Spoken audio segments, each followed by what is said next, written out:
Ile suafa manu malo le tatu wali faolo Yesu Kiriso te toi whaataro whaatua ile pa ia mawarunga le tatu wa tinu umale au whaafonga le leitai au fau. Ia vi ia le lofa o le atua wa mawhai o le tatu toi mafuta le leitai au. E ala le tautua la wala leo le si ufonga le lau mua i Wellington le tasi ono te sima le tasi whaamo. Ia whape fo i tatu wala ata. Ele umai moma ia ile to telo le tatu wa tinu leitai mo le tai au.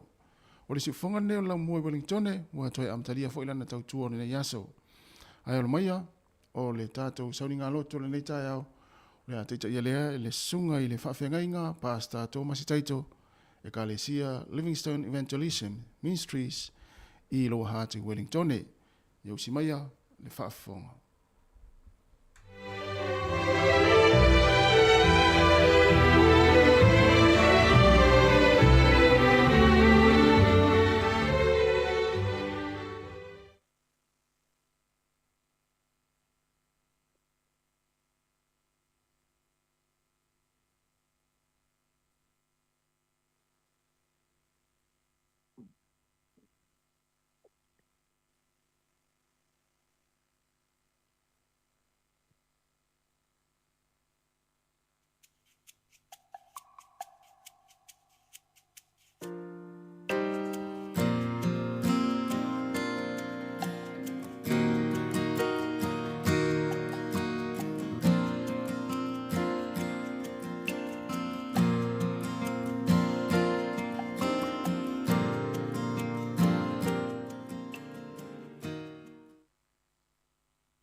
Haleluia.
Ia oelo mātou atua i le nei tai au. Matango fie lava na ruenga au a au. Mātou wala whai mai lo mātou atua le manui o la ua fie. Whaftai ona o le tai au fohu o se aso fohu. O e toi whao popo i so i fua ma leo lo tangata. Whaftai ono lo wanganga pa ia. Oro o whapena ono taita ia o mātou wola. Oro o whapena ona whaamalo sia o mātou wola taito tasi.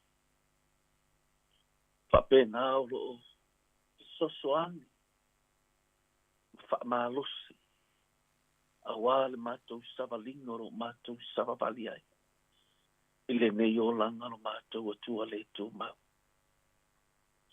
Whaftai alo wanga le lei lau tau singa i au tangata se i o mai lava po ile nei tai au. Mātou wa ai le manui o la ua fia, Jesu Kristo. Le manui a leo oelo mātou atua. Il mātou te tapua i le aise atua e pei o la ua fia. Le se tasi tusa ma oe. Tai ono lau tau singa, whaftai ono le malosi. Whaftai ono nisi fo i tau sanga, manisi aso wa toi whao popo. I lo wa lofa lo mātou atua. Wa mawhai ai, ono mātou wa ulia le nei tai. Lo swafa Yesu. Amen. I ale atua le nei tai au, Samoa. Fai fo i ona tātou. So wheroa i fo i lungo le tātou whainga lotu le nei tai au le tātou. E whaataro whatua i le swafa manu malo Jesu Kariso. So pa ia maroto mamalo. Swafa Jesu. Mo o tātou tu si whai tau mo tātou le nei tai au. I li anes fumale lima. Au whai tau ia ni whai upu nei o tātou le nei tai au. Pa o nei o le vine moni. A o lo ta mao le ngalu e vine ia. O la uma lava o iate a ue le fua. E avese e ina e ia. A o la uma e fua. E teu teu e ia. Ina ia fua mai ai a tili. O uma na wha maina o tau i le upu na o tau tala tuai iate o tau. I nātu mau, ia o tau iatea. Wa o fo iate o tau. Pa pei o le lae le mawhai o na fua pe ana o ia. E a whai e le mau i le vine. E whaape whna fo i oto. E a whai tu te le tu mau i atea. Pa o nei o le vine. O la oto. O le tu mau i atea u mau i atea. O ia lava e fua tele mai. A wale me whai e oto ona whai o se me e kasi.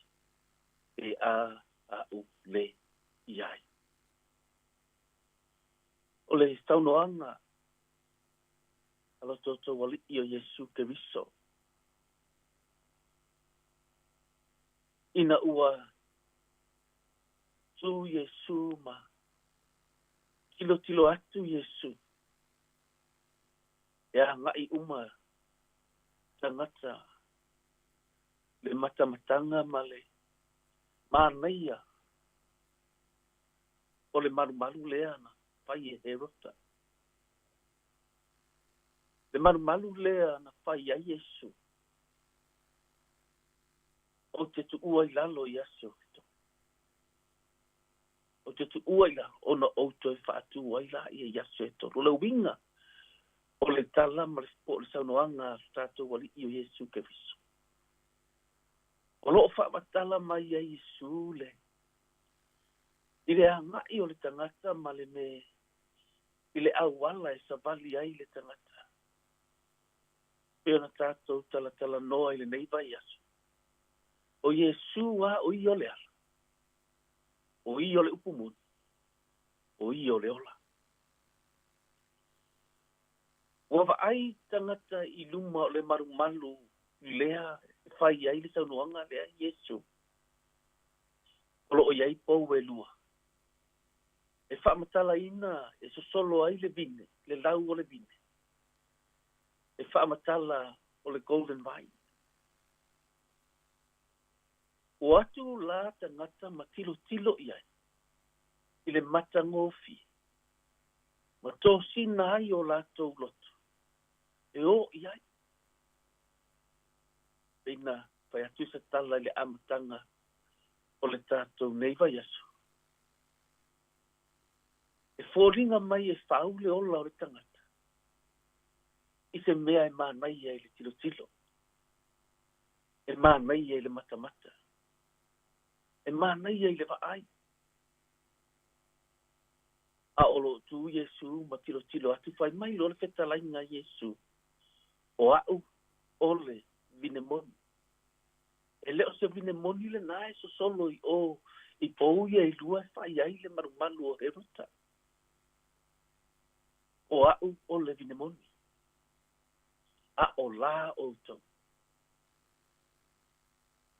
Me le whaketai ai i le atua, Samoa. Ona ese ma le alofa o le atua i ati oe maa. Na ria au mai ai Yesu Keriso au wapo.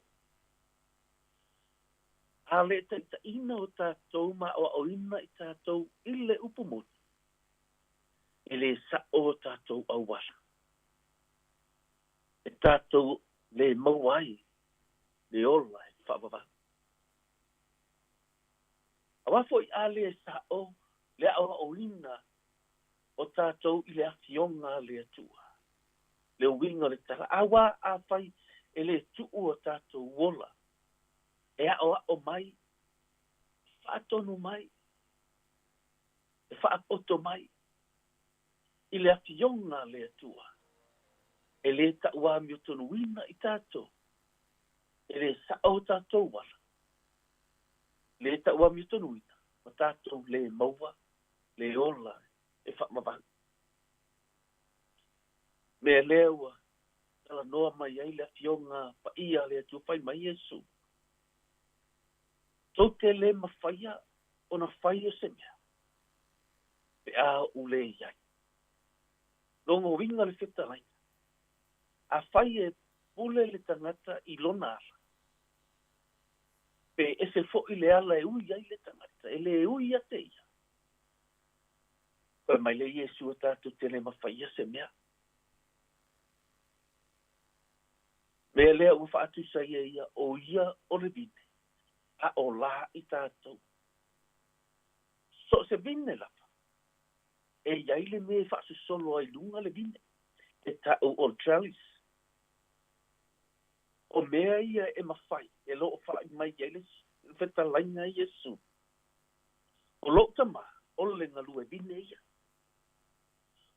e fa'atatau le upu lea po le fetalaiga po le saunoaga i iesu le mea lea o le mea le fa'asosolo ai luga le vine e tusa ma le alu le lālā o le vine o fea lava le mea aga'i ai le pā lea po o lau papa ia ua umana fai po se mea ua toso fo'i e sosolo ai luga le vine e alu ai lava le vine i luga o le mea ua umana fa'ata'atia e sosolo ai luga le vine sa mo le mea le fai mai e le fetalaiga po le saunoaga i iesu i lona fai upo e mua e lona fai upo e lua lo fai mai o la uma lava o ia te a'u e le fua e ave e seina e ia a o la uma e fua e teu e ia ina ia fua mai ai a tili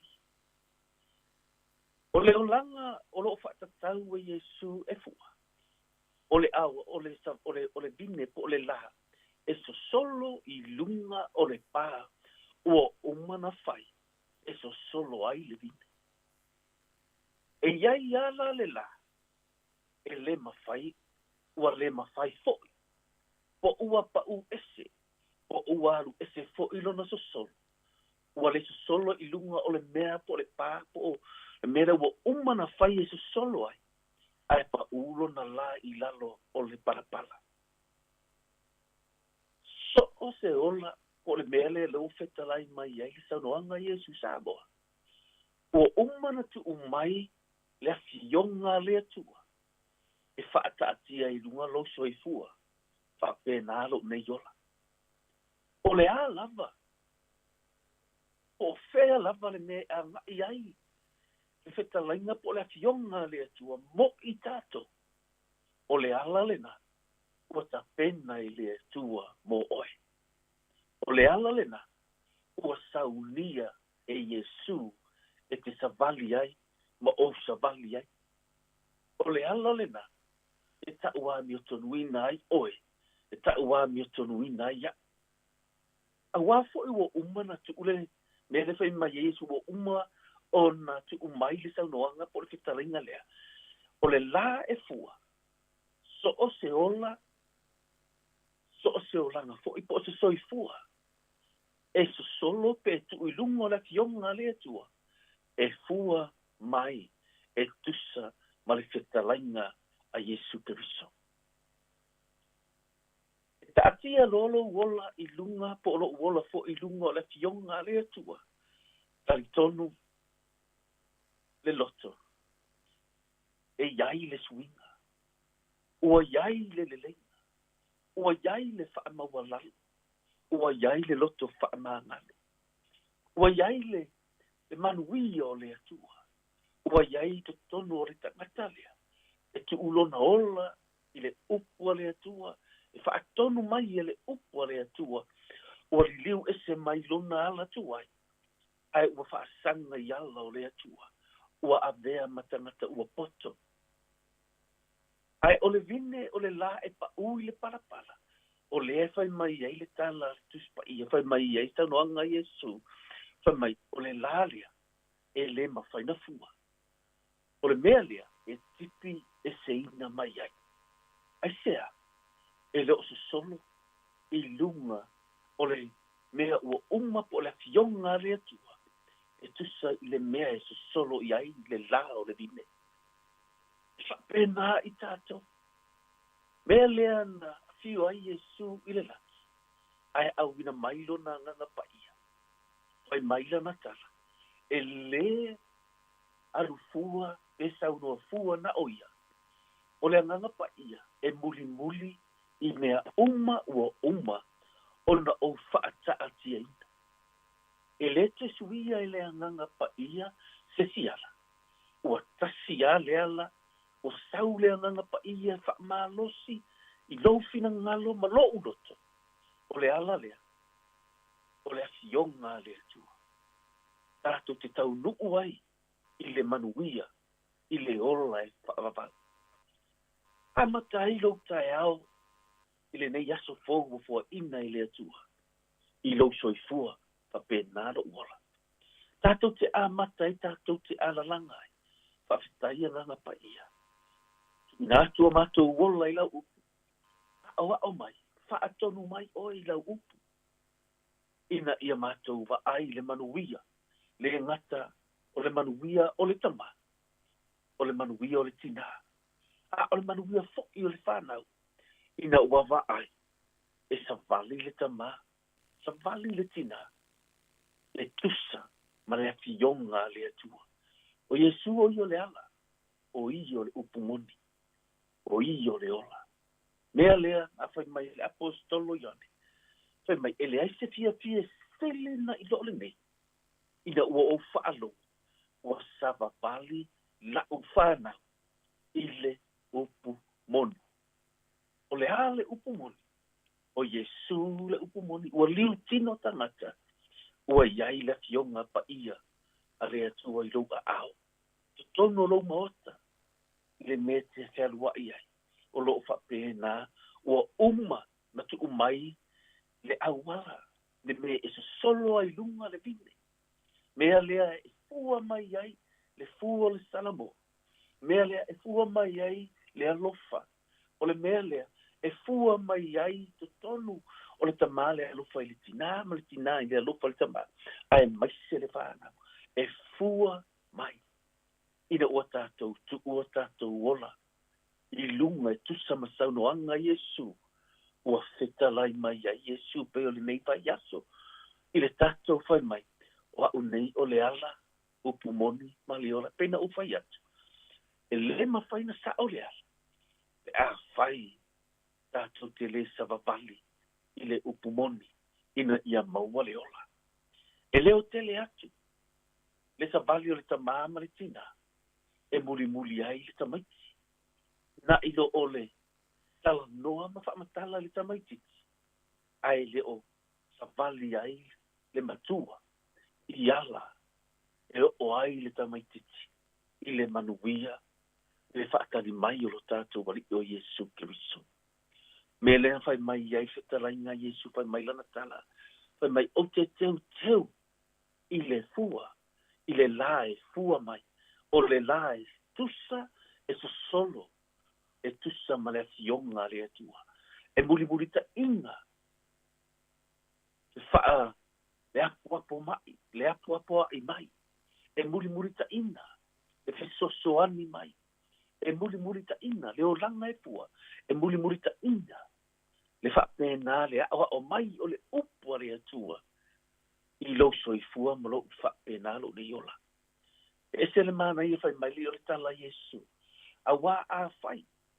E te le savali e tusa mo uala pete alu. Le mea ua umana tu e so solo ai le vine. Whai mai li o le whetala inga Yesu. E te le mawhaia se mea. E a whai e te ui lava oi. I lo lava ala. O le ale ai se fesoso ani mo oe. O le ale ai se taita inga mo oe. O le ale ai se alofa e pusia oe. O le ale ai se tangata e whaamawhana whana i ate oe. O le ale ai se na te taria ina whaamalo i ate oe. Matusa mawhesilia tele. O lo i ate ia le tali. Mea le na whai mai a Yesu. E te le mawhai ase me Samoa. E te le mawhai o te le mawhai. Vangana ua tātou savavali e tusa i le afionga le atua pena whaamatala atu i ate oile tae aole nei. O trali si apo le mea ia ua umana tu e so solo ai lunga le vine. A tu ulo wola i le upua le atua Samoa. Ona o Yesu o ia o le ala, o ia o le upumoni, o ia o le ola. Tātou te talia la ia malefia. Tātou te whawhetaia. Ona o le anganga pa ia o le atua. O umana saunia pa o umana ta pena ina o uma wafio mai oi. Ina ia taita ina i tātou e tusa. Ma le poroa inga ro tātou watua. Tātou wari o Yesu Keriso whai mai lana tala. E sele mana i whamai. Ua uma o na whaamama o tau le upu na o tau tala atu ai. I ate o tau. Au lava lea o Yesu lea ki tala noa atu ai i ate oe. E mamā le tangata i lana saunoanga. O ana whetalaina. E whaamama i nai oe. O le upu le atua. E mamā i lau savalinga i le nei tae au. O le siaso. Ma le siaso. Maso umoro soi fua. Ma lo uora. E whaamama ina i tātou. I le upu. Alo tātou wali i o Yesu Keriso. Whaamanu i te lele atua sa moa i a te oi le nei tae au. Tātou toi wha a wau fo i le aso a tae au. O Yesu. O ia. O le ala, upu moni, maleola. Anana pa ia. Vi ia oe le tae aole nei. O mātou, tu atu. O mātou wola. Ina ia, a o mai oe. Whaatonu mai oe. E a oa i mai foi. Ina ia mātou poto ai. Mātou te o ai le ala. Ua e tapena ina. Ma e saunia. O le ala le poto ai le tangata. Ina ua ki ulona ola. E sa vali e tusa malau upu. O no Yesu o oe ona whetalainga. O lau whetalainga lea na e whai mai ai. Mātou te le ma whai e se mea. Pe a whai lava o mātou loto. Pe a whai lava manatu o le tangata. O whai mai lau tuspa i au manatu e tonu i le tangata. O ala i e mātou te sase ai. Mātou te sasi ai. Mātou te whaale e tonu ai. Ai whafta Yesu o na oe o le ala. Upu moni ma leola. Le o te talo ai le nei tae au. Le manuia o tangata. Whaamanuia sa moa. I lau whaamalo longa Yesu Keriso. I so o se soifua, so o se ola.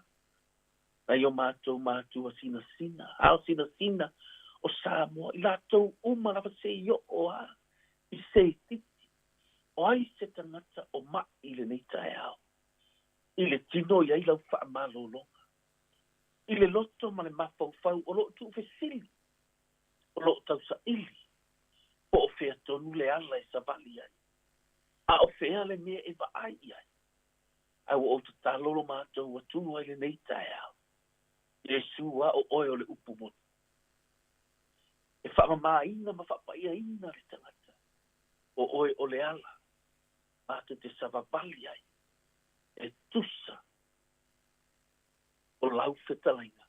Ua umana e tāpena ina. Ua umana e saunia. Ina ia mātou taunu. A wā o oe o le ola. Manu iau tangata le nei tae aolo mātou atua. Mai si fo iau au auna. I nisi fo iau le a whapena na te pena ina. I whanotanga e malanga atu ai. Ua o tatalo lo manuia Yesu Keriso. Le ngata le tāpena ina. O lātou wola i a te oe.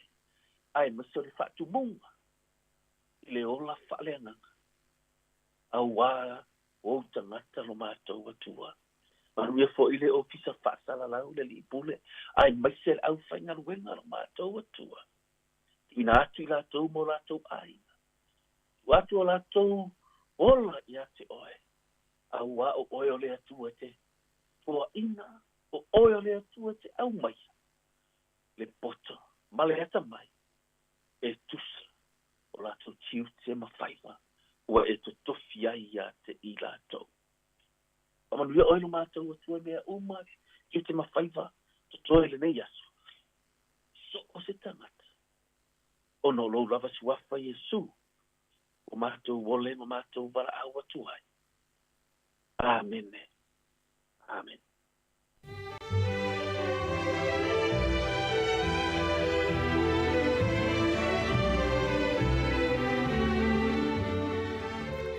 O le nā ua whaafonga le tātou atunuu I le sauninga loto le nei tai au, na taita ia le sunga I le whaafengainga, Pastor Thomas Taito, e ka le isia Livingstone Evangelism Ministries I loa hatu Wellingtone.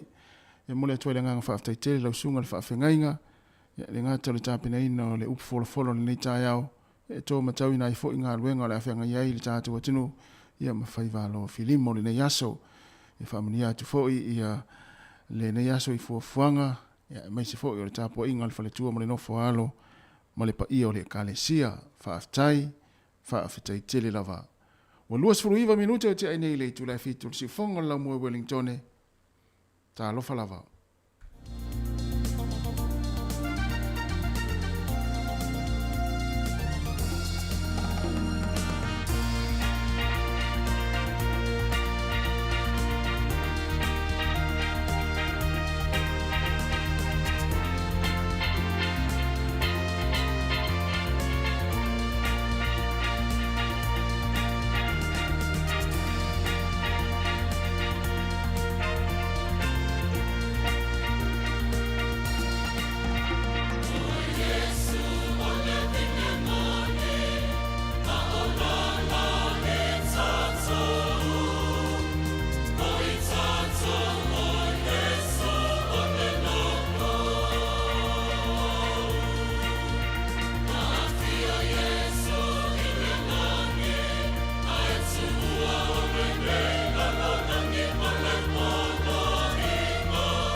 O le tautua le si ufonga o le laumua o lo iai fo I le langolango a le New Zealand On Air.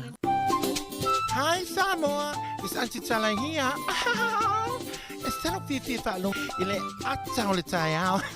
Laugh of the morning. I'm at my apple feet to the van veal, si ufonga laumua ata o le tai au.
Kia ora, good morning, le tātou atunu, malo lava le soifua manuia, malo fo le langi ma, ya malo fo le whaata simai le nei tai au le tātou pukalami amata, o le ata o le tai au si fonga lau mua ina o mai atu i fo i mana tātou sau ni ngalo tu ele manatu ia sa tātou lolotu whaatasi umu fo i le tātou sau ni ngalo tu le ni tai au ia o le tātou tā ape roa lea awa fo i ngā ruenga ia o le ni tai au o le manga lue mo le se amari fai valu ia wa fo il tatu tau tua masani i lungo le ala leo le si fonga le lau mua le tasi ono tesi ma le tasi whamo ia e whapea fo i lungo tatu ala hata le tatu Facebook ia mai se fo le tatu YouTube le neita iau mo i la tau lo whanga mai mamai mo mai ai i lo maa au le leite le neita iau ia e whaatalo whatu ia me fo i le leimu meo tangata e o i le tua e te ara whai mai ai te au le lei ia whapea fo i nasa e lotu le neita iau ia ai lale le umatangata na whai le tua pei fo i la le tatu wa tinu lea ua mai mo mai le neita iau whaafonga mai ia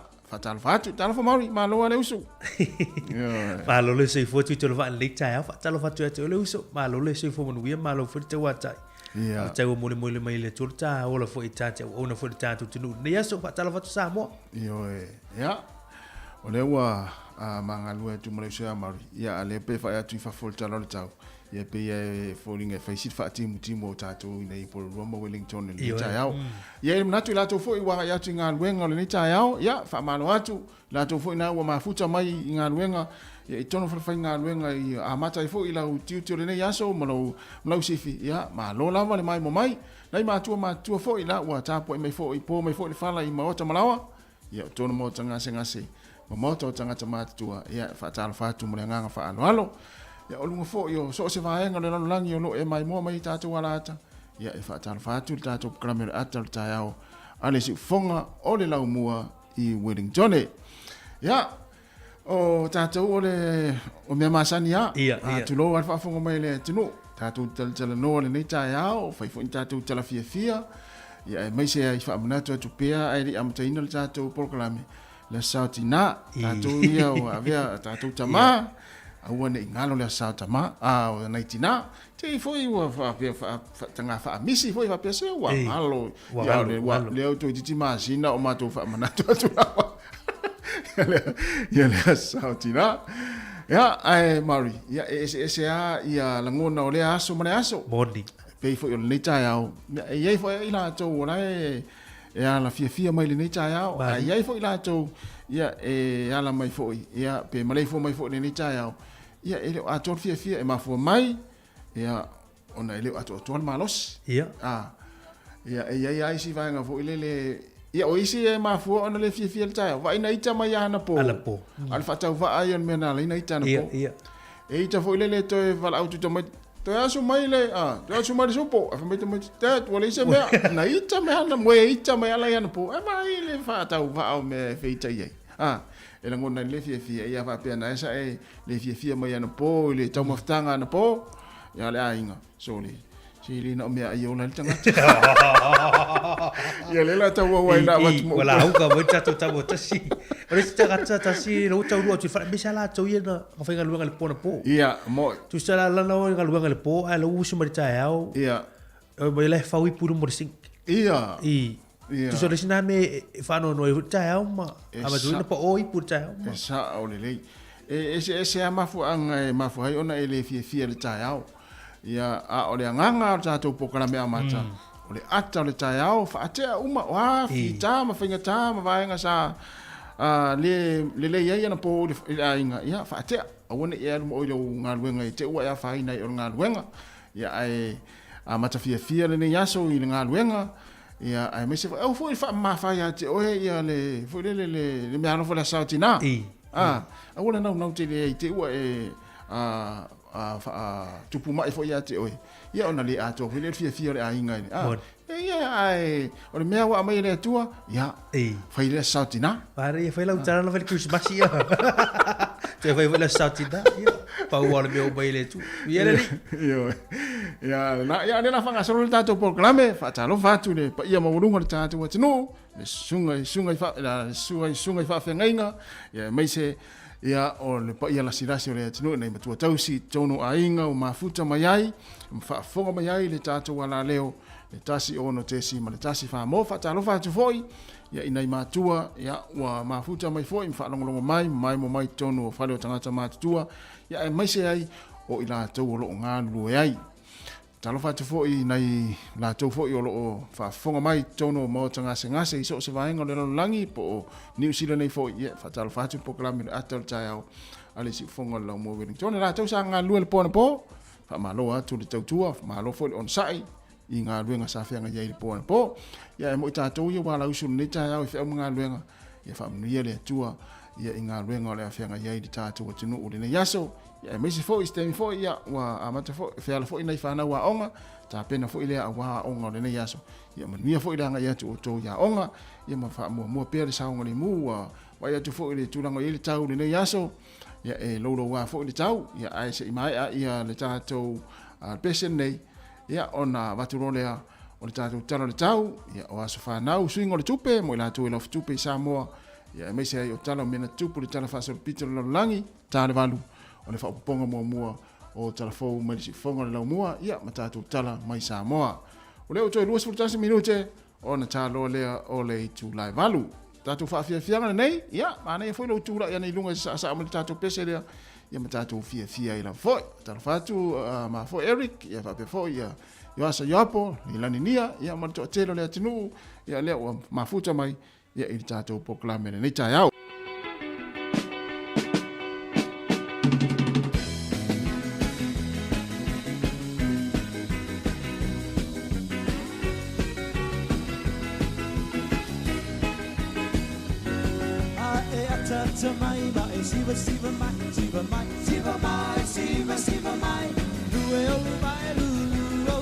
Siva mai, siva mai, siva mai.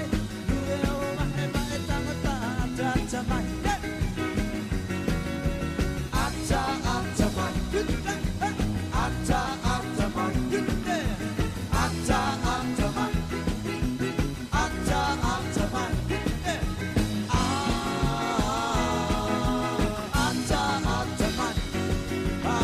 Ata mai, mai lue mai, lue mai, lue mai. Lue mai,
malo whaftai o le tano le tau mo tātou Wellington le le aso ia o le mai tau atu ia e whaifoi a sisa vili o tātou Wellington ia mo le aso ia e to ulu fo i timu ia e awa oa whauri fo inisi o taimi ma pua oa ia o le tūlanga lava nao le eile tau mo tātou Wellington le aso ia e to ulu timunga ia e awa oa sa vili fo inisi o taimi a le malu lua le ea fitu le tau nei e se fulma le fitu le mawalunga o le mawhanawhana ia mo Wellington o le nei aso.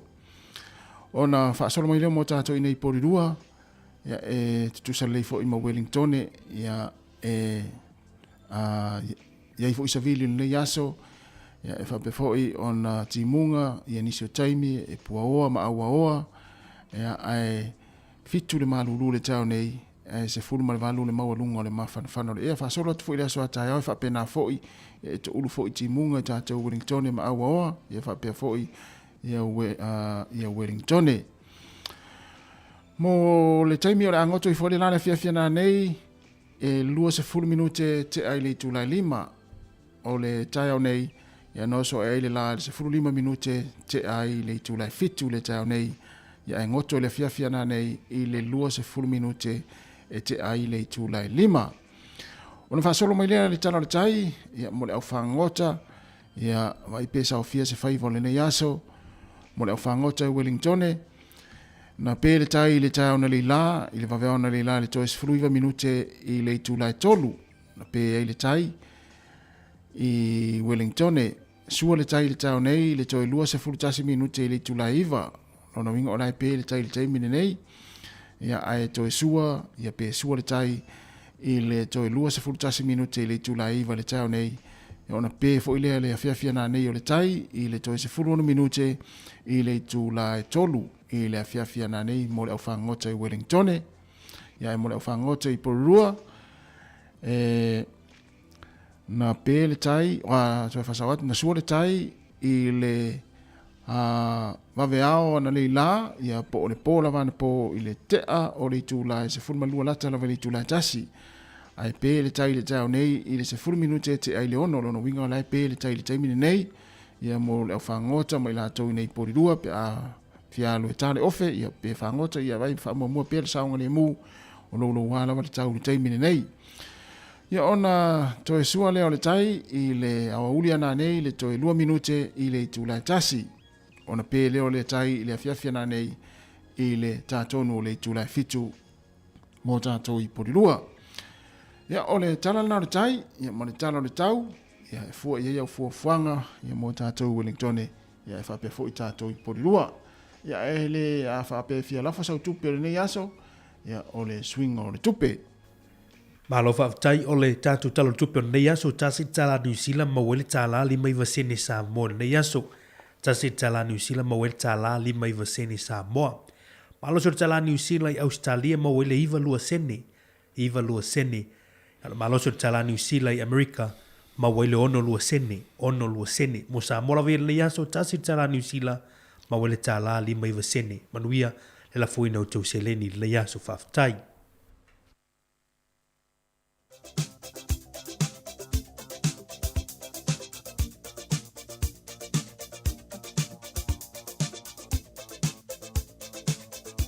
O whaaminianga wa soifua ma sa whanau tātou i meni masani a sa whanau at samoacapitalradio.co.nz manuia tele o tau aso soifua o tau na soifua mai le nei aso le aso se fulu o le masina o me ia a whai o lo aso soifua le nei po se aso whanau o seisi o le whanau e whaamani atu le poklame le atal tai ao ma si ufonga lau mua whaamanuia tele le atua ia ma ia toi whaopopo nisi tau sanga stele mo tau fo i malosi ia wal fia nga yai fia au mga luenga.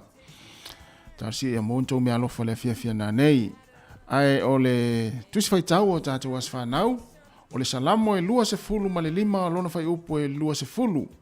Salamo e lua se fulu lima o lona fai upo e lua se fulu, pe a e fia fai tau iai. Ia e leo ia te au. Malave ai mai ia te au. Aua ne ia umaa. Aua o te whaatua ia te oe. Ia e leo ia te au. Malawe ai mai ia te au. Awane ia umaa. Awa o te whaatua ia te oe. manuia tele o tau waso i fua. Ia se i tui pese atu i leo fai pese, ale si ufonga lau mua, ia i si ufonga maa li o tatu o fai pese.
Hip hip! Hooray!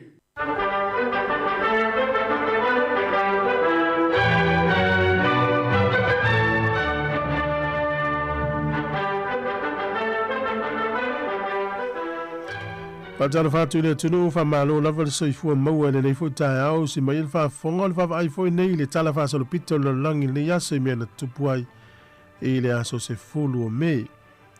O le solte usanga e fitu se fulu AT po le mai au le maliu le tatu li.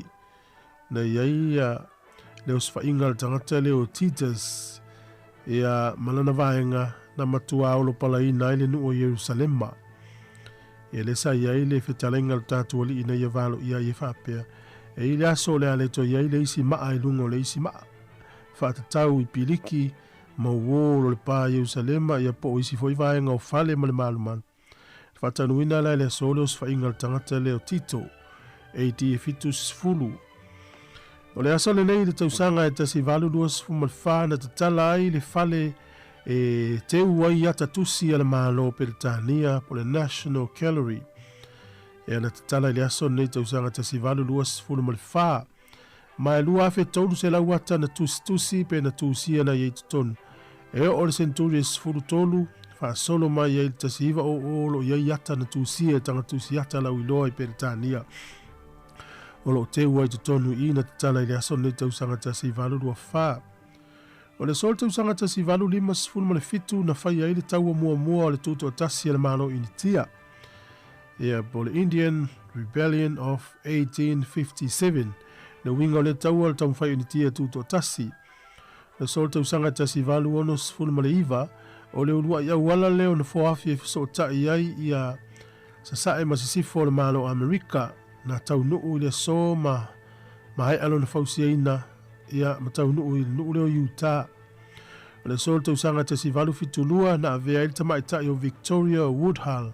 O le urua i tamaitai mua lea ua filifilia tau val tofi Palestina le malo Amerika. Taiminei ele iaia se Palestina tamaitai o Amerika. Ai tusa o iel tamaitai na nominate pe na filifilia e tau val tofinga tausanga tasi valu fitulua lona ingoa o Victoria Woodhull. O le sol tausanga e tasi iwa o tasi na maua ai le fua o le malo Australia. Sa whaia ia le tauvanga, po ai le lei le design, ma filifili ai le fua le ia inei teminei. Al malo Australia le tausanga tasi iwa o tasi. O le tausanga tasi iwa o valu, i le so na urua i whaia i sauninga mua o le Sautina. Na whataunuina lai tonu o le Kalesia le West Virginia ma Philadelphia. Ia leu tatou walu e lava nei taimi sauninga la Sautina la sailua o le masina. O me na urua i whataunuina la sauninga mua e manatua ai tina lo latou tāua i le tausanga tasiva o valu le aso le nei. O le sol tausanga tasiva tolu sifuru tolu na whataunuu ai susunuina o tusi i lalo le taitainga le nasi e si amani. E pea ma le lua se lau lima sifuru afe tusi na susunu i le aso nei. O le tele o nei tusi ia e whaamatala ai ia fuafuanga le nasi. Whaataisi ai matusi na tusia e tangata i utaia. O tusi whaale lotu E foi mai stangata tu stala ia swafa ia Karl Marx ia Karl Kolsky ia o la tau ia ana tu sina sunu ile so ile fuafuanga le nasi si amani tau sanga te siva tolu sfuru tolu. O le sol tau sanga te siva iwa wha na wha tau tō ai ia Nelson Mandela o le Prestene uri mua leo Afrika e saute. O le sol tau sanga te siva iwa fitu te si mali tolu le malo se smafui e na lulu Iran ile tu malo o Khorasan. E afe lima se launa fitu ila tau na maali liu, lua afe tolu se launa maali nua, silia ile lima sifuru afe tangata uleini fale. Ia tusa se furu lima afe fo i fale ufale anga ina. O le asole nei tau sanga lua afe male lua, o se sui o le FBI Amerika o le ingoa Robert Hansen. Na whaafale pui le so ele ai se mangalo i palola, ele ai se palola. Whaafale pui mo leo langa atoa. O le mafuanga o na ua ia leo na mō Lucia. Na ave ei whaamatanga Amerika ia Lucia. E se tine i tupe tastesi ma le 5 miliona ia manitai mane. Nono minga na mai e Lucia le tupe te le tastesi ma le 5 miliona. Manitai mane e fesu ia i ma whaamatanga whaalilo Amerika. Wa ave i Lucia. O le solta usanga e lua o te stolu, lua ave sifuru tolu, na ave ai le fale nei o le Trade Center, o le World Trade Center, ma fale pitusili na mauolunga i le Western Hemisphere, po le whae tūlangi i Sisifo. O le aso le nei te usanga te sivalu i fitu, na ave ai le tamaitai le nei o Ethel Benjamin, o ia le ulua i tamaitai mua lava, a New Zealand ia o ve malo ia i tonu al whaamsinonga maulunga New Zealand po le Solicitor and Solicitor. O le solta usanga te si iwa ono sfulu na alu ai le tua a le au lo le peleki i Afrika i sautu e whapea o le All White, All Blacks. Nono minga e le eise tangata lanu na alu ai le tua le nei Afrika i saute e ui na lefi e fia ai le tele o tangata i whainga whailonga lanu i Afrika. E lu atu le tua e le eise tangata lanu ese na alu ai na o tangata papae mi tangata paelangi. Teminei ia matua to tele tangata lanu o yelo pedeki mi se tamo al Pasifika tala ia te maul fa poponga te masani fa tailava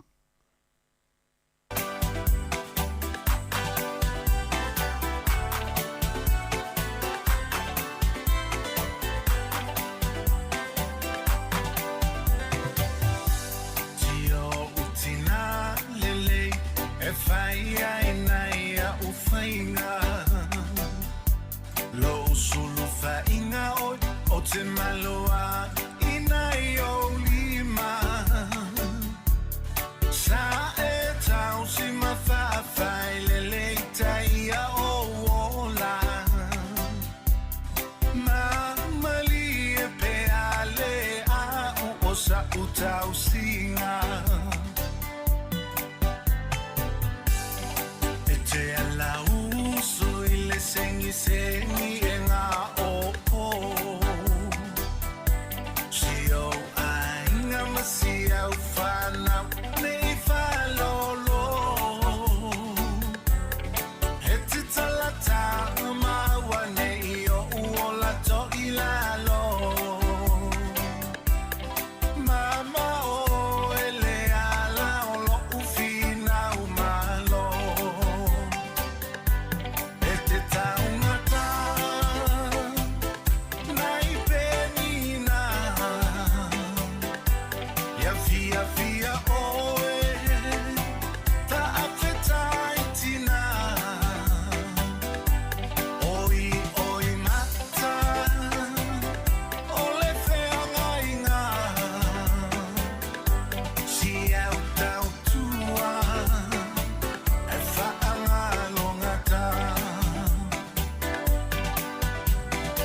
Toi whaafeilua ilo tātua tunu leo ngā tutonu le nei vaiaso o nā so se furu nel masina o me.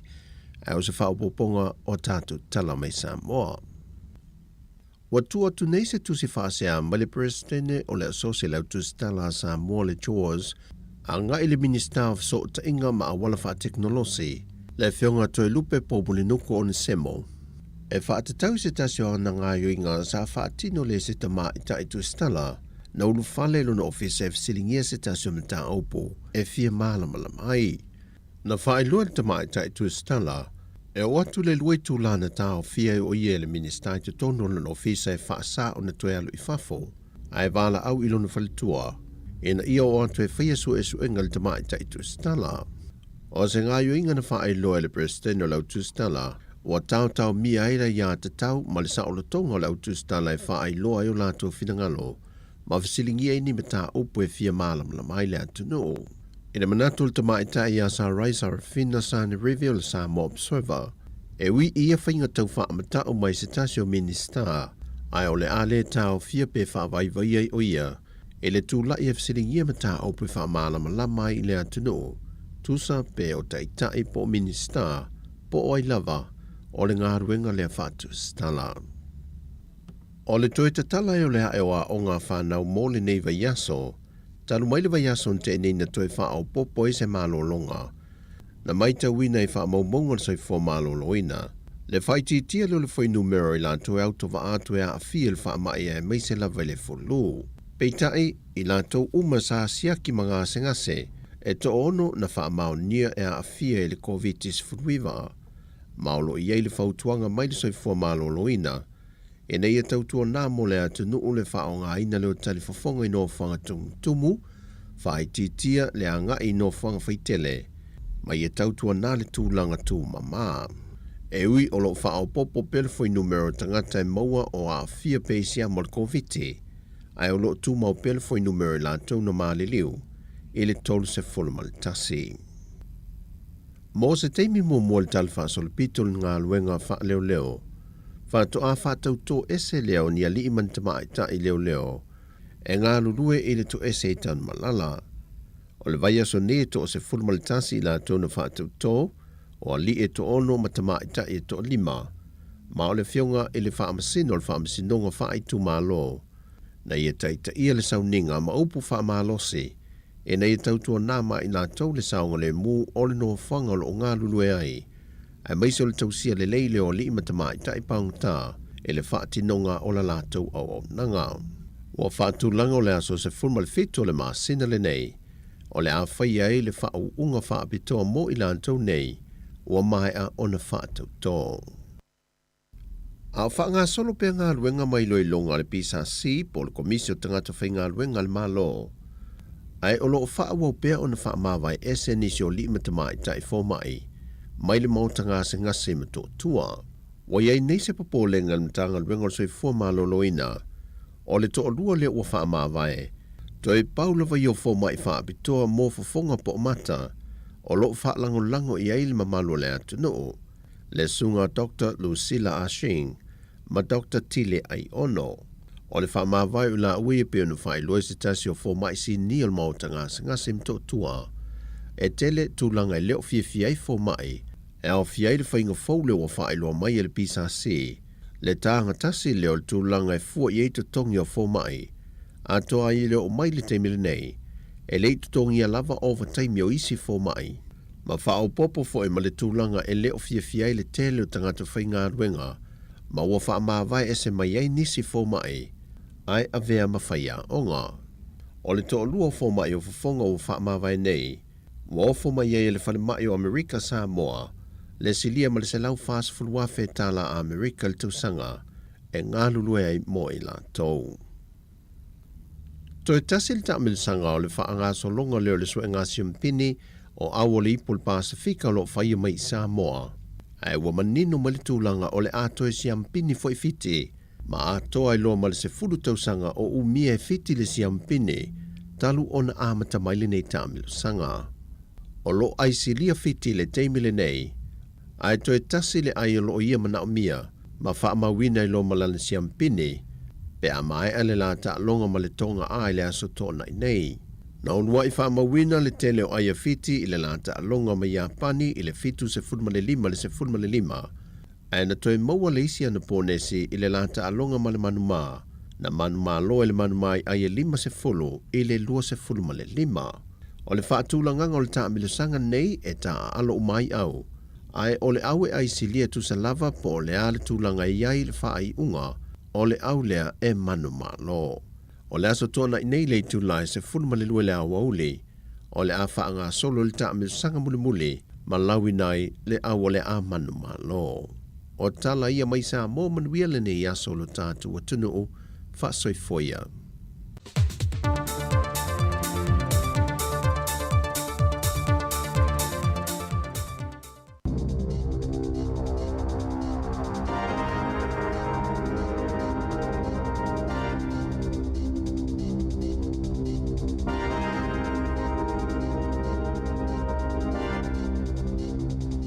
Tala flava le whapoponga mua tala fau mai le si ufonga le lau mua le nei tai o le aso sfulo me.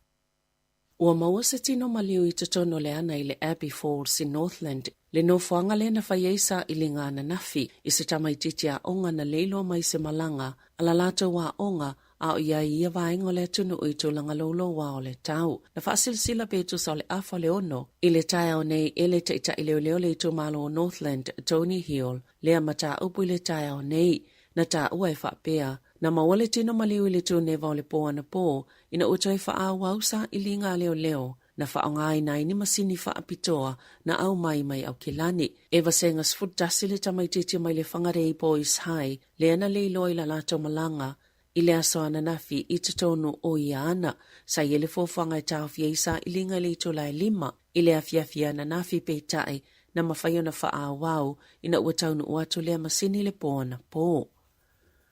E eni vaenga le tunu una whātia le wha le tono le tau le po ana po e yeile tu I mātua Gisborne masasa e o Bay of Plenty le na Petersilio na afiele te tele o timunga na Petersilio na tele timunga I Gisborne e se fulu ni wala au na wha o atu I le vaenga tinei mumo se fiso soani mai tele lava I le vaenga Peter Ilunga o le motu I mātu e au fieni ta avale na polo kai ta whenga o vai. Safa iloa le yeyo ni lapta inga loa ia mo whaalavlav whaafose I au kilani ina uto ia fia ilo longa talu mai le masino Januari. Lena matua whai na I matangi malolonga ai maise ole a whao ka pelielo I le masina o Februari.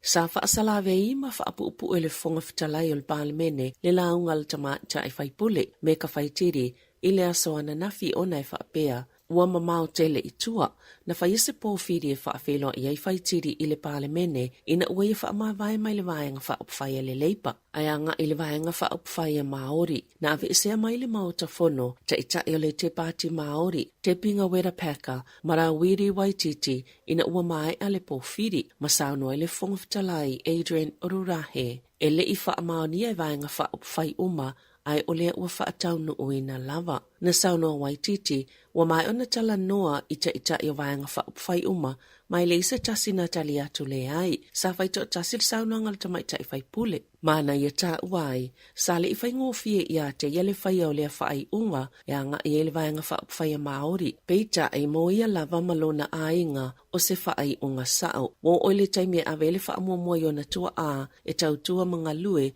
mo ona tangata. Na ia sauno foi, ilona anganga fie tula ia I tutono le maota fono, e whailolo na awai I se vaenga whaupwhai langona ilona leo o se tina po se tamaita I Māori. Mai ia whaapea atu I le fofonga fitalai, e manao ina ia langona lona leo. Na sauno le fofonga fitalai, wo o le mta upi se isi whaafinau ese mai ia wala awai I le whaipule Karen McNulty, e sauno e winga I lolonga I au kilani. Ua whautuaina le matanga luenga le soifua maloloina le atunu, ina ia mātala I se imeli fau tau whaasise, o lo utusi atuaini whaamatala I winga I se tusi fo lau fau, mo le COVID se fuluiva, o lo whaatano ina ili tangata o lo lafo ina ia fe autos tusia, ina ia te tala se upeanga ta whailangi, o lo ia I whaamaumaunga umotu I pui, o malanga ia tuno I whafo, ma isi mau whaamaumaunga. Ua whaamauni e se so upala matanga luenga le soifua maloloina, e le isa lato fe autos tusia whaapea, mo ua whautua ina ile atunu, ina ia tautua nā, ia sa ili masu e mua pe moni, ni whaamatala whaapea lafo ina atu I tangata taitasi, mai manino lava o ni whainga tau whaasese. So se tasi tau lima ina se tusto singa whaapea. Ia wawe ona li poti pe toi lafo atu ile matanga alwenga o le loto I whale, ile numero fitu lua ono.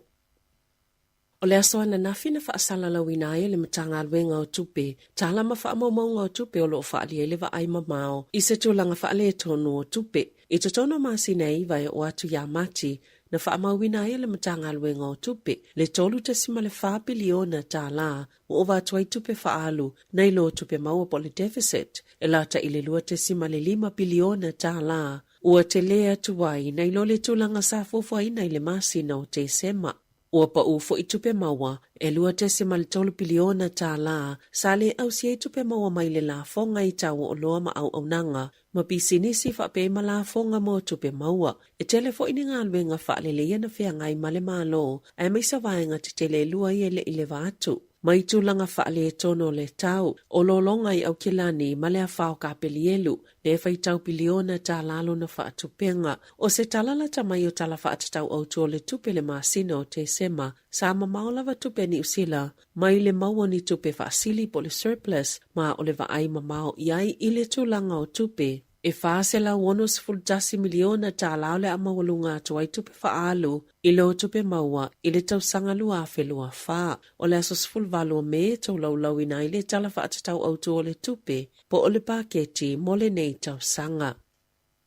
O emergency housing o whale whaanono whai mō sina taimi pūpuu, tangata ua mo mia wawini whale whaamautu iai. Pei tai I se reporti le aso ana nafi na tā uai, o le tele lawa o tangata, pe amalita I luas fululua vai aso o lo ono nofo ai ia whale. Sa mole mawina le si isi imali o le numero a inga ino nofo. Ia nofo angai tau sanga e ono ua tuanai, pe ona tā uai le post, ua tele ina whaanonofo tangata e mo mia wawini whale whaamautu iai. I whale tali malo la iti po motels, na tāue Paul Hunt o le komisina moa ia tau. E matuatu tumu wale tali malo, I olo o whaanono foi tangata ua mo mia wawene whale eno no foai, e le saunga le mo whana witi, mai le talawhea ngai foi, pe anu no foi ni tangata mo se taimi umi, I whaamaumaunga ua tā uai. E tasile a inga ua o atu le lua se lauma le lua vai aso, talu ona no nofo I se whalital malo la ititi, po le lata I le whātau sanga. Ua maua iso e ngā leo e whaapea o le tangata lea na maua ua maliu taftafal whale mai I rotorua I le aso sā. O se tama o ngai le University mai Wellington o Joseph Peter West End e lua tasi tau sanga o lona soifua, ma o loo whaawau pia so e ngā. O nei le ima ua lava le mafua anga o lona maliu, o le te ala I titio le tasi le vavea o le aso sā I Lake Road, I ohine mutu, na mauailo na tino maliu. O loo fia maua leo se fsota inga matangata lātou te sila fia ina, ni wha matalanga I winga I lea mata upu, mai mawhaio na wala au I le numera tasi o 5. E iele sona ua o mai I le muli ta ia o tu maanganu o Maori I se whaata singa au le iyo o le whaunga o le tupo sa lesa. Pe ona sauno I le kova na Silio New Zealand, Dame Cindy Kiro. Sale ino folele I le tupo Maori o tu heitia le ngalo I le komisina Silio New Zealand I Peritania, Fiolkoff. Le whaatinonga o le karakia po le tatalo I tu maanganu o Maori. I se whaatasinga na iei le aumalanga mai New Zealand I lone tona mo le whaunga le tupo sa lesa. Sa sauno ai kof, e le se tasina I tutono le potu I le ataimi, na iei mo moi se whaunga o se tupo, o Dame Cindy o se tasio le aumalanga New Zealand mo le wha moe. Mana ia saunoa o le pōwhiri, e au mai whaatasi ai tangata, mai eilo na manatu. Wa yele sona ua o mai le asasi, ma sa uti le taimi mai manino lava o se tasi le o mafua anga, sa pisi fo I le pale mia, ma sa tau mawhai le komisina e whaafetaui, ia vaenga uma. E yese vaenga o lo ia wala tau wha yese tangi e whaasanga I le minista mo le suinga o le tau James Shaw. E whaatatau se whaiunga le kāpeneta, e winga I le polo kalame whaalele ele se o manga, mo le whaititinga o le kāpone makasa o ona, o lo o whaaleanga ina ai le lalolangi. O ana nawhile na tu ina atua I le tangi alo ia mo whaatinonga.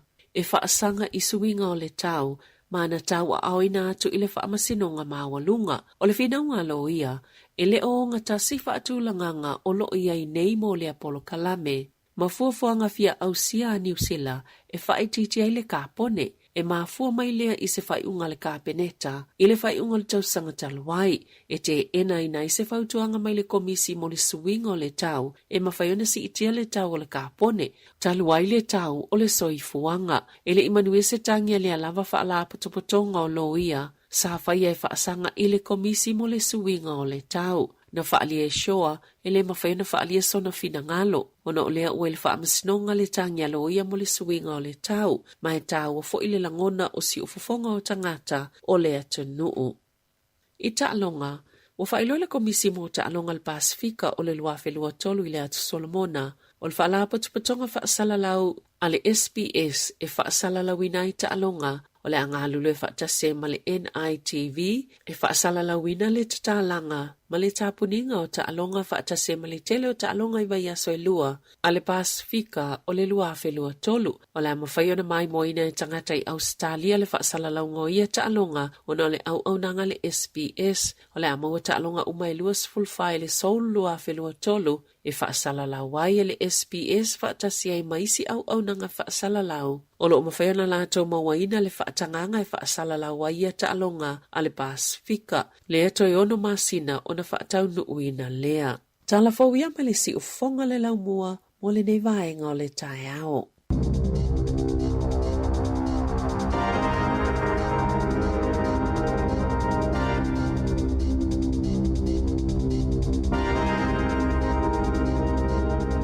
O le naua whaafonga le tātou atinuu i le whaopoponga mua tātou telefou mo i le si ufonga le lau mua i Wellingtone pe ona tāpina ina ia mawina tu Sabrina Casiano i tula iwa lai le tau nei ia tu mo le whapoponga lona lua ia me sei o meolo tupu le tātou atinuu ia matala mai Samoa pe ona tu ina mai le sunga ia tā se Salam Sam ia au le nei tau le ua se 45 minute ua te ai nei le valu ma loa le eva ma lo ale ma futa ma tatu watu ni tai au ya e manatu na wa ngalu lue fo to tele ia mfa fonga mai mfa longo mai ia tono fa fa ngalu wenga ia ona ma tu la vai ia tono ainga ia le fo amata la tu tapu inga le yaso ia ta pena i fo ina fa na ia tu ya onga ia ma lo la tapu e fa fta tu fo tatu to tua ia ona o to talo sanga molia i le aso ma le aso wa mari ona i mātua ia o lo whaafonga mai tono ainga. Mai se na i mātua ia i tono whare o tangata mātua. E pei o le lātou ngā luenga alea e tele o taimi. Tele o taimi le aso, ia o le tatalo, ia ma le matalo sia, ma tāpua ia ngā luenga, ia a inga mwhanau. Moni ele siro matua lai tatalo i manuia tasi. Fatia tasi, alo fatia tufui. Ia mauri. Ia. Manuia ia whaasalonga mga luenga whai. O le maa lo sei leo whai ngā luenga ma. Sa o le amu ia fo le tātou o whai ngā luenga. Fo le e mau a whaamurianga i teimi uma, maso uma. Ia wae ele se tala e mane ai ia tulanga i pei ona i fo le tātou atinu o lo tāpua i mai. Ia lo mantua pele tātou tautua i le aso ma le aso. Ia sa o le iau me funa le pe tu te mai mua mai ai le tātou whai ngā luenga. Ia pei o samasoni tangata. I tangata le te talo mai mo tātou. I tangata le te talo mai mo tātou. Ia e whaamaloa tu fo i mwhaatai atu. Ia e te talo tu fo i tātou au nanga. Ia i fo i pere malosi i nātou. Nei mātua lo whaafonga mai tono a inga. Ia mamai mo mai ia me se fo i se vaenga lolang. Ia i nei mātua mālo le tāpuai. Ia mālo fo i te talo. Ia ai Maori. To mua mai tātou tala le nei tātou telefoni si whonga lau mua. Ia leana breaking news mai nei le tātou. Ia lewa mai e tātou telefoni peona mai Savelina. Si tama onga lea e toa se furutasi ai ia le au tama onga whangarei boys. Susa pito lawa i lunga le motu i mātou nei. Ia le iliko lisi leana o ia le whaia onga ia ma nisi o tama. Ia ili lātou, pise lātou lealingo le mea. Pese la campa, pese la to camp foi lea. Ia ena o lai tono se ana foi le. Ia o le vaenga foi le fesilingia tangata. O la sa timu malolonga ia na nafi, ia fa solo to matala to nafi au kilani. Ia o le na fa tonu inale ia le camp lea. Ia po le mea na alu le camp e le wa le lo manino i pena mua le camp o le tau le amatanga le vaiaso. Ia te ua timunga na nafi ma lolo vaia. Ia maa fia i lea ua ua maua si tamaonga lea sa to tasi len to toile na sue ia na sao uma ia isi tamaonga ma le faiaonga ia pe to tasi ale na sue mai na po o le whano noanga nai ni tā o le uwha maunia mai le tūlanga lea wai to sfur fa ia tamaitia onga nanga i le wasenga le su tasi ma faiaonga to lua ia na ila fa le tonu o le anga le tu so la swan na file no i le Abbey Caves na nai au kilani ai tu au kilani le Northland region ngai ia o inale na tu la mai ai pila wa ai wa tafile vai ia ma tafia tu mana fa na ule mfailan tu sa mai nu ale lo mo mele le tino le po na po o le level le po na po ia le la fa mau ni mai ile se tala fa no na ai sa le pe o facilina ia tu sa le na tu la mai la so na file wa ia man tu le au le wa na fa tu no le kala mele la o kala fia fa tu a ile state of emergency foi le o kilani le sa fa tu te ele purinu ia ono lo longa mo le lenga le tau le so na fia ta tu te lo au lalo yanga ia tau ana fa tete ia ele taringo fie nai ainga me se matu o se fo yalo me se po kala mela onga ia wai ia wa te masani fo o mari me o campa onga wa sa ia onga nei ia me se fo nai fa na ia wa pe tasi la vainga e se fia fa na wa onga yo ese tu mai fia me o campa onga mana tu e masani ta tu i se fuanga fo le lor telefoni mo computer mata TV falle a pe o pokala mea onga ia pe e o i me le masani no wai o mo le vao tu lo ia o lai tono hanga ni tu se mana ia fo le ma tu langa la yo sa le mu ia te fo i le vai tu le tau ma tu langa le tau ma sa tau fo ia na i lo le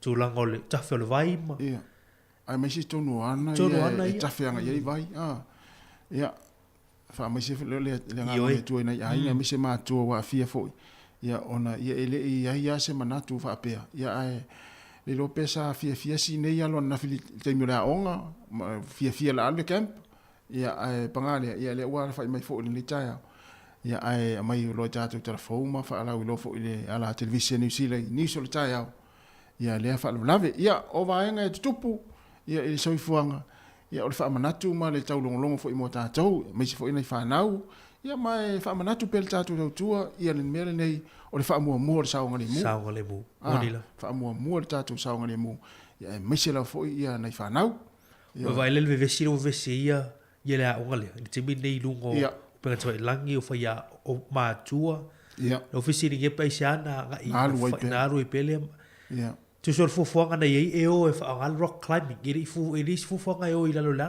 o fe e ona lo papa ia wo le la lo le o la nai e mar tu la ta fe la vai la lo ana ni e lo no winga o le au tu le na o le lato camp e o vo le fe e lungo papa vo ia le wa tu le pena timu lo o i tonu ana ni ia ta fe tu lo ma le vai ia o le mfainto e ia wa mau so i fu tasi ia nai to tele la tu na fa sa wina ia e o le fa mo la volta tu sa ngani mu le lo wa tau pe fo nei le yaso yo na vai tu fo tatu tala le tau ia e lo wa fo le yaso ti munga ia sa vili mai se tatu Wellington ia le mana tu fa pena fo ia le tele vai ngol le tu no vale ia o le wa luas fu fa minute wa te nei le tu lai valu o le si vai ngale na mai tatu telefo o le tu lang fo le Mario le o le misi al mo tau fa se mo tau fa vale ia le foi na mai tatu telefon ni tau Savelina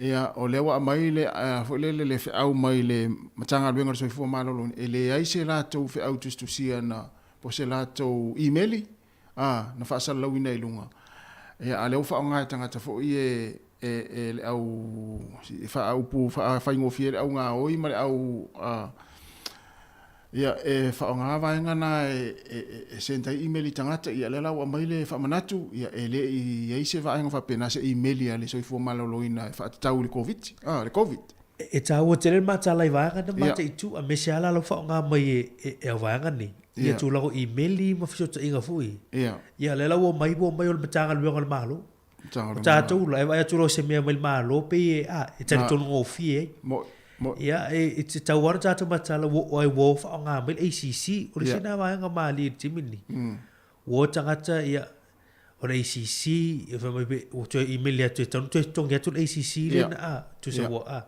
e mo pena e ton mata lai e o fo i matanga lu ngal malu fa te wai lo si wa na we mo tino le o le malu le email mai mo ya e tawana fa te mana ia le o va le tali mai le soifo malolo ina fa ilo mai ia wa e sa ole wa pe e tasi am tanga lu ngai te ring fa nga mai tangata ia le alo fa ia male e nga o ia tupe a tangata ma vai nga mfa pena ia ma tala ita tau ia e wa mo ia e pina fa na e va la tau pu e me va pe me email e mo ia nei ma tua ia ele ma la matele ia i vai va pe a man tua nei fa na ia va ia nei se vai va pena ia fa is fo ngai te ua mai maule tupe to ina man lo matua ia i fainga au nga o yo lo fa sa o lo so le au male po ia me se fa ngai ngonu pe fa langi Ulus fulano minuto te nei le valu la vatu tato fa fia fianga nei ya taliu mai ya na vatu leo nei inisio au nanga fia fa la wiloa ya me se foi ya nei vaanga tato tal no ni ta fa vela ne la ko ta ya tato we vai la ya si fonga la mo Wellington fa fia fianga le kau singa la fikalenga ku maloko wa inga sa ku le fa le luo ku la fa le ya mango ma fa wangali li or fonga la kaua kai le ua man fa kolu ka wia inga ye fa kaka i muni vai ma mau ko finga ka wia inga ye fa kaka i pana laua ma na vasuifua ka wia inga ye fa popo le vai ma kafia ai ka lele le ku i malie ma vai ko lau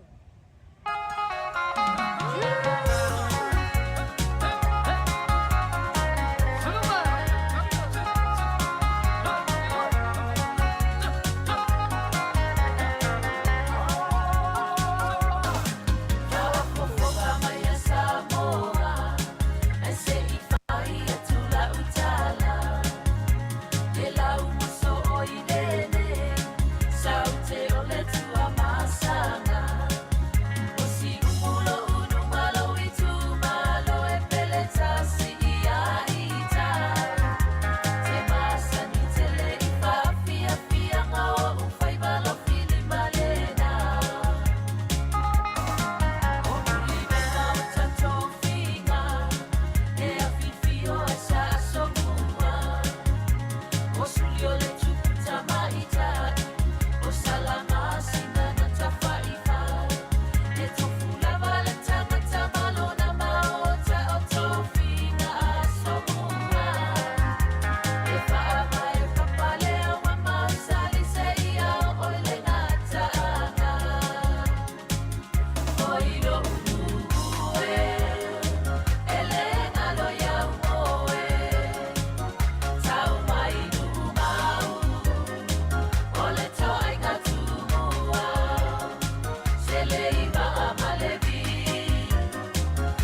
E loa sfulu afe tala le tupi wa tapena ele Digicel mo failunga o le satina I New Zealand ma Australia mo le nei tausanga. Na o le lafo lava sau tapa lua sfulu tala pe sile atu I Numera Digicel I Samoa. Ma isi atunu o le Pasifika mo sau avano I le sei I asforai le taitasi. E tanga va afo I le sei pia e whaangaina tautua le ClickX Pacific e lafo ai se leni telefoni Digicel I Samoa. E tolu failunga ta ilima selau tala cash e sei ina mo New Zealand. E tolu fo I failunga ta ilima selau tala cash e sei ina mo Australia. La fonei loa so top up luas futa la pesile atu. Mo sau avanoa e te manu malo ai. E seki lava le Digicel.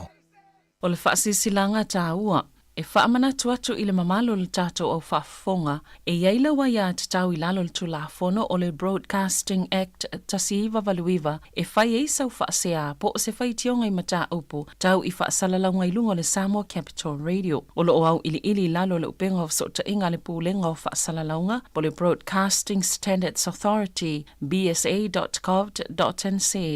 A inga mo le whai o sau whaasea I se polkala me whaamanu alia I lau whaafonga anga.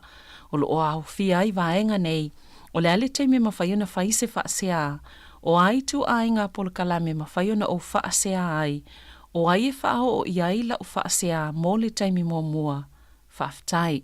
Start your nursing career with Whitireia and join our nursing whānau.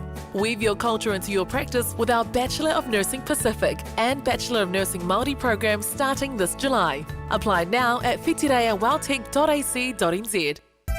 Malo waftai wa toi luas fulfitu minute ona talo leo le July iwa. Mari. Tu se amata ona lolo vai au kilani an nafi. Alai Australia ia la to pulenu.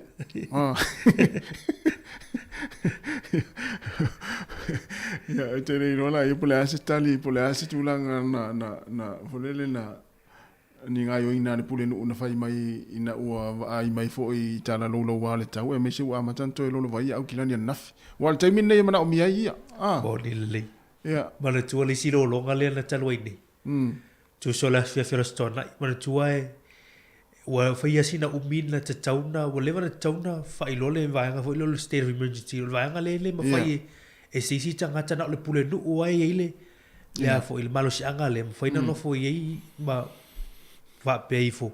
Ya o le we au kilani le tulanga le state of emergency wa tauna a. Tu salai le Australia el pulu ti e ranna lolo vai ale lolo vai au kilani le so na fi tulanga la yo ti munga ma tulang fa pena ya ai fa tsai or ole tulanga le so na fi bo va ve mai so ti ole vai le po na le silo longa talo nei le sa ye u kilani por ti ole iva le fulu quatro a fairle le state of emergency ya ole la ma le so na fi ile au oli le sa va ve na fa tsai le va le ma tura le Australia le pulu ya le la tu mai ona malo anga mona tu tele sui pulu na te va ai ki lani mo le te mile lo so e sei mala tu ta sia foi ele o e tanga ta ki lani po le mafu anga wale le va pe foi le ta fao po le ta polo yes to ina pulu e mele le tato pulu e le von tala no ato na filta to pulu po sa wa ta lo sa wa foi fa sanga I matangata ma fa ilo ia va nga pe na pe ona Pona ye pai o fei tai ni sitanga ta vole wa leva ele to su atu na to pai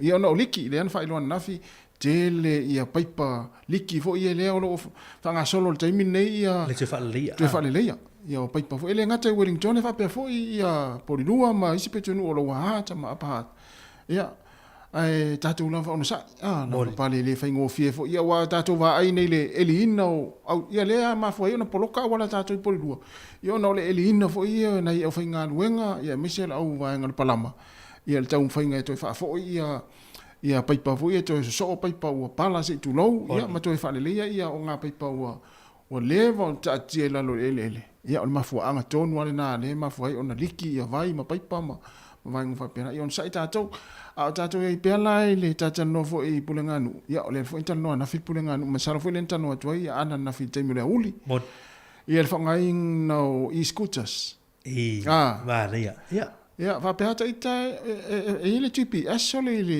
e-scooters ia wa fa ita email wo fa ita ia wo ala tai lai wan ton di utile I fa ita ia tu la scooter nei I purua ai sa wa fa ngali telefon ele app lunga le telefoni e tau download ia ona no fola ia te la tu ala scan o tonu lai lunga le telefoni le app le wo ia card Ia. Le watu ela ukarito e tipiala ele afo ele skuta le tupe le wa alu le tulanga le whangain. Ia e mona tala le ale mele ti iai. E mwhaivona e siaki e lunga lau app. Ia le mele wa e oi. E au ngā fui le wa e tue o mai umaia. Ia tangata ia ona ia skuta ni. Tue piki le po. Ia wa pe ia lua kampania le ona skuta si e whangai tātou I Porurua. O le pim ma le flamenco. Flamenco. Ia vanga pa pena. E loa I le lanu voi, lanu piniki. Lanu piniki le flamenco. Ia. Ia au le pim le si lana. Le sawa la. Tango ata ita fui le omi ki e lungo le... Le ino le... Pena le o ngai luma ia na alo le irum. E fai wana no fta ofi le... Tau. E tu mau ar sawa. Le e ia le sawa foi le pulea o fa sawa ele ma fulu sawa por tavali. Ele sawa te pe todos fulu kilometer le tu la pe. E ma tu la le te lunga o footpath. Ia le sawa o i runga lau. Ile le ni lo tavali ia la ku tu. Ia o lunga o footpath. Pio tu la galanda. Ai e a ngai o GPS. E wa fa le we no fotu lunga le te fo le lo ma tu le GPS. A o ela to ina le we alo lunga skut. E ai me lo ma tu me le we o. A fai nai mai tele fale olo. Te vai atu no app ya la tonu fale olo. Ele ai ala se alon to ina pe va pe ole. Ina pe fai ele mo ma lo matua le o le fale. Pe a fai na la tu tonu app i no telefone lo matua. Ya tina na o to fa fo mai tu tonu le telefone ya le app le ole e fo le tango mai tau e po fe le manga ala na e tami se ro le iskutal to ina. Este mi ta fata ita. E ala sa walu le SF. SF sa ngole muli. Ia. Ia mo tu ala e te no fa pa le ni. Le fu se mete alu sa sa. Ia. Ia. Ele pe o se escuta vo le te mo fai vo le. Alu vai E alu al machine wa electric Alu le ti se ia le machine da. Ia. Ana no winga la ya nga so stangata Au ngasu istangat e fo le po. E al mo li em faina ola le po. Fa nga le po. Au te lo te mai la vanga ko le ti po. Pe a umali. Au ai le las. O ia na. O le si vanga ta u le na mai na fi le tanonga le pulinga nu umali su pulinu. Le tai me umai na e wa lu umala tupe. Ia. Wa umale fo le wa na tu ule skuta. Au le fa ta ti na ilungo le paf, foot paf. Sa o le. Ona ia na tangata fo ie na tangata ma tu ola sa vali atu. Ya e watu lai pai mai lunga le footpath. Ya en fala e mese fo ina tanga fo e fa nga wheelchairs. E sa le tu la na te le scooter te vai. Wa vai scooter. Tia solo I tuo mo me fo io o fa tali pas. Ya ma tuo fa tali pas ya le ya awala e uia to tanga.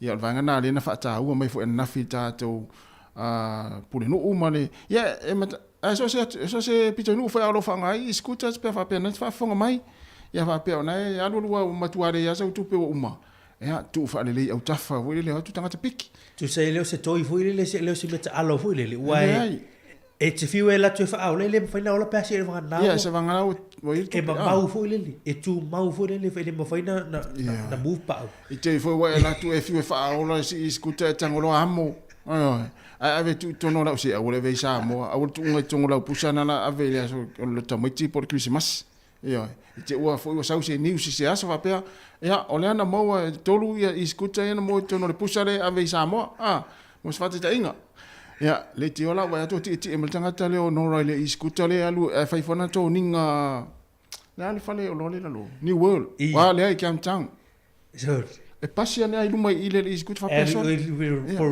poi le pa nge ala mua na iskuta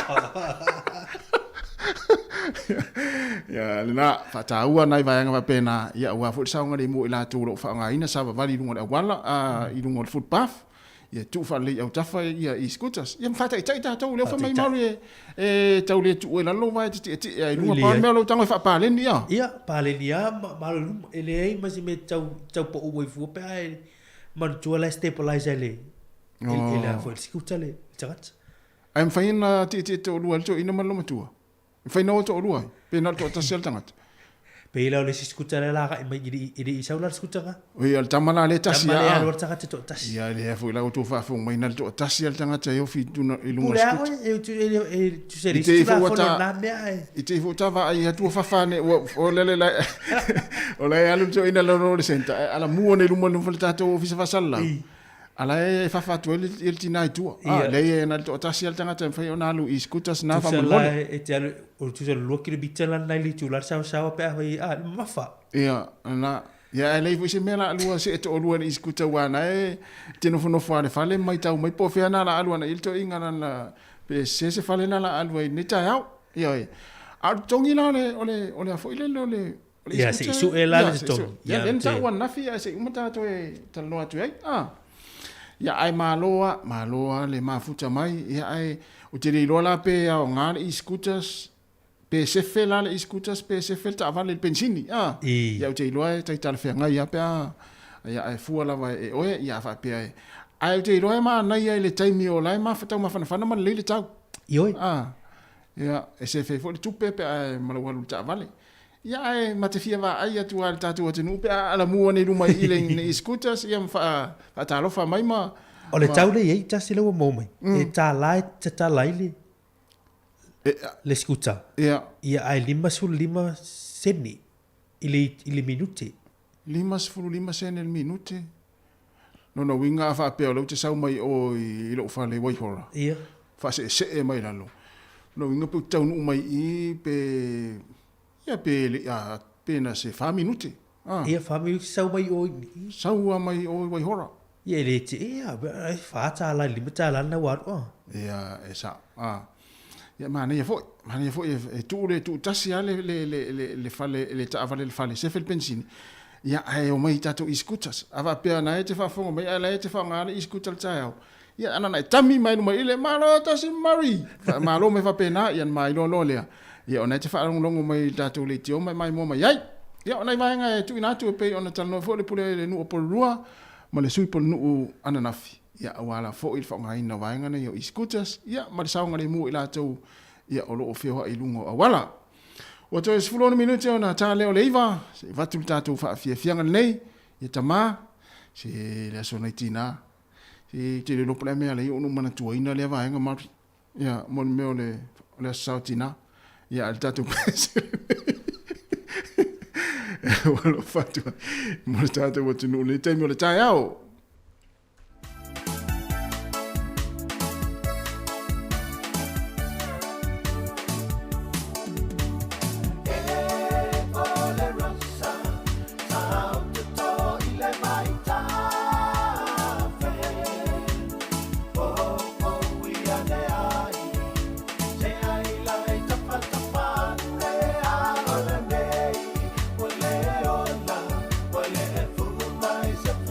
Time.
te sauai o le sa mi lava e tua iai leva ainga fa momo i loto lea i leva ai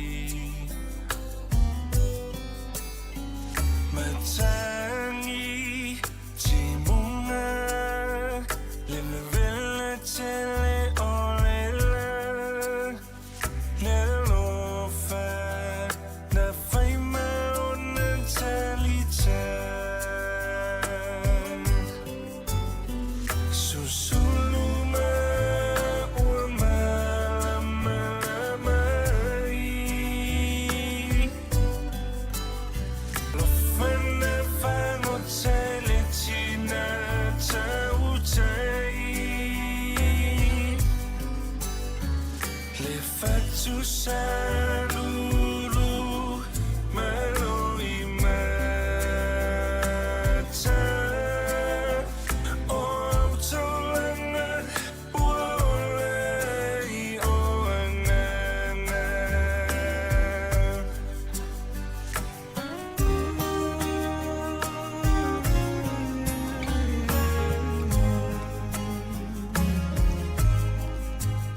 Elena Tailetina Sui sui tau au le tama Ole alea e vanu A o inu i le afu A o so mai le tai E le Italia ini vai Sa ini le lofo o ta o toi le aliti tai O le sea tui tui Funga funga limo malenau Fino taia na mamoli mai le feo Susuma ua malamai Le lofana fango tele tina tautai Le fatu salulu maloi mata O tolanga uolei o anana Susuma malamai Le lofana fango tele tina tautai Le fatu salulu maloi mata O tolanga uolei o anana Le fatu salulu maloi mata O tolanga uolei o anana O tolanga uolei o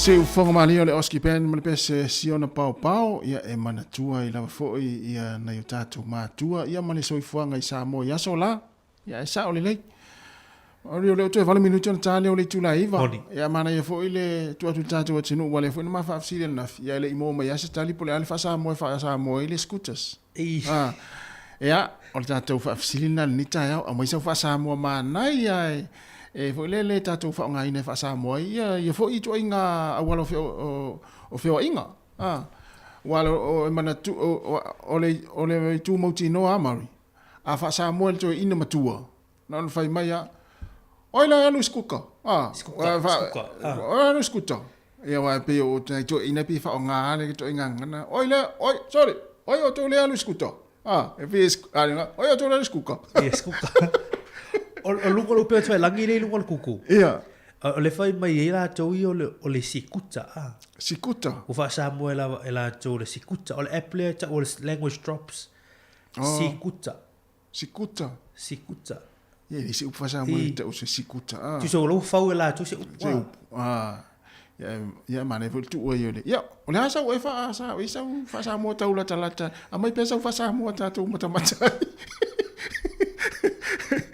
Mai pesa fa sa mo le tatu mata ai po le ala fa sa mo o le foi vai ngole o le skuta wai o skuta te vai pe lua e pa wa ia e lua pa o lua pa o tu ia mana e tu ia o le ia mana sina vai o tu ia o le wila fa se se fa sa mo ala tamu la lata o ia le Lata ia le wel wala au man ia vai te le e mena te le ba lo si fua ba lo si fua ba a belli te ya sai ora o sa mo kupa o le kupa tasi o le kupa o foi goe o le kupa foi le to le ai ko kolo nga vai de se ka vale sa e o le kupa o e suafa kasi o foi de nga lo kupa ya ku maru su de kupa ma ya nga ko kupa oi e mana ia o fanga le video oi mana se foi singa toina ya mana ia upu mana foi le fa sa mo toina ya va tai ya va se foi ya ole kupa ma kupa ia tu sa le fa va ile mana ia tu sa le fa tu sa le tolo kupa ile so na lu le ato ya pe ya le mu kupa ia le mo e Bruno. Ia. Le tama foi le te watu foi le amatan tolo. Ma le foi le live ta te le fai mai manono. Ia. Tu foi. Wa va ai le ofisile tu pu le pu solo i lungo le. Mutia. Ia ta mai o kupa. le. Ia mana ia. Ia le wa amata kupa. Mana ia. Ia. Mana le fa uina. Ia mana ia fa uina tolo. No ngele se fai le mu o wila fa se le fai mai ia pauan no kupa volele ia le tu ia le vai volele ia pesi me ia na talo fa vala malo sei fu oi Rachel mai oi Hello, sei fu Rachel.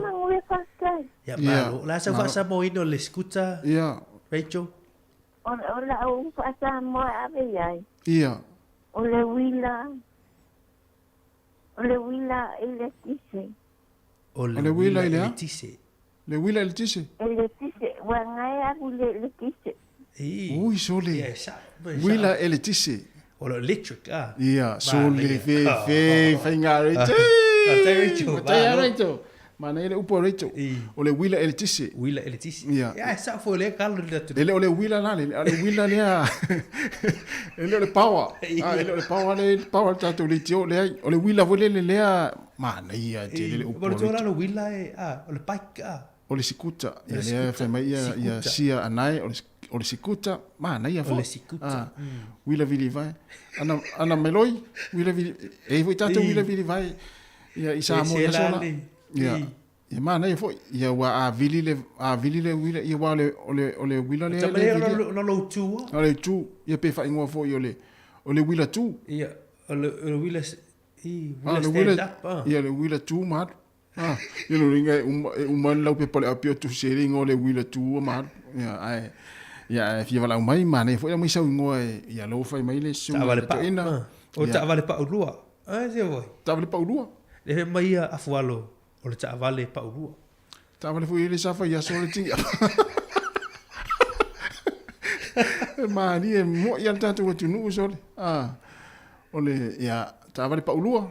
O sole. Ia mana ia fo. o le sikuta lesi, ia o le kupa. Upa lesi. Ia o le wila o le wila... Wila elitisi. Wila elitisi. So le mana ia tele. Wila mo le tau fai mai a. Wila mo wila. Ia mo wile le. Ia mana ia vo, ia, waipi, ia langa sao le wila mo nei no le. Wila whaase, e kama oe. Mana ia vo, wila whaase.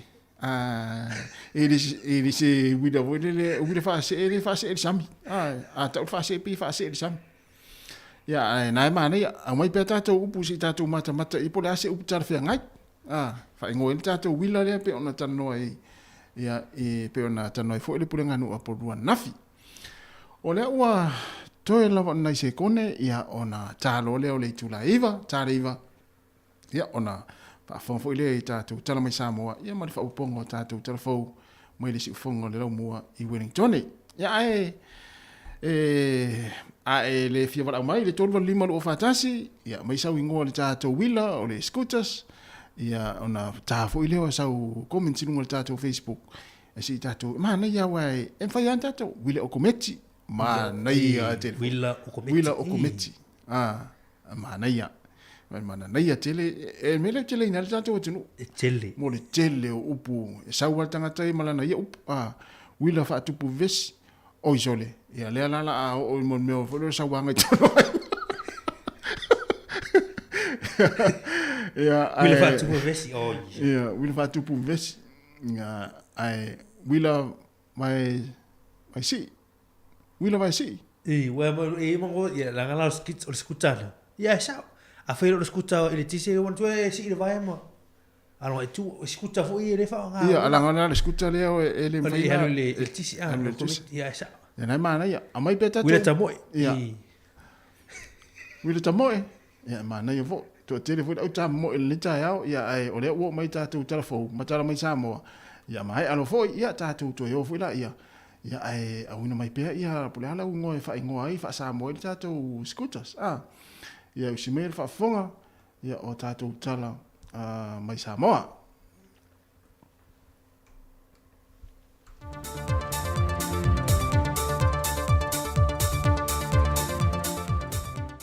Toe whaafeilua i lo tātua tunu leo ngā tutonu le neiva yaso o nā so se furu nel masina o me, au se whaopoponga o tātu tala mai Samoa. Watua tu nei se tusi whaasea male presidente o le asosi lau tusi tala Samoa le Chores, a ngā ili minister of so ta inga ma a walafa teknolosi, le whionga toe lupe populi nuku o ne semo. E whaatatau se tasio ana ngā yoinga sa whaatino le se tama i ta i tusi tala, na ulu fale lo na ofisa e fisilingia se tasio mta aupo e fia malamalama ai. Na whaelua le tamai tai tu stala, e o atu le luetu la na tau fia o ie le minister i te tono lo na ofisa e whaasa o na toe alu i fafo, a e wala au ilo na whalitua, e na ia o atu e whaia su e su inga le tamai tai tu stala.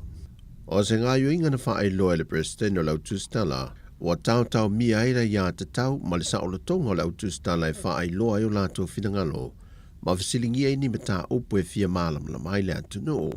Ina manatu le tamai tai ia sa raisa rafina sa ni review le Samoa Observer, e wi ia whainga tau wha amata o mai se tasio minister, ai o le ale tau fia pe wha vai vai ai o ia, e le tū lai e fisilingia me tā upu e wha malam la mai le atu no, tusa pe o tai po minister, po o ai lava, o le ngā ruenga le whatu stala.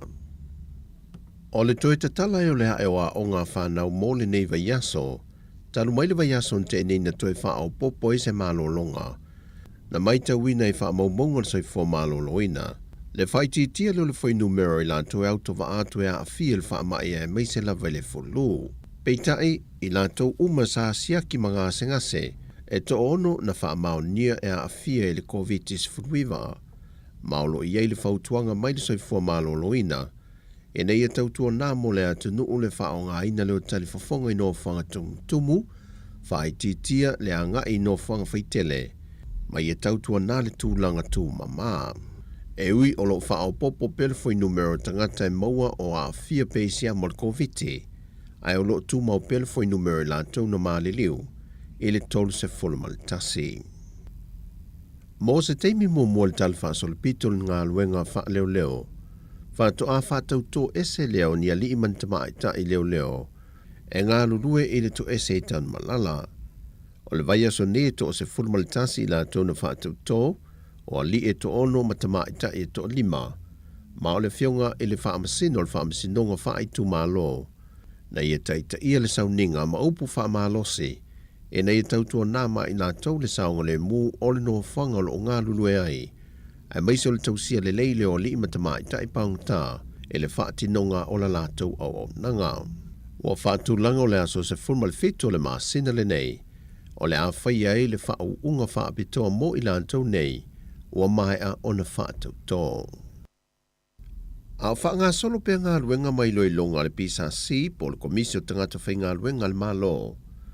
Ai o lo wha awau pia o na wha mawai ese nisi o li matama I tai fōmai. Mai le mautanga se ngase mato tua. Wa iai nei se papo le ngamtanga luenga o soi fua malo loina. O le to o lua le ua wha mawai. To e paula vai o fōmai wha apitoa mō fafonga po mata. O lo wha lango I aile mamalo le atu no. Le sunga Dr. Lucilla Ashing, ma Dr. Tile ai ono. O le wha mawai ula ue pe unu whai loe se tasi o fōmai si ni al mautanga se ngase mto tua. E tele tūlanga I leo fiai fōmai. E au fiai le whainga fau leo o whai loa mai le pisa se. Le tāanga tasi leo le tūlanga e fua I eito tongi o fōmai. A toa I leo o mai le teimile nei. E le eito tongi a lava over taimi o isi fōmai. Ma whao popo fo e ma le tūlanga e leo fiai le tele o tangata whainga ruenga. Ma ua wha mawai e se mai ei nisi fōmai. Ai a vea mawhaia onga. O le toa lua fōmai o whafonga o wha mawai nei. Wa ofo mai e le whale mai o Amerika Samoa. Le silia ma le se lau fast fulwafe tala a Amerika le tausanga. E ngā lulue ai mo I la tau. To e tasil ta milisanga o le whaanga so longa leo le sue ngā siampini o awole ipul Pasifika lo whaia mai Samoa. Ai wa manino ma le tūlanga o le ato e siampini fo I fiti. Ma ato ai loa ma le se fulu tausanga o umia e fiti le siampini. Talu ona amata maile nei ta milisanga. O lo aisilia fiti le teimile nei. Ai to e tasi le ai lo ia mana o mia. Ma wha mawina I lo malana siampini. Pe a mai ale la ta longa ma le tonga ai le aso tōna I nei. Na onua I wha mawina le tele o aia fiti I le la ta longa ma Japani I le fitu se fulma le lima le se fulma le lima. Ai na toi maua le isi ana pōnesi I le la ta longa ma le manuma. Na manuma lo le manuma I aia lima se fulu I le lua se fulma le lima. O le whaatulanganga o le ta amilusanga nei e ta alo umai au. Ai o le aue ai silia tu sa lava po le ale tūlanga iai le wha ai unga. O le au lea e manu malo. O le aso tōna I nei lei tūlai se fulma le lue le awauli. O le a whaanga solo le ta amilusanga muli muli. Ma lawi nai le awa le a manu malo. O tala ia mai sa mō manuia le ne ia solo tātu wa tunu o wha soifoia.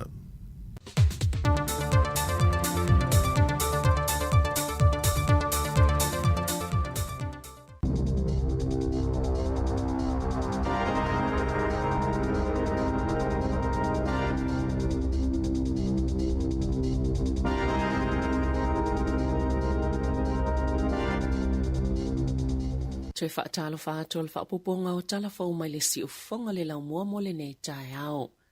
O le toi whaafonga ma le toi whaale leia o awala na whaale angaina mai matangi maa whaa. O le a tili toi whaati e ti e ai fo I si mau avenga I tau e tutongi e tangata. O na wā onga mai si ngā luenga titele le tunu o. Ma o le a si iti ai tau o ini siua. E tu saima whaamatalanga lau whaito whaalu tamau ainga. Ma o le ale ngā tai I tūlanga la matia o le tamau ainga o na wa fianga I le lumana I mai suwinga o le tau. Na sauno le minsta o le swinga o le tau James Shaw I le aso ana nafi. E mo o mia le malo o na vave whaanga yo I le tali atu I le suwinga o le tau. Whaatase ma fianga titele I e ma fua. Ona o le onga o tūlanga e o iai le atunu o mai va ainga ese o le tau. E tele a fianga o le tamau ainga mai suwinga o le tau. Mai le iloa le lava I le taimine I le tau wau whai. O le siti o le tau le soifuanga, wā tili tau ngatai le whainga o ngā luenga titele. Tele tupe le malo e toi whaalele iai awala, a onga, awala lau papa ma whale mai, pe ona whaali e se whaito whaalta mau ainga ale ANC.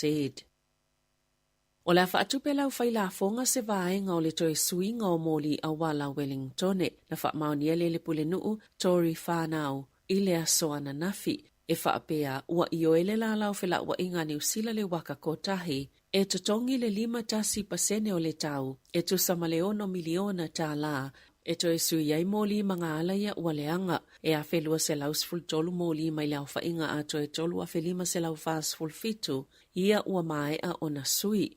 Ma moli ia e pito sili ona te lele avanoa e ono tula i mai ai ni whaafita hauli. E ele talitonunga o la si itia pele numero moli o whaaleanga ina. O lo o whaamumole i tu e pito sili ona malolo se isavili i le taulanga ma ua wala au fo i le tamaita i pule nuu i tangata lau tele ina ia whailo atu i le pule ngā nuu pe ailoa ni moli ua leanga. Ona na fin whaalau iloa i seilo ilonga na whaia. Leana mawai e se fulu ono ni moli i mga ala i le taulanga na palalasi. E au fiei se moli na ngau mapalasi lungo se taavale. Mani moli se tolu na pa uu i lungo se awala sa vali.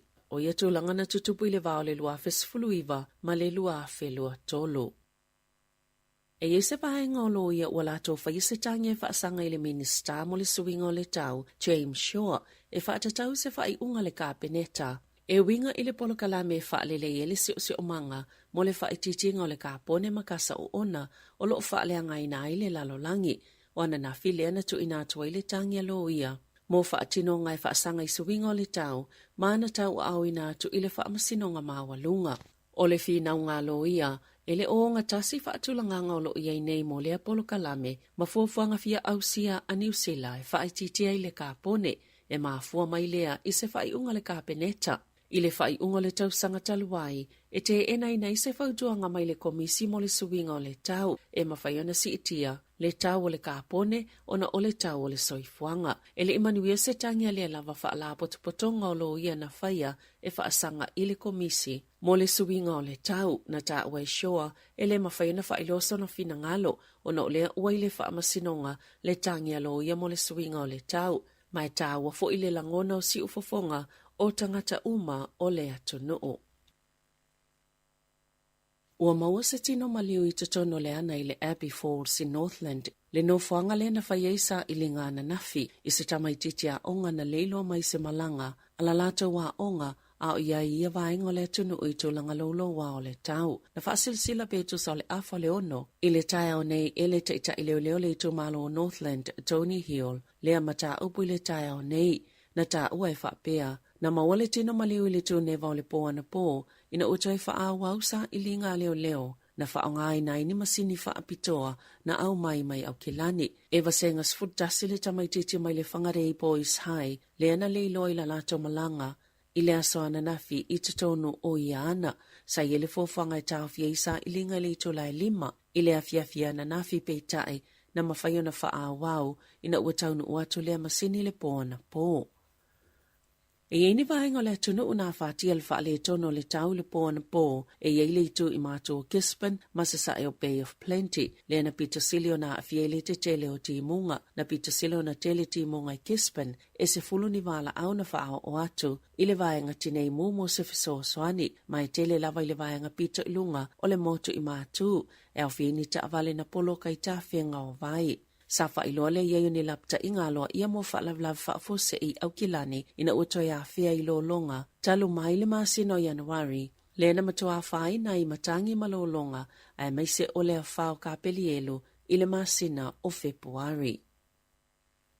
Sa whaasalave i ma whaapuupu e le whonga fitalai o le palemene le launga le tamata i whaipule me ka whaitiri i le asoana nafi o nai whaapea ua mamau tele i tua, na whaiese pōwhiri e whaafelo i ai whaitiri i le palemene ina ua i whaamawai mai le vaenga whaupwhai le leipa. Aianga i le vaenga whaupwhai a Māori, na ave isea mai le mauta whono, ta itai o le te pāti Māori, te pinga wera peka, Marawiri Waititi, ina ua mai a le pōwhiri, masauno i le whongawhitalai Adrian Orurahe, e le i whaamaunia i vaenga whaupwhai uma, ai o lea ua whaataunu o ina lava. Na sauno Waititi, ua mai ona tala noa ita i vaenga whaupwhai uma, mai le isa tasi na tali atu le ai, sa fai to tasi le sauna ngal tamai tai fai pule. Mana ia ta uai, sa le ifai ngofie ia te yale fai au lea fai unga, ia nga ia le vaenga fai a maori. Peita ai mo ia lava malona ainga o se fai unga sao. Wo oile taimi a vele fa mua mua yona tua a, e tau tua mga lue mo ona tangata. Na ia sauno foi, ilona anganga fie tula ia i tutono le maota fono. E whaailolo na awai i se vaenga wha upwhaialango na ilo na leo o se tina po se tamaita e Māori. Mai e whaapea atu i le fofonga whitalai e manao ina ia langona lo na leo. Na sauno le fofonga whitalai, wo o le mta upi se isi whaafina unga ese mai e wala awai i le whaipule Karen McNulty e sauno e winga i lolonga i au kilani.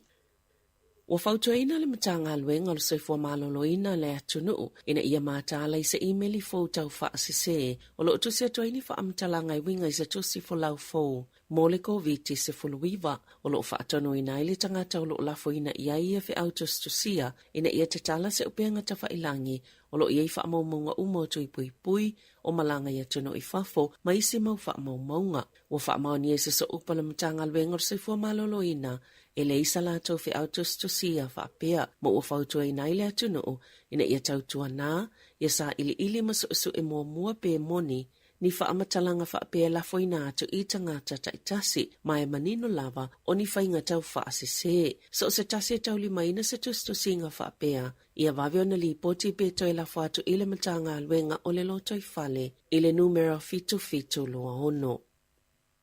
O le asoa na nafi na whaasala lawina le matanga alwenga o tupe, tālama whaamaunga o tupe o lo whaalia lewa ai mamao, i se tūlanga whaale tonu o tupe. I te tono masi nei vai o atu ya mati, na whaamauina le matanga alwenga o tupe, le tolu te sima le 4 biliona tā la, o watuai tupe whaalu, nei lo tupe maua po le deficit, e lata i le lua te sima le 5 biliona tā la, ua te lea tuai, nei lo le tūlanga sa fofua ina i le masi na o te sema. Ua pa ufo i tupe maua, e lua te se malitolo biliona tā la, sa le au si e tupe maua mai le la fonga i tawa o loa ma au nanga, ma pisinisi whape ma la fonga mo tupe maua. E telefo ini ngā luenga whaale le iana whea ngai male malo, e meisa vaenga te tele lua i ele i le vātu. Mai tūlanga whaale e tono le tau, o lolonga i au kilani ma le a whao ka pelielu, ne whai tau biliona tā lalo na whaatupenga, o se talala ta mai o tala whaatatau au tō le tupe le maasina o te sema, sa ma maolawa tupe ni usila, mai le maua ni tupe whaasili po le surplus, ma o le vaai ma mao iai i le tūlanga o tupe. E whaasela wonos fuldasi miliona tā lao le amawalunga tuai tupe whaalu, i lo tupe maua, i le tau sangalua a whelua wha, o le asos fulvalo me tau lau ina i le tala whaatatau au tō le tupe, po o le paketi mo le nei tau sanga. O emergency housing o whale whaanono whai mo sina taimi pu'u, tangata ua mo mia wawini whale whaamautu iai. Pei tai isa reipoti le aso ana nafi na tā uai, o le tele lava o tangata, pe amalita i luas fululua vai aso o lo ono nofo ai a whale. Sa mole mawina le si i maali o le numero a inga ino nofo. Ia nofo ngai tau sanga e ono ua tuanai, pe ona tā uai le post, ua tele ina whaanonofo tangata e mo mia wawini whale whaamautu iai. I whale tali malo la iti po motels, na tawe Paul Hunt o le komesina moa ia tau. E matuatu tumu wale tali malo, i olo o whaano no fo i tangata ua mo mia wawene whale eno no fo ai, e le saunga le mo whana witi, mai le talawhia ngai foi, pe anu no fo ini tangata mo se taimi umi, i wha maumaunga ua ta uai. E tasile a inga ua o atu le lua se lauma le lua vai aso, talu ona no no fo i se whale tali malo la ititi, po le lata i le wha tau sanga. Ua maua i so e ngā leo e whaapea o le tangata lea na maua ua mali u taftafal whale mai i rotorua i le aso sā. O se tama o ngai le University mai Wellington o Joseph Peter West End e lua tasi tau sanga o lona soifua, ma o lo whaawau pia so e ngā. O nei le ima ua lava le mafua anga o lona maliu, o le te ala i titio le tasi le wawea o le aso sā i Lake Road i Ohine Mutu, na mauailo na tino maliu. O lo fia maua leo se fsota inga matangata la tau te sila fia ina, ni faa matalanga i winga i lea mata upu, mai mafayo na wala au i le numera tasi o 5. E yele sona ua o mai ilele muli ta ia o tu manganu o Maori i se whaatasinga au le ia o le whaunga o le tupo sa lesa. Pe ona sauno ele ko Vanasilio New Zealand, Dame Cindy Kiro. Sale ino folele i le tupo Maori o tu heitia le ngalo i le komisina Silio New Zealand i Peritania, Fiolkoff. Le whaatinonga o le karakia po le titalo i tū manganu o Maori. I se whaatasinga na iei le aumalanga mai New Zealand i lone tona mo le whaunga le tupo sa lesa. Sa sauno ai Koff, e le se tasina i tutono le potu i le ataimi, na iei mo mui se whaunga o se tupo, o Dame Cindy o se tasio le aumalanga New Zealand mo le wha moe moe. Mana ia saunoa o le pōwhiri e au mai whaatasi i tangata, mai eilo na manatu. Wa yele sona ua o mai le asasi, ma sa uti le taimi mai manino lava o se tasi le o mafua anga, sa pisi fo ile pale mia, ma sa tau mawhaile komisina e whaafetaui, ia vaenga uma. Tala fo ia male si ufonga le lau mua, mo le nei vaenga o le tae ao.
Whawhiwhianga mai la whapese le whaiwhai aso Serenade i na ua luas furu 2 minute ua te enei le tu la eiva mai atu e fwoi ma le whaoponga lona lua tātou telefau o nei tai au ia e meisa i o tātou tala mai Samoa whaalongo atu i whawhua tu le tātou ofisa Maori pe se a whaare mele pa o me wafu Ona no winga fa si telo ti munga le opa o para si te mine fa fa tu tato ofisa. Io e o tu nga sonni. Yeah. Tu so le a faliva le wa ya sa le lang i malo si me sa vidi mer ti munga. Ya.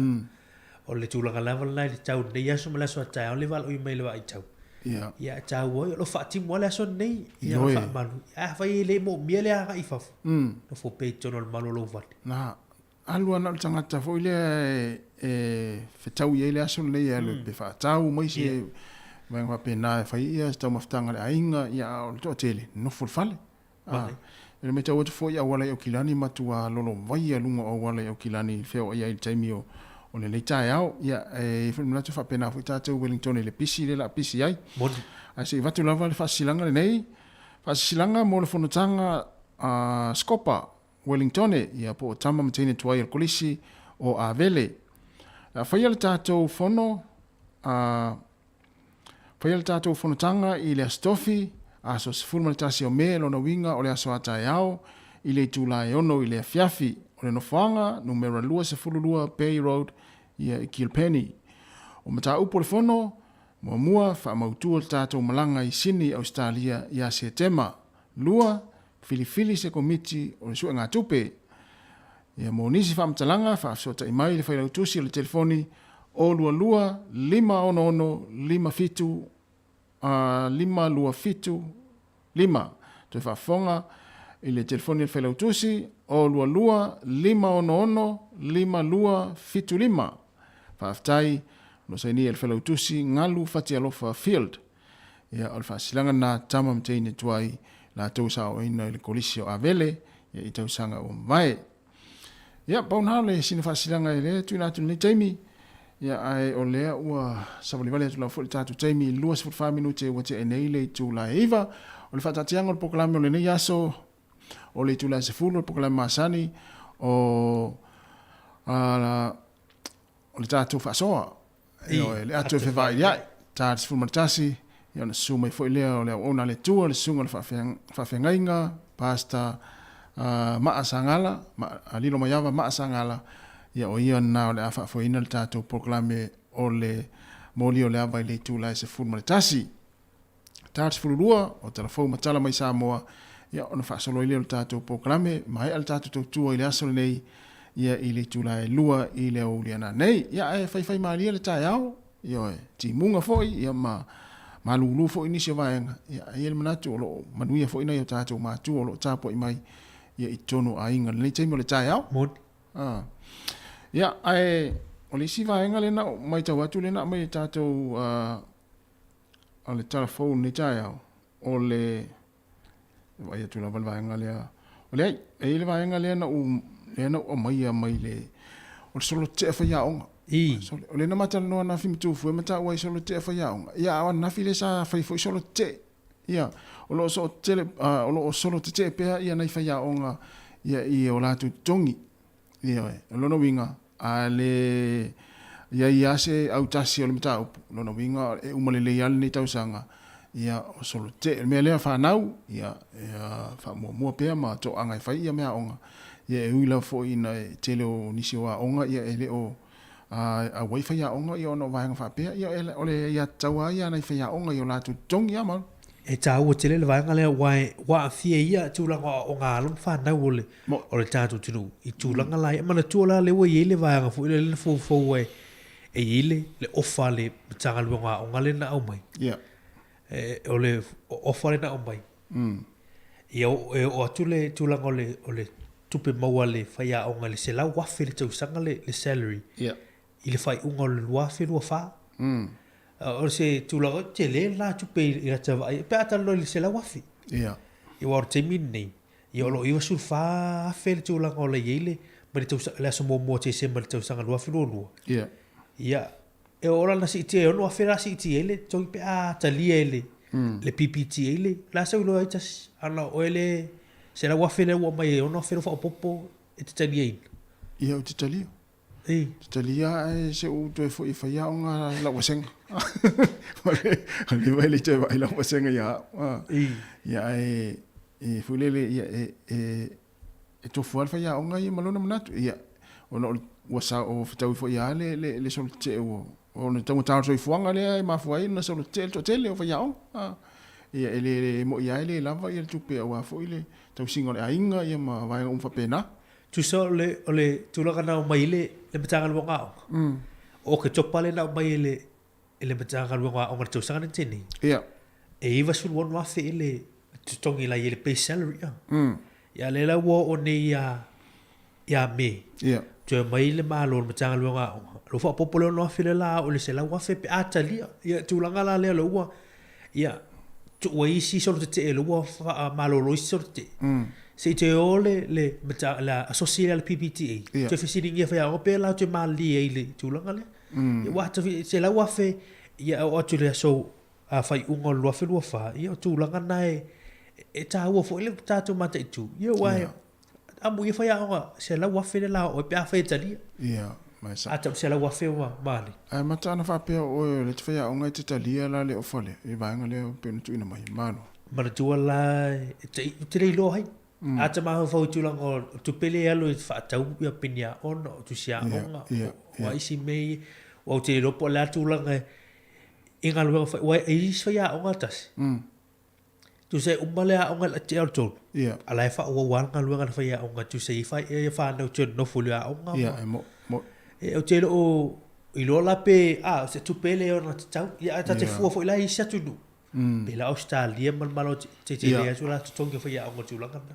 fo isi matata le fo mai tata tau soi fo o le veve siana tanga tana ia la tongi te mini ia sa ia o ia no le tong tar soi fo nga le fa pe ata o ta ho soi fo nga tau na lunga e lo lu tu e lo fo lu le tu se e lo ga i lu mo meu na e le pe sa mo ya sola le fa ya onga ia to te le nei fa ya onga ia fa fo mai mo mai sa fa ya nga sa ele an so te al wa tol tongi la so e foi le le titi tongi ya e talia mal fia wala ma on fanga fo ele va tu nu ya ele tu langa e pe ona ye ai ole te lo le na mai telefone le ke o pena mata telefone o pale mena nafi New Zealand New Zealand le na fo le na la ama telefono e fai le pofiri ale avanga le patia ma fai fa ma lo sia ya ala fai mai le tai ya o le patia maori le ai o la na sila fia e foi le e pati e tonu mala to tai ya le samani le foi ya ala fai mai ya isi e pati le ai le isi vanga fa pena na fu e fai no mata ita sile i le fontanga par mili le sona fili lua le au o le mali o le tulaga na tulai tu sola vai va vai le parti mau so le fai malo te lo la to me fai malo fosi foi le tu sei a u vai il tulaga lo solifono ma tu ese foi ya tu tono le o tono le parlemene ai e te wana le tu lo foi le parlemene male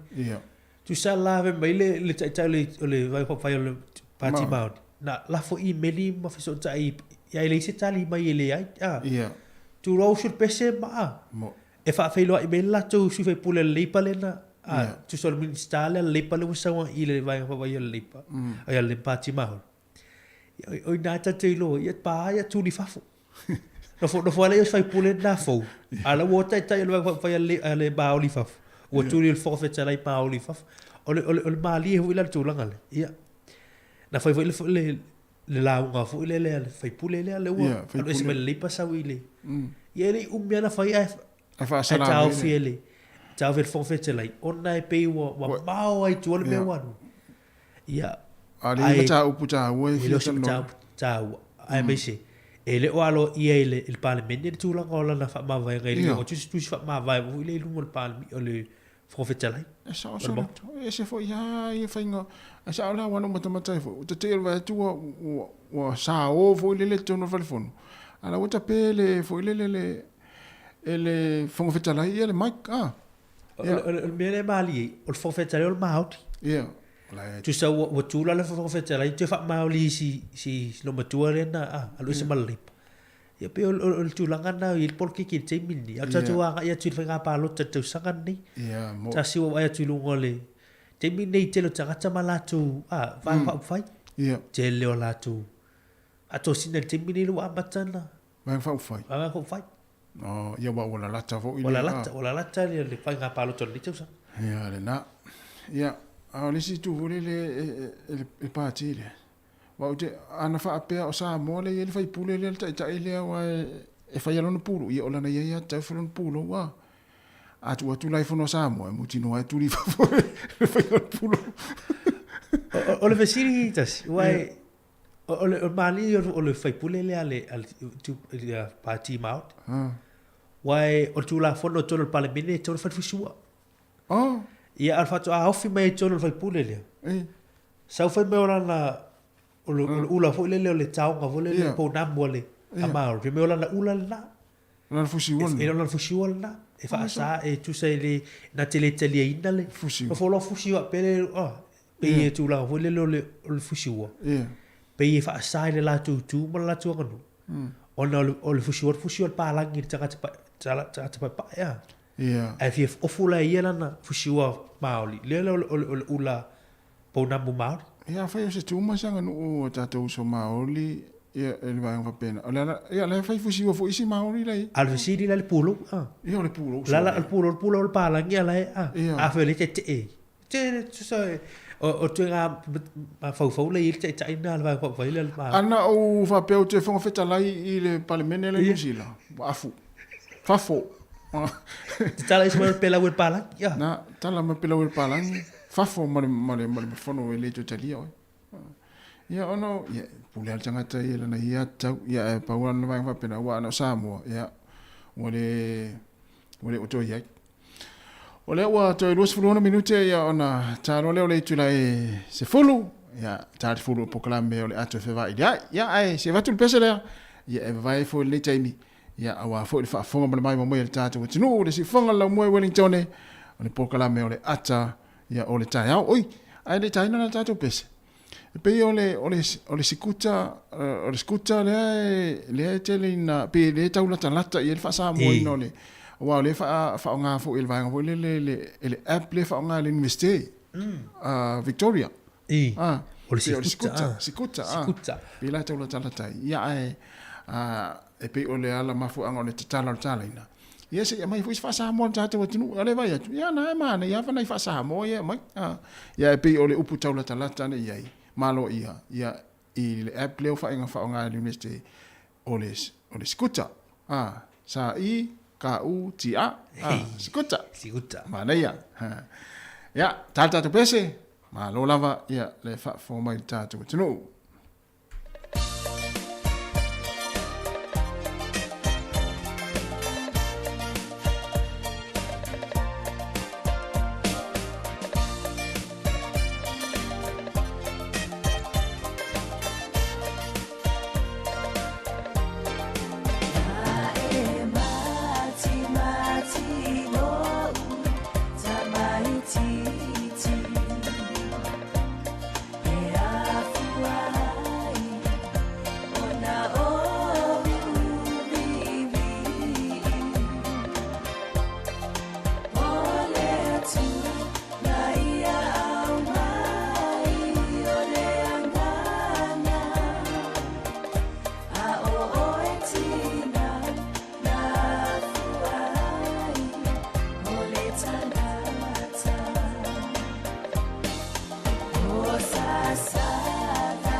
Ya, tu fa o tu tatu pese na le wel tatu wa au le tau fai mai. Ya, fa talo fa tu vala au ma lo ar so i fu le tai au. Ta talo va kasi mo. Mal. Oi. Ma le vela ve ku so li va de ku. Le ai, ma lo a mai tau pitenu le mo tu sauti. O de fi o lo si de ku ya au ko ma. Yang ko usau yo kirang inverso le. Oi, Ma ko ma si dia la ma ko me sa fai Ia. Ko le anga kau. Anga kau. Ia kilani. O le ma ko ala po le fia so yang fa solo de nga. O malulua a le usula. Malo. Mana ia. Ona o sa mo de skuka. Mango foi la ngai de foi pude vole ko fai kui so ia de ser ko mo skuka. O mango ko ina sa fai pude. O ele swafa. O skuka. O skuka. O nanga e de ngo. Ai ele. Ia. Lo ina la afa pe o de fai ngo nga skuka ia da ngai ka kai ngo ia skuka. Ai sa. Me no fo fa ka ba. Windia. Ai, não é acaba de várias segundos. Mana eu. O vídeo coi. Ia. O mai, o de meia de essa que fia fa so com o meio de o maori de fongo. Ia. O de makanga e o de meia o kupu ya visita. Na sa o silsila ia. O de meia. Ele o se meia fora a kanga ine ia ile le kuwa ngo ke leo ni usila maori ia aba ke mi o maltun e sia ka usanga ngo fo de Pleasant Point ai ngo ku uma leo ni usila se uma maori kana ila no fani nai fai mi fa sauli me nga le lo makuwa fo le kupa ka nga luinga kala ele ku so ia maltun sa bango aba ila ile mele ole mata nga i ko ngor pa le mengo o kamale ru kuma ole fusi wa ai ru kuma le pulo mani o ku manga i o fai ai o ke fai ku o palang i fo o kwa le sia ai le o ka kala palang me nga le Wilson pita e fai sa o ye aba yang afi ole ele fa pese fa no se o kwai le man o ya ma pa mingi fo dele i fa nga kamale a wa ki de ko ma maudi la ka curioso langola ko fo se pa ki malusi ele me fa wa ele o maudi uma e ma o ye de ke le o maudi ele si maudi alo nga o le mo se fa so o le ma nga ye o me o ku ko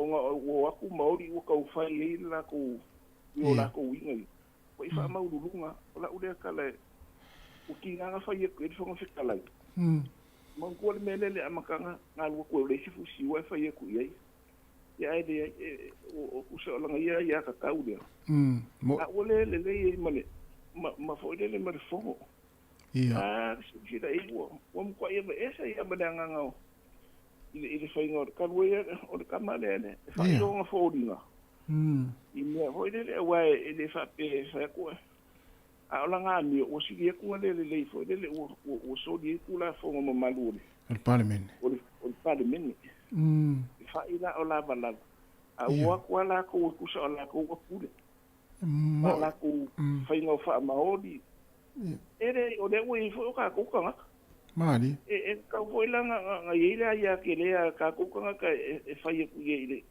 ile fongo foi le wa o le aku wa fa ye fa sa lo ko ale wo o le mele se ko mo mali ile o le nga foi le ka maka ye nga sa o news ile se me ile o malo le o ka ko uma ye tu sa va tu fa la sa no ai nei mo ile sa no nga la ia la sunga ava ai le tai le se pe ia ni me sta ngata foi le e mana o ia iloa ia i me uma e fai tonu parliament o me o fa ma wo o me foi le o ai ke le ka ko ia kala o ke ko nga le palang iloa mango i fa mai maltu o ka ko o le chango they have to go back to the chango where they belong o le mea ngā lenga i kangia i kere i ka malo le maltu. I kei mō kua i ere ai ma sea vango, ai saulo longi. I lenga maua i le vango mauti. O kupe, o kupe ia ko e le la wala o fa au ni mo o le fa pe a fa mai o le tuiti o foitang o le tuiti o foitang a va ku kupe I fangua e vai o le sami me o manga ola ko e pure la ko e le fa pe se fa no se malo a wala nga ai manguia ni o nga papala ngi ngau mai I le aki nga New Zealand mo ko I mala vango e winga le o se kala ho e fa ngo yo le mele la o ya New Zealand o mo ia mo di pe o la fa ko mele se kulo mele ma fa o mele ka o le aeroplane yo mo ko I sia winga ka e vai ki a ko ngila ka fa ke o ko kere ka di pakia mo ia o ki ko mo ka ko e mo ia sa pe e alo fo me ka ko ai le a o la fo no ku ma o di la ko ia nga pa wa me o la ko wa mali ia nga o kele ni sho ka ko fo e usu nga fo e mo di ia fa pe de la bo ni nga yo ka ko fa fo mo mo ai o ka ika nga fa so mali ma lo kala me ma ni ma ko lo ni tai la ko mo ni se e o mo an ni se e ya leo ala fatele atu tai la tama ma gue po kala ya tai ya mania fo ne yaso ya zai fo ya ya leo mai okilani mai le motu sauti yo il pitonu manunu ya mana yo le mana il tau ya la tau ya tatu le timunga ba le voi fa so se tama ya ona tanga tau le vana inei ya ba sandi ya mo sa ola ile tunu yo ma tu ye ile vana mai sa mo ya o se vanga na tanga tau le wale vana mo inei tanga tala na mala malamba li va pa ya o le uma tua pe o le emo yo pe fa pe le emo o laina I nunga le lang la me mata fa solo ato mai talo fa vala na no pa gati ma no se fua ia talo o ide no po kala me malo se fua ia le la o mai foi la o kilani tama ia mai o kilani ia no que ti de juo no ka fa no ko que vesi maoli ya o le no ko me nga po fa un ko po foi de percaria oi le na po ki le video le ko que karango ai mo ko su mai me o mai ko que sa ia ngai maoli ia me mo ka ko respeto maoli o ngale khunge ia mali wa ko I na po ma winga po maoli ia ka ki o maoli po dela ko ia o le maoli mali ai ma mo mane ngo fa no ngo ko ho ile fa le sa fa la ko po fury e po ko ngol mo ia wa ko le pule ko ngol mo ko fon ka lai moni ko la ko pa ko la fon ko ile ko mo wal mo ka fo ye yo ko li fa fo po la ko la ngo mo fa pe e la le me ke wa ma o le me yo le fu su mo la bala ia ho ye se lo le si ka ko fon ka e pe la wa ko fa pule ma fa la ko bushiwa a wale sulu la ko sapo pe fa ile lengi la ko o me yo suki o me pa la mi me mo pe wa e ka fa ri yo la la bo I ko ngoro ko mara wa e ka ula ule ma vai ke dia e ko ngom ka e ke vai ka ma fa la sulu lo siapo ma fa ro fu ma e ko po mai ko lo ya ona ho la ne ma le ana me nga le fa pe ka ko fa al me le ka ko fa pure sa mo ai le fu si wa ku ri fa po ma nga o le suki ma le fu si wa me pa la mali o ro ka mo me la ia ma le no fa so ona voi na ka ula ko ma ori dia ia ka voi a fa yo ese ku ma nga ma ori la ko la fa nga ia ai vai a fa ko William Sio su William Sio e ka ko na tamo mali mo la ku mo la ko o nga si le malulu nga wa pe lo ke ko inga su mo siapo fa pe e do po la sa e mo mo ya ko ila ku mo la wangu man me nga wanga mai al pena le me to faro ngo a vai lenga la ku ma o e sanga fu su ai ai de le la e ma ku la nga hoi de la e ma o mo me o fu tanga fa pe e mo fa ka o ke de si ke me la ku pa ku fi por la por foi la ka Rua ko masuki whai ako ma makaki o ako ma pusua. Ia a reka ko i kura fongo ma kura ngarango pa Samoa. O ingara e ka u pa ko sau. Ia. Au i pai ma ko ina e kai no se rosi de fiari kasi mama. Malo fa. Ia no final. O sile il pulo wale al Maori le fai il pulo al palangi tama. Pe le pulo al Maori. Ngai ke na kala inga. Ore ba ka wer ka.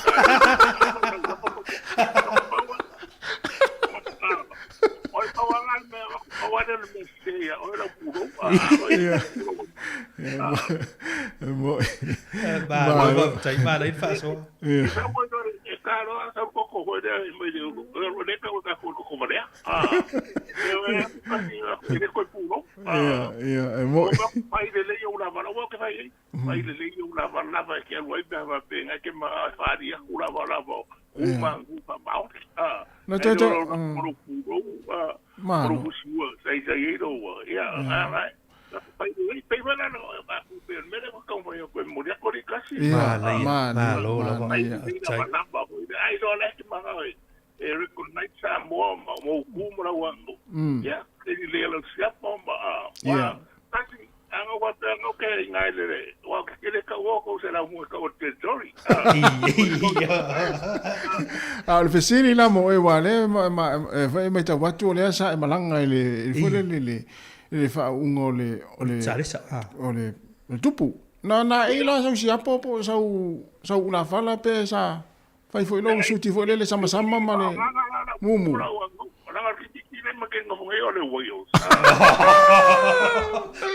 Vai wale si. Oh, wale si.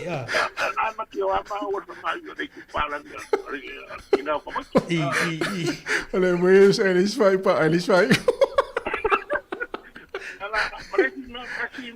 Yeah. Bueno que decir mais foi meia do que de au ai.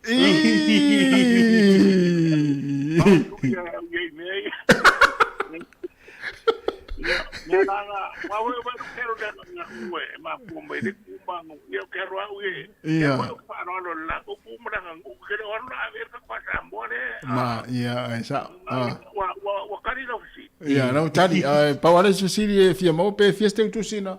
No mo yo pena monte tu si. Ma e don leo na ma ko ere ka wianga me ko ku pe ol me ko le ve nge ko me. La na de se yo yo mo wa tu. Ma ko ana u pasu er me aruka ka ai ka ka la kupe. Ma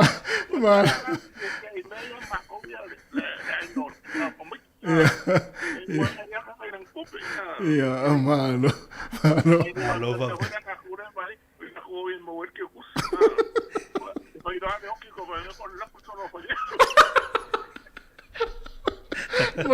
Manuia no vaso.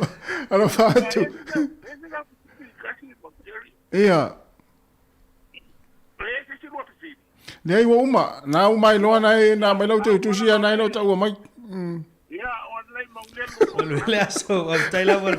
Ya, lo matu, manuia nei aso. Ya, vale wa. Vai la mari tamai. Ya, sao ya tangata. Mau halo tu si sao mai no fa. Sao ri fa. Ia. Ale vida, ale família le imo o la tu yo fa parang i le. Vale, lo fa tai le so be li tai. Ale la tal tu pesele. Ya, ole o 2 minute ona tane ole tu la se fulu. Al pesele. Ya, ole fu la sa uni ma sina fu tu ngava. Fu le Samoa. Fa le ngoi no le ona fu tu sanga. Ya alu lo mata tu ngava. Ya eso solo mai lo ma va ale le litorina. Ya, tatu fa ngoro la le vi litorina. Tasi le va ne alu tunga.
Pevinga le litorina mai le fianga toa mua le lato fautasi leo le a tauvafo i le tauvanga a tunga fautasi le whanangina le ono sfuta usanga le tātou atinu ui le tausanga fau a le masina fau ia i Samoa ia amu o tau le la a nga ia tu fo i na fo i taimi o le tausanga ua fo i le ta faonga fo i ia i taimi o le tuto tasi ia mātou ne ia na o le pati lava mpo whalonglongo atu po i le wala mua ia i tunga fautasi leo tātou se fulu ia leo tāpena mai fo le whionga la wano ia awal tātou pukarame o le atu whiwa ia mo le atu whaftai tele le tunu mafuta mai fo i whaafonga mai tātou pukarame ia o le atu le tai au ia tātou mafuta pia se i paele tulai lua ia i leo liana nei. O le tautua le si ufonga o le laumua o lo iai fo i le langolango a le New Zealand On Air.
Ia mai fifilo fo ile nei tai au timu mo le pongi sa ia ma tau ile lo mua i Wellington e fa ta lo fa ma tau fa fe lo i tuai ia ile manu le tatu tunu uma la fa fonga ma lo le langi mo ma le so i fu ala le lei fifio fo i fa lo atu ia o le sunga ia tasi tu i trova ia le fo ile ama to lo atu ile tu ina tu le nei fa o kuponga o le tatu por kalame le fa so ile ato e fe va ia ile nei fo i tai au fo le mele ia ma lo lava so i fo nui e tasi ma lo hoi lo spoil nei tai au fa le tonu tulanga o le tau ia ta tau le lo mua.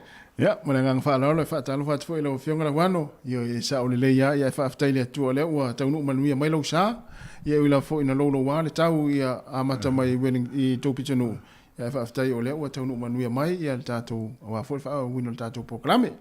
Ia ma lo lava ai o tulanga monia na ta Lucia o lo o manuia i fio anga hoi pitunu u mai tu malo o lo o tapo i mai ai le maro le tatu tunu u le nei tai au ia am salo le fa to au o mai ama tau le lo mua ia tu langa fa le tonu ia o wanga mafa ia pe ona sa fiai ia Nelson i laso nafi ma amata mai lava ile asunga fua ia ai te nane hoi o isi ai tu malo ma ai pe o kilani ia malore on sai o tulanga lava e le mfaia no o ia isu datu mal malama i tulanga o tulanga fa le natura i le sio manga ia moise tulanga fa le tonu le tau ia ai o tau tu na lava i taimi o fe o inga i lunga o la ditele ia o tu fa le tonu ai le taimi nei le lo mua o mele ia fa o fa mo moia e malangatu i Wellington po le to e te liu mai foi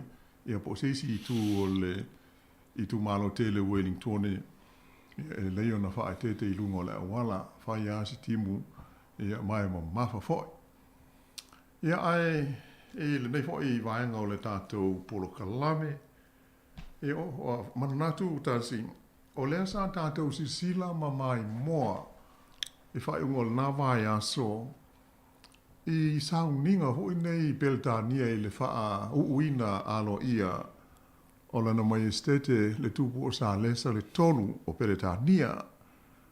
Ia, elenga te ina mātango fia ia sauninga, ia ai whape fui ana tātou wa aia, ia le tulanga e taulangi so o amo tātou wha fonga pe ia i wha asaralaunga ma wha upunga.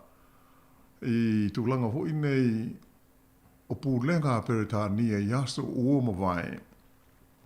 Ia a fiaila ona tātou maua ia le wha upunga le ta ua pe o pūlenga wha kolone i o le tasi le nei atu nuu o le laurangi na matua ma losi tele i nao na pō i le meo le pūlea wha ma losi fua o isi atu nuu e au fiai i New Zealand nei pe ia ona sila fia i le tala wha asul pito ia ai i teina nei ho isi o tātou atu nuu i Samoa ia na matua i longa hoi o na mawhatia tātou i lalo o itu a inga o pūlenga nei ia pei ona tā ua o pūlenga whakolone. Ia le lawa sa tātou sirsila mamori mawina i le whaunga o le tupu i lon tona.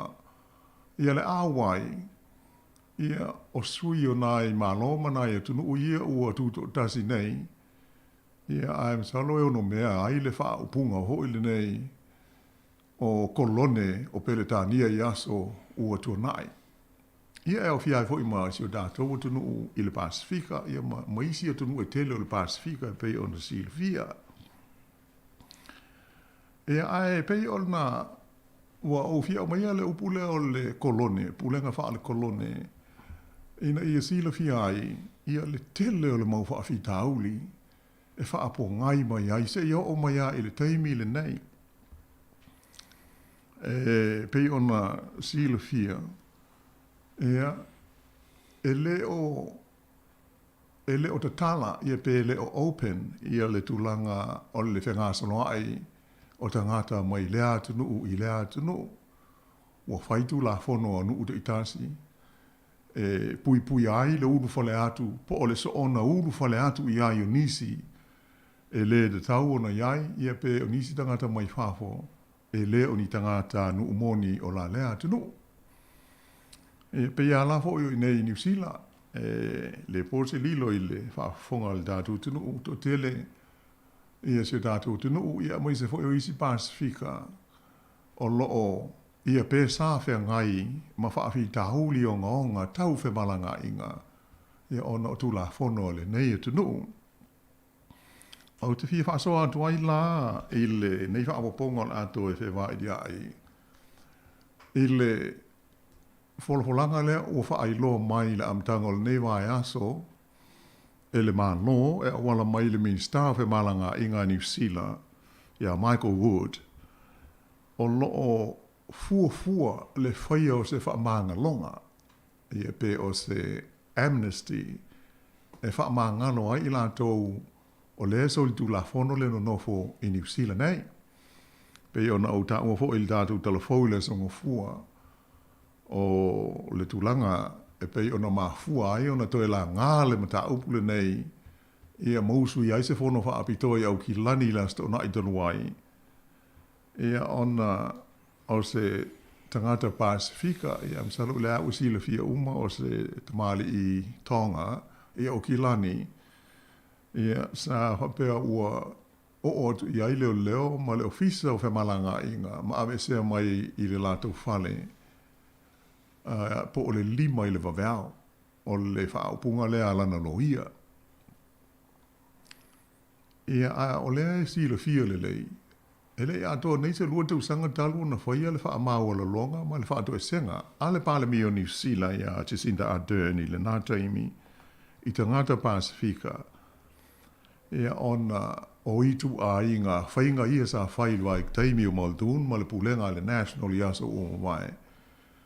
Na matua sue whaata pito ai tangata ua owa aso i le pō ma le vaveo ma so o se taimi e o ilunga i le awala i le ao te tea. Ia o whenga i ai tātou Pasifika ia mai se whailto o tele si o tātou tunu una whaina ai i ia tūlanga.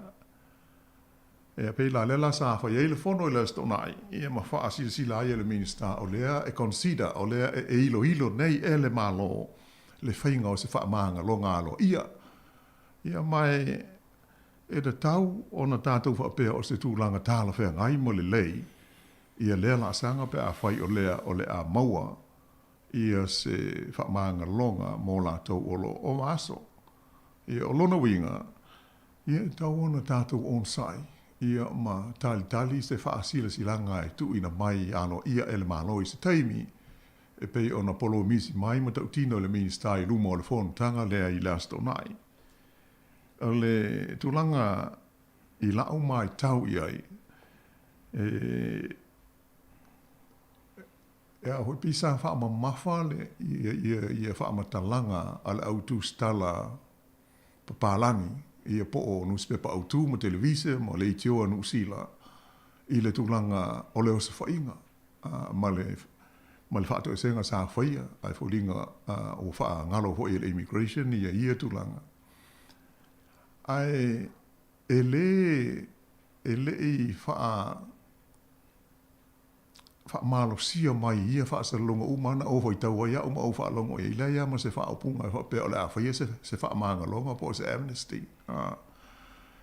E pei o nai ona ia ia observations ma le mai tau ia i tūlanga. Ia pei e whapena ia winga o le soifuanga nei. Ia Malisi tūlanga e tau ana tātou manino ia ai. Ia o winga ia o tangata po pae whaasanga ia tātou. E pei o le tūlanga whapena. E la ula wha winga ina o whaasaralonga ma li poti e sau. E tanu mia i le pito i lalo po le o ngā tonu a ngā i lalo. Ai le whaaria lia i fua wha pito i lunga. E whapea o le fuafuanga lea ua iai le malo o le a whaia se whaamanga longa i se taimi. O lai sila ne iai le malo e pe ona sao noa le minsta.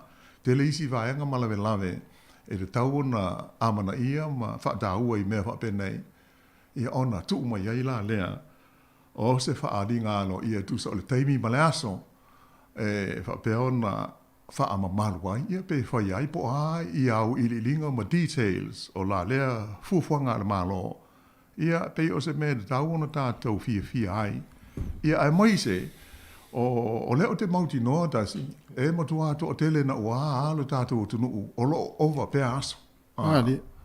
Io a whai o whaafonga mai tālo sia, ia whaautangia mai, ia le mātou tau longo atu. Au te mana tua le taimi fo o iai le mtanga aluenga o le immigration, sa iai le whaamanga longa na whaia, le fuafuanga whaapitoa le mālo le nā taimi, ia po se o se luas fulto sanga telu wain.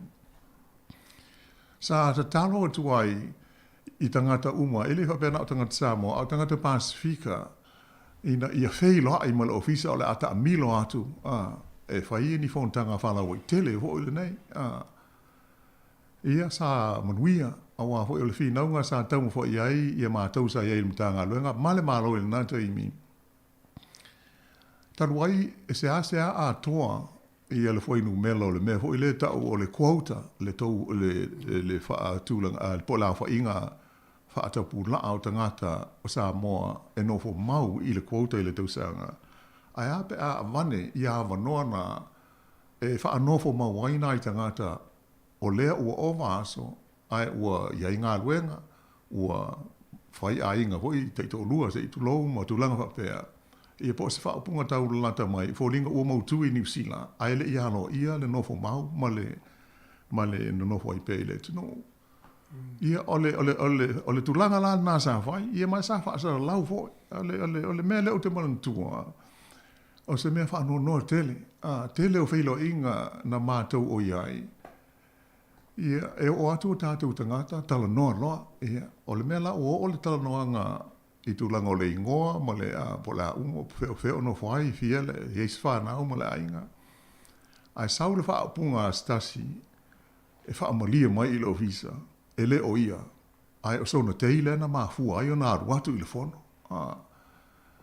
Ia, ona whai atu la le, oi, ole, ai sau la le na wha sala lau atu, o le tangata le ova, o le tangata na e mo umia, mo umia na su mai, e wa la le oi e le fai ona e talia fesili ia le la tu o tu nei ia ai pe o me uma i la o mai tau o lo o mai a ho i nei vai tau le soi fuanga e ia winga maso salo o le to tele le maso salo ho i le pe o se mai le me le va la o tu ai le ofisa e o mai e pe fa pe le manatu nisi e o mai loa ona pu e ai lole ina a tipoti ia o te talusia o le fa pu sao talusia e le fa pe ona tupu se me il fa manga longa le o la ata to fa talia nei ia po la aso mo le vai tai mi fai ai ai alo lo fa ta to o lo ova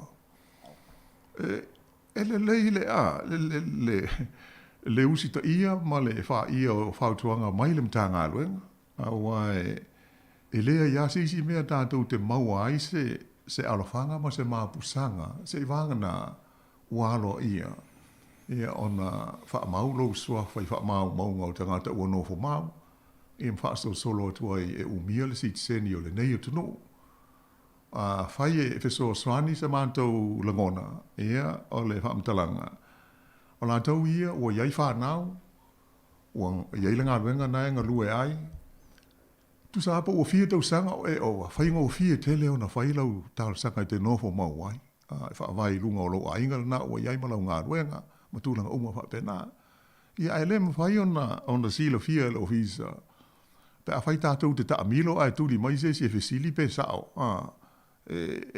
ele ma fai na fai se mea fa pe ia o le mele au te talo ia talo si e fa autangia sa mātou fa soa tu foi il nei mata upu le o tātou maua ia le fina ngalo le malo o lo tu nei le foi au wana ngalo o ke topa le palota ia no winga o se taimi vave ai mauti noa e le tau ona tu ina mai se fa alinga winga ile mele ia ele fa pela o se ai na ona mātou fa amanatu atu fa pena ia e pe o le tātou mata upu o tūlu nā lau sungandasi ia ai de tala le tātou leina wa e pe ia on silufia ia o le nganga le o le whasoa ma le ato e whewai iai ia tātou te talatala noa ma whetu whai iai ia inai mata upu tāua mo i tātou uma ia ai Malo waftai lau fionga wano. Ia lau tala tu tato leina. Tolu walu lima lu o fatasi. Ia na esi le fia le numero omi pe a e wala o mai fafo to Wellington o le o fa. Tolu walu lima lu o fatasi. A le mta upu le awa e o mai la wano le tau le tato pokolam. E sil tau o le mta upu le nei. Ia e mo ia awa e for sia for le vanga for le a mai tau atu iai. Ai longa iai se manatu le leia tunu o New Zealand. E wala au tangata o vasteia e o mai ona pu e lea e loka e to e ti. Ia mo le taimini nei. Ia le pe o le o sa o fa so atu o le mea sa o moli mawina le taimi fo i o ngalua i le ofisa lea. I le amnesty le ngata i nei o le mea nana tupu. Vo i o le e watu le fa ali ngai e fio mai matala mai a urbo pole. O lau moli mau sa o la. O le mea o le tangata isi atu nu o le Pasifika. Tonga se whaate i ta inga. Kiri Pass. Tu walu. O le mea nana tupu i o tātou tangata. E o mai a inga ele o mai tangata. Io e saulesi e Sicily. Ia. Ai le saulu tangata le e ta tau o na sau. Ia mai... E tō te la hoi sa whaamonu i ina e pei o le o na i whaafi tauli na e lei o na mafua o na umi. O na tātou whaalongo pēr i lea whaapunga o tangata e ovas. O te ilo i ai le se whaapunga le lei. E le maalie. O le o tātou o i o onga o me o pua ngai i Dawn Raids i sa whenga i ai. E te tau lao na tātou whapele ai. O le a... O le antau na ave ese le fa opunga. Ma matou. O le wa mai foi la la no e foi ai. Ia ai panga le ia na i la mona vai na o totele. Ia e fa pe le ai o le mai le. E le se malo e fa ese me fa pe. E fa ngo fi e ona ia afianga. Ia pe fa pe e ese me fa pe e ali mai pe tupu mai. I le soifuanga o tātou iai. Ai pe o le anganga o le tātou whasoa. Ia e le leia a hoi whaafonga. Pai se si fia marmala mātili ai. Ia ona tātou taltala noa la lea. O le o talatu le tātou leina. Ia. O le wai le tātou wala au na whingala wano. Ia. Le lei. Fia whaatalo whatu i le wala au i rungo le leina. Ma lona soifua manuia tālo wha. Tālo whatu le lua sāse lua. E la wafionga la wano ia pa foi le sunga ia tas malo le soifua malange mama tau foi fa malo lava malo ho ile lange mama nei tai fo o le sa no mai ia o le te o ai fo o pe wala i lunga ngai o kilani malo lava la suva pe wala tai ia sa no ia le o mo wa no ia e pe ia o le mele le tau tuli mata ia o le mea lenga tupu mai a mātou i nei o kilani o no si usofo le a tonga. Mali lava. Ia o le a ule tu e tanoa la ai o mama ai foinga le ia e pei o se faa oli ale leipa. Ua mawhai ei o na faa oso le mea le ia ngā leo wala lata i le pālota. Ia o te le fai tio la ele vaenga wa o kanga ka uma e fai o la ko konfiki ma fai o la ko porkiki. Inga ia ko e mango malo i le kulea ai pe o la u fasea o ke fasea u ka ko sui Island Lake Kongo le Palimengi. E ka wanga la ko silsila il tulanga le wa e pe ana tarno ma tu fo isi tain. O le whaama walongo la leanga whai e le tamaita i pale mea le tātou atunu o no le vāo tātou ma le West Pacific. Ai le eise la ko guideline. E lea la puka u whaalongo aku pue o kala kua ngapia. Ngō koe whaalongo aku e nisi. Ua sau le guideline. Ua ka ofi e loi i. Means stop. Aunga koe mingoi. Ai o le mea nga whai mumu. E leise mea. O le avoi langa o ka u... whanonga kuri saunguanga ala wana i tusai ma le mele o le anga o ke kaukwala kua o le mea sa whai e Maudun. E Maudun i le kaimilea. Nga whai e la kala le a Maudun. O le ka maaloa le nga kauwa ma le leipa. Whai mai o le ka maaloa le whai longo lang o le ka maaloa le e ku mai o le ka maaloa le ave ka ngaka island i Samoa. O i lako a kungu. Ai ke wa ku mer ka malo. Ai faila la me le fa pe. E le skala u makanga kai over se mai le fia kausanga mai le kausanga le fia. Ai avaku umala ko fa mama. E mawaila lo o makua. Ia nga fai ele ngai mea. Au foi ba ai lo ia ai fa merka la lo ia. E pe o se kau fa maka u foi ngale inga ia mawai o ko yo overstay.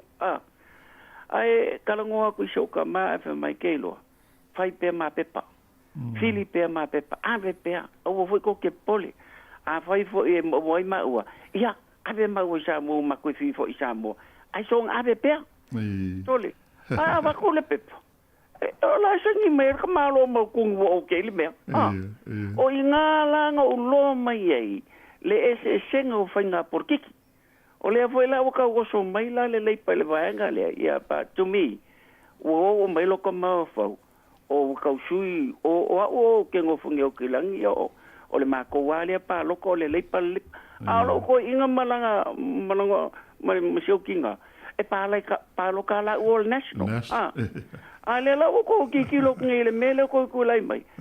Ya ke a ua. Mo ka sui lo mai fa ka ko fainga ma lo le we ngai.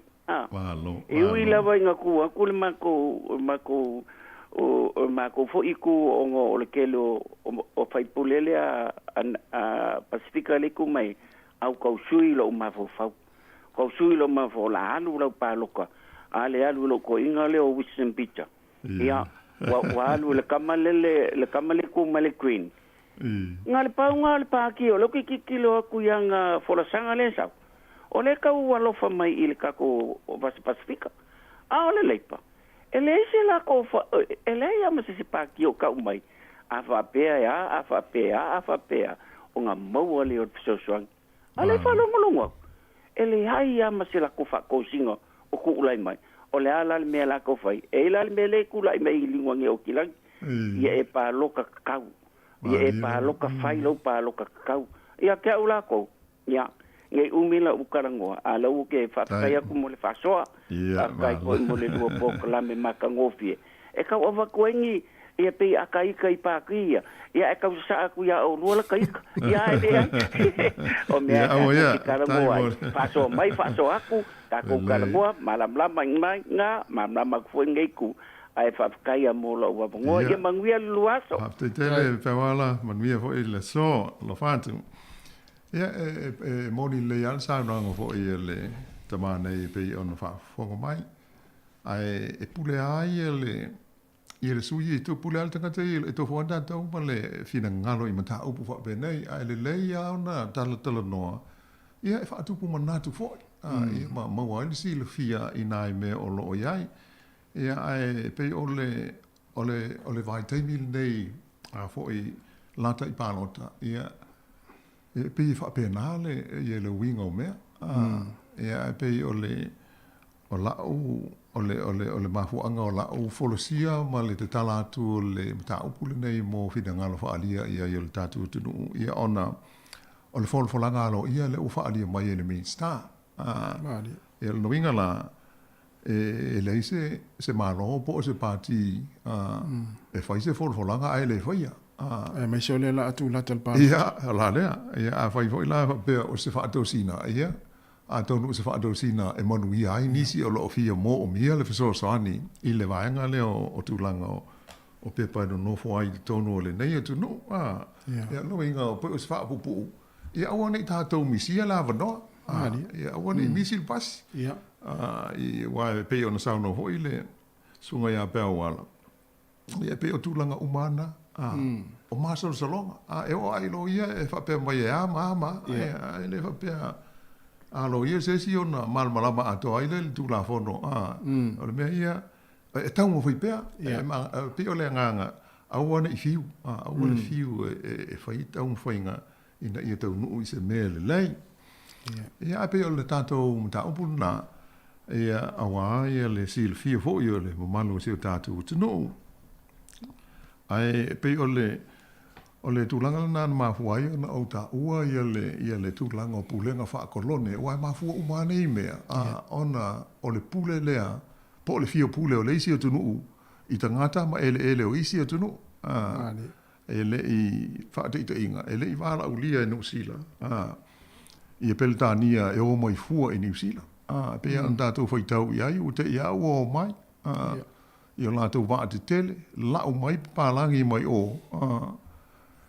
Ia, ma le wha moe moe, e wha no foi ai ia motu New Zealand. Ia, le ngata lai na au mai, ave se tau ngofie pe ta I lima pauni e le whasi whanua. Ina ia wha sina mai e tangata e fia o mai.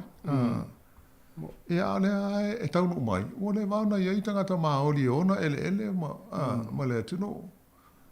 E pe ala ona tātou mai tau ina I whainga mālo. Ia o loo tau ave pe le mahua maoli. E whaasanga I le pūlenga lea whaaparang. I le o le finau ngā ia e tusa lava pe e leo Peletania le pūle ia New Zealand. O lea o whail mālo New Zealand ia e tātou pāti ia po ai pāle mia o le whainga mālo na fili fo e la tau ko van sini mana me. Ai o no tau ave pea ia le maua maoli a ngai I le crown o le crown I le wha I le winga moni tu sa o le whainga mālo o le tupu po le tupu tama ta I Peletania ia wala e mo I le ai tātou te pule tātou I New Zealand nei I tātou mālo ma tūlanga uma ai o le ao le mālo o le tupu le oi nei I te pei hui ona ia Elizabeth o le mafuanga la na I whainga mālo le I New Zealand e iai le mele ta o le Governor Sealy Governor General I pei o le sui alo ia le na o le tupu po le tupu tama I tai ia na te sei nia tu la fono ia whai le parliament pa wana o le tiu te whai ai le wapea e iai se pule mai le tupu o sa lesa na o le whaapunga I tu langa alo ia wha le malo o le head of state le o New Zealand o le tupu o sa lesa le toru e pei o na wha o nei le whai ungo le vai aso ia ai e pula New Zealand ia na tu la fono ma tu langa uma wha pena ia Maro whaftai ia ono o tāria pen tātou wala au ia pēr fia talo mai tātou tā upurina ia e pei on forsia le fionga la wano ia wa yeli manatu e pei on maria fo le saunanga la wano e masalo e tupu le vaenga lea sauno il minsta e le o palota o le usa o le no po o le vaenga po ia la so lulu nei ia po las folaile o tātou mau se tala ai pei o la o tulanga hoi pe ele o fa pisa ele o tala noa tele ia TV ma le tio ma le ma hoi ma le tio au tu o New Zealand po newspaper au tu o te fia malama pe aisia la ma ho anga ele fa sala o tele ele ta ua I fa la o tele ai mai se o se fololanga mai I le minsta, o le minsta e whai e tonu o le malo. So, no wingala I lau vai inga. Le tau na whaata ua le fololanga le na whai tanga tu Pasifika I le fono I le stona. Ele media le a mainstream a tātou, ai panga lea, ele hai ele o le tūlanga le na. E o hoi a ia tātou ia media a Pasifika, ta ilo ia, o tele I ai sa faita e ave la fa mo ele mele awa pe o se ele mo ele o se tali le ai e pe o se mea e ave ele fa mo ona tangata o lo fia mo le so ia fa po la ale e tau tatu fa de tel po la tonu ai le o lingo le mea pe o le ante tala lo fa solo ato e po la o details na e mo mia le tatu malama manino le ai pe ia fo sa no ia pe wala ia a vai fo se me fa tosina le palota ia il nei a dai mi e lo vai nga ele le pe se me e a nga mo tato ia e taun dalia a oni pe o ile me fa a porki na umane le o uma ia ai to solo mo ana I loa la ia la o uma manui ais ma lo tai ia la va tsine pesele fa sino vai fo le tai ia lo talpel tato leina ia e te wala mai ai.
O loo tātou iai pēr I le nei wha awaponga o le polo kalame le si ufonga le mua o le ato e whewā iai o le tātou mata upu o loo te tala atua I la noa mō ni whina ngalo wha alia ia o le fuafuanga le malo e pe ona wha I lo mai I se wha maanga longa mō e ua ova aso I New Zealand le lae tālia nei ia po o le ase taimi o atu ina mai ai se wha asisila ngalo ia tusa o le wha moe moe e tali atua I whai tionga foi e pe ona mafua I le tau fia o stangata tonga I au kilani I le masina na te nei I le wawao e pe o le silfia mo le silfia o le ngānui ngā ia le masani le immigration lantou o le sa ilio tangata e wha taunu ia I tu la fono ai pe tai o le taimi lea na whai ai ia pe o le mafuanga le o le whai tio tātou tangata ma le fia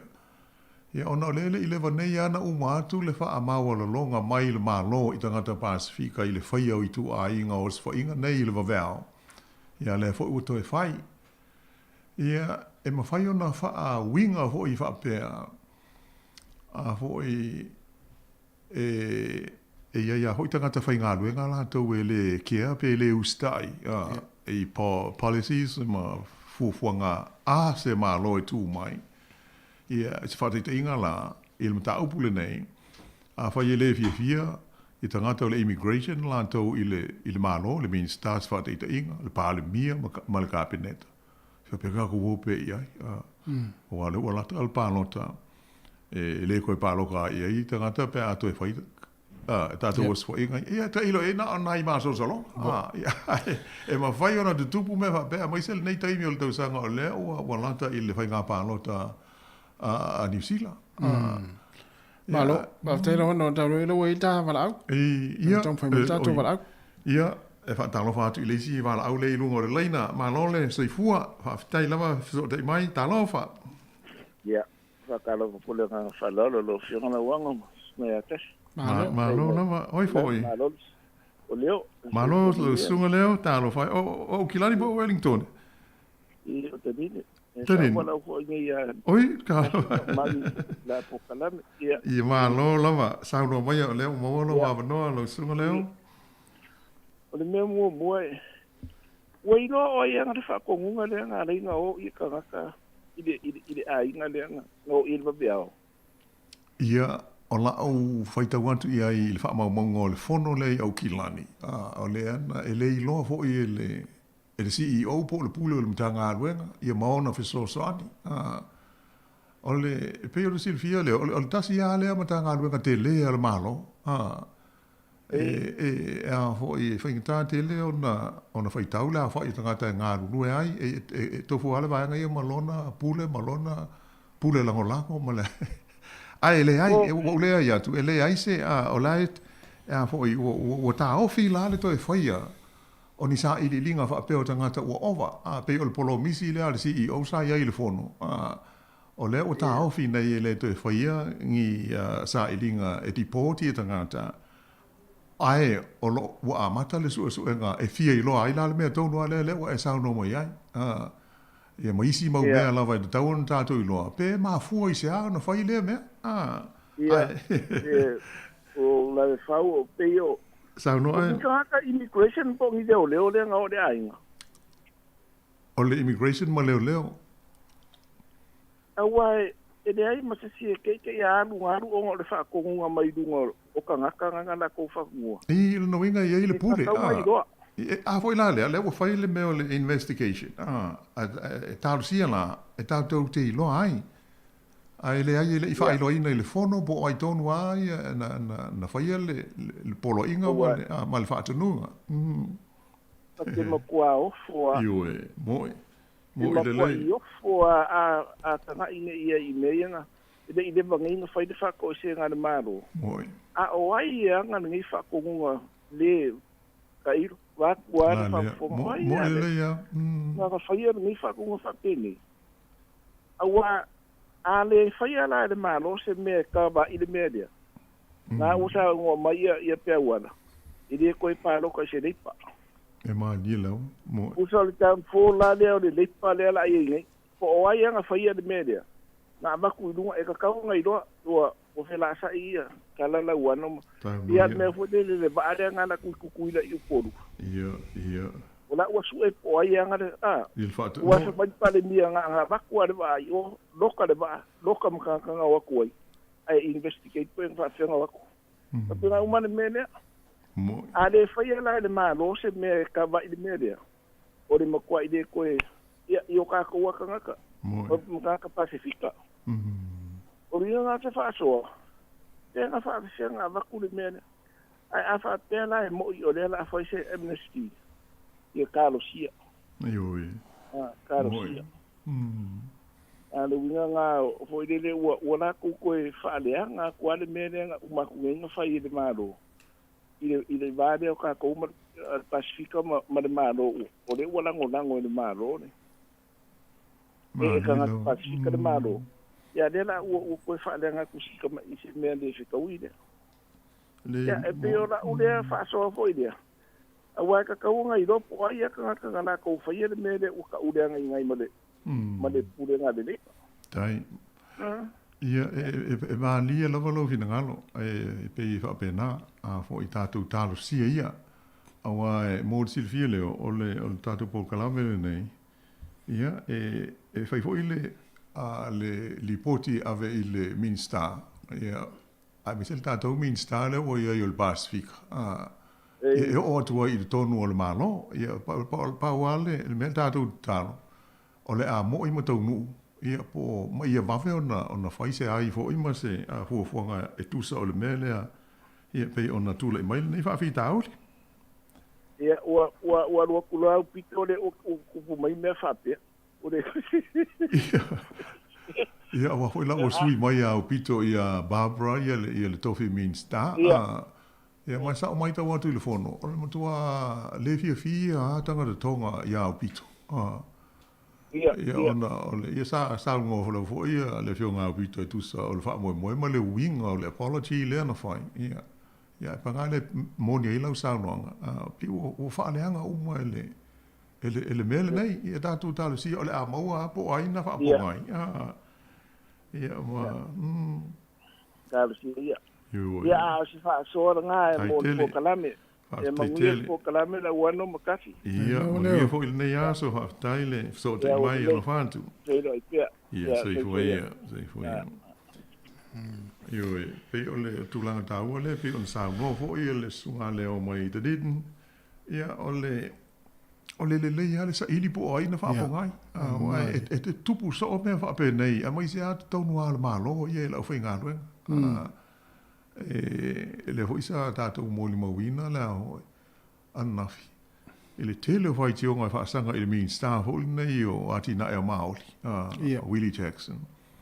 Ia ona o le tuwai o na whai o ni tali o whaafesili o tangata, awa mōli sila fia. So tātou umalawa, e eila wai a te tau e te fesilingi ai le pāle mia, le Mean Star, po oi lava. I se tūlanga halo ia.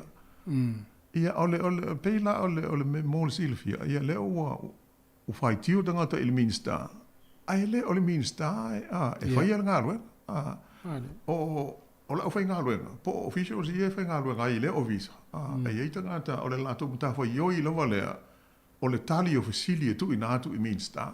A whai la e tuai. Ma wha tele ngese i ala ngā ioi a au le whai ngai ai. E le o mai la tangata e whai tio ia. Wai whai tio le Mean Star le o tuai o na whai le tali pei fōringa e le wha tā ua. Ia se whai tionga. Ia po se manatu seisi. Ai pei... O mea na, ele whaia le Mean Star i eita kata whai ngā luenga la tau te whaia. No inga na, ele fia la le Mean Star i PPC i whai kai au. A la e urgent i pe mo mi e steimi whawe. I pe o mo i tū langa wha pe i meo ngā luenga wha ala mālo. I tāru si e reo a fia ia tūna whailele i ainga. I me tupu i ainga wa e ia mana tūni si whapea. Li lo postanga te whai ngā luenga i o le official lea a e whulele pe e ima lea ainga lea lau te lea sila fia le o wasi e tama le o li potia ma whai li poti ma o i lole o le. Tasi il nai tu ainga mea. O so o tanga whapena. O whio lolo fo ia. Nai Pasifika ia wa ngā luenga i limta ngā luenga. Ia ngā tau tātou Samoa. Ia o tonga hoi lan tau, ia maisi e tu motu. Ia ai, elea ia se mea ele mawhai, everything is possible. Aua, e whaafonga hoi ai mai le taimi. Ia, ia taimi e sa woi se whaamtalanga e winga lai tangata nei. Ele, tu sol whaapunga maa sani a pe a pe ua liki mai se whaamtalanga e le te tau na sau i whafo. Ia ontu, e le pe nofo a se information liki. E alanga liki o tangata. O tangata le whatinu i ngal we. O tangata le nofo ma tau i lana wo ona ua ita i le pule po o le Mean Star. Ia ona nofo rola le ma ave o meli o pe kopi o i lana wo i po o le media po le a. Ia pe o mea o mai tupu so i fuanga nei. E pei o tūlanga na e lai o na iai tūla whono e ai mo pui ngā ruenga le mālo. Ia tau hoi hei stem so se ngā ruenga lava e whai le tau tinonga e po le oath a fo e te whaamaoni le whainga o louto whinga malau ngā ruenga. E pui ala luto e ngā mea le. E luinga la a e le whaataua ia o e lau oath. Ia o le mea le tupu. Ia winga te fia o e te tau tō pelo. Vai whai roi foi o wai o le ofle whai i le pai. Ese o mātou whātanga ta ia ma siona sila fia o malona langona. Ele tusa uma tangata. Malo. Ia o se tala fia mo e mo ia o le e tau mate po le a se tali mai al malo. Ia a tatou fua tula il tulanga lea o lata mai palota. Ia, masara o le ale fsiringia mo le o se tala fia mo i latou ia o tau fai o latou. Le ova le no fa sol tu la fono le tunu le. Ia le tala le tau te fata le tali ne ia i se finangalo le malo tu ina mai. O se mea le lei taua mo le hoteli sa iai le langona mo ai longa o toe to hoteli ni si o tātou mo tunu le tau no iai o iai le tūlanga le ai le maua mai ai i Lipoti o lo to hoteli pea e atonu po o e te lea mafu anga e lai o na saro lai manatu fa beter wai o lai o fai lea wa mal fa nau ia mai ai ma le ngaruenga o la o sa le mu e wina le ini pepa o fai ia ai e le ai po le pe le ale fia o tau sanga talu ona ale taimi ai mau ai oe o ova ia o tu la fono al na o ova ia ai pe la e mali ai foi i sa nonga faso fo in tato mawel nei taia o vai taimi o palo to se vai taimi e fa penal fe so inai la gona manatu o manu le tno ia al matou fa tuanga a ese ia le terito nunga ho nei fa pe o me fa por ki vai ia ho e tele a fa winga ina o le fa punga ai ale fa pe a fa por ki kinga le mo ia ile pe o le me tau na le tau na fa mafa a fa yo por kiki al malo ina ia mau ai ni palota ia fa italia al malo ia pe palota e ni si pele ai mo ta tau ai lo fia mo mi le so ani a sa ro le vano fa nga ina ia awane imisi le ta tau vano il taimi tu ina mo ai a de langona la sunda sa lo e vave ale o se asol nei vai aso po am tangal va e po le fa ai unga ho le vai aso e tu mai ai se ha foi se fa alinga no ia awa i li fa pena ta to pasifika e a fia il mta upul nei ele ai e salo pi sa fu fa la o tele so se si e po le lava ai ona me ia a fa ta to lo al te me tu ina mai se fa alinga ma u i linga ai ole me silia il vai vengo hoi mo le langona o tatou por kalame fia fa so atu ai ina ia sila fia e si o tatou lava atu no o le ia le me look forward ai ia mona ie o lo mo o mia se fe so sani le vaenga le ia tatou talo sia la ia ma fa peona fa te tali pe mo le all side ia al matou fa tuanga ia awane i tautua na awane i mau tatou wa vanoa ia pe o le taimi fa ai lo mo yai ma lo fa tai lo fiona wano ia mnatu mai afo i malta por kalame nei fo i vayaso yo ne o sa me fo tatou por kalame tu las fo malta ia fa tai tire lo fiona mo le tapeni no tatou por kalame le tai au ia ma lo hoi fa tai tasi le so ni mai sa lo la fa pe na no fai ia se fa o pongo le tatou por kalame nei ia ona ia li se tatou por kalame le so mai pe o na masan yai ia ai o te fa te yatu ia pe wala me se fo sunga ia leo mai tenen pe ala mai o kilani ia sa fa pe ona mo lava noa e so te mai ai ma tu tolo noa i nei ta upu pe ona tu fa tu fo in fa so atu le ato se va ia ile so ia ai ma te tamsia ia lo sa ma le mu pe al ma malo le tatu tu no i tu langa lo wala tau mai se o kilani ia ma le motu saute ia ma tātou fo i nei le lo mua le fa ta o ma ia i wanga ma mafa pe ona tātou moli ma wina i fa se le longa isi vaenga o New Zealand nei ia ai se ia fo i te mi lava tasi le va so mo mua ia ai tau ina manuia lava vaenga o toyo le so ia fa to fa so i fo ia le maro le tunu umala fa fonga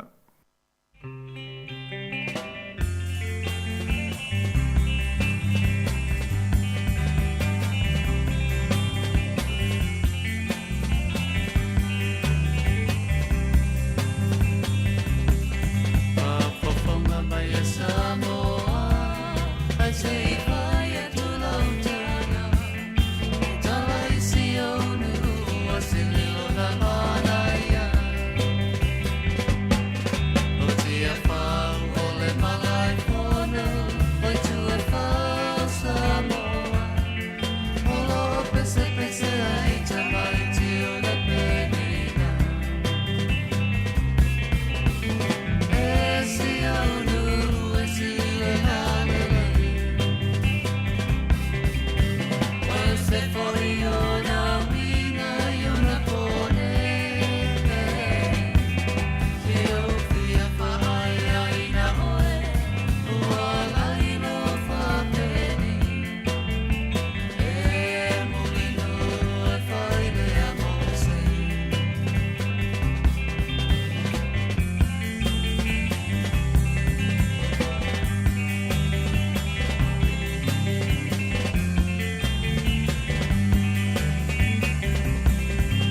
Ia e whātaro whātu le pa ia ma le mamalu mawalunga o si tātou utunuu.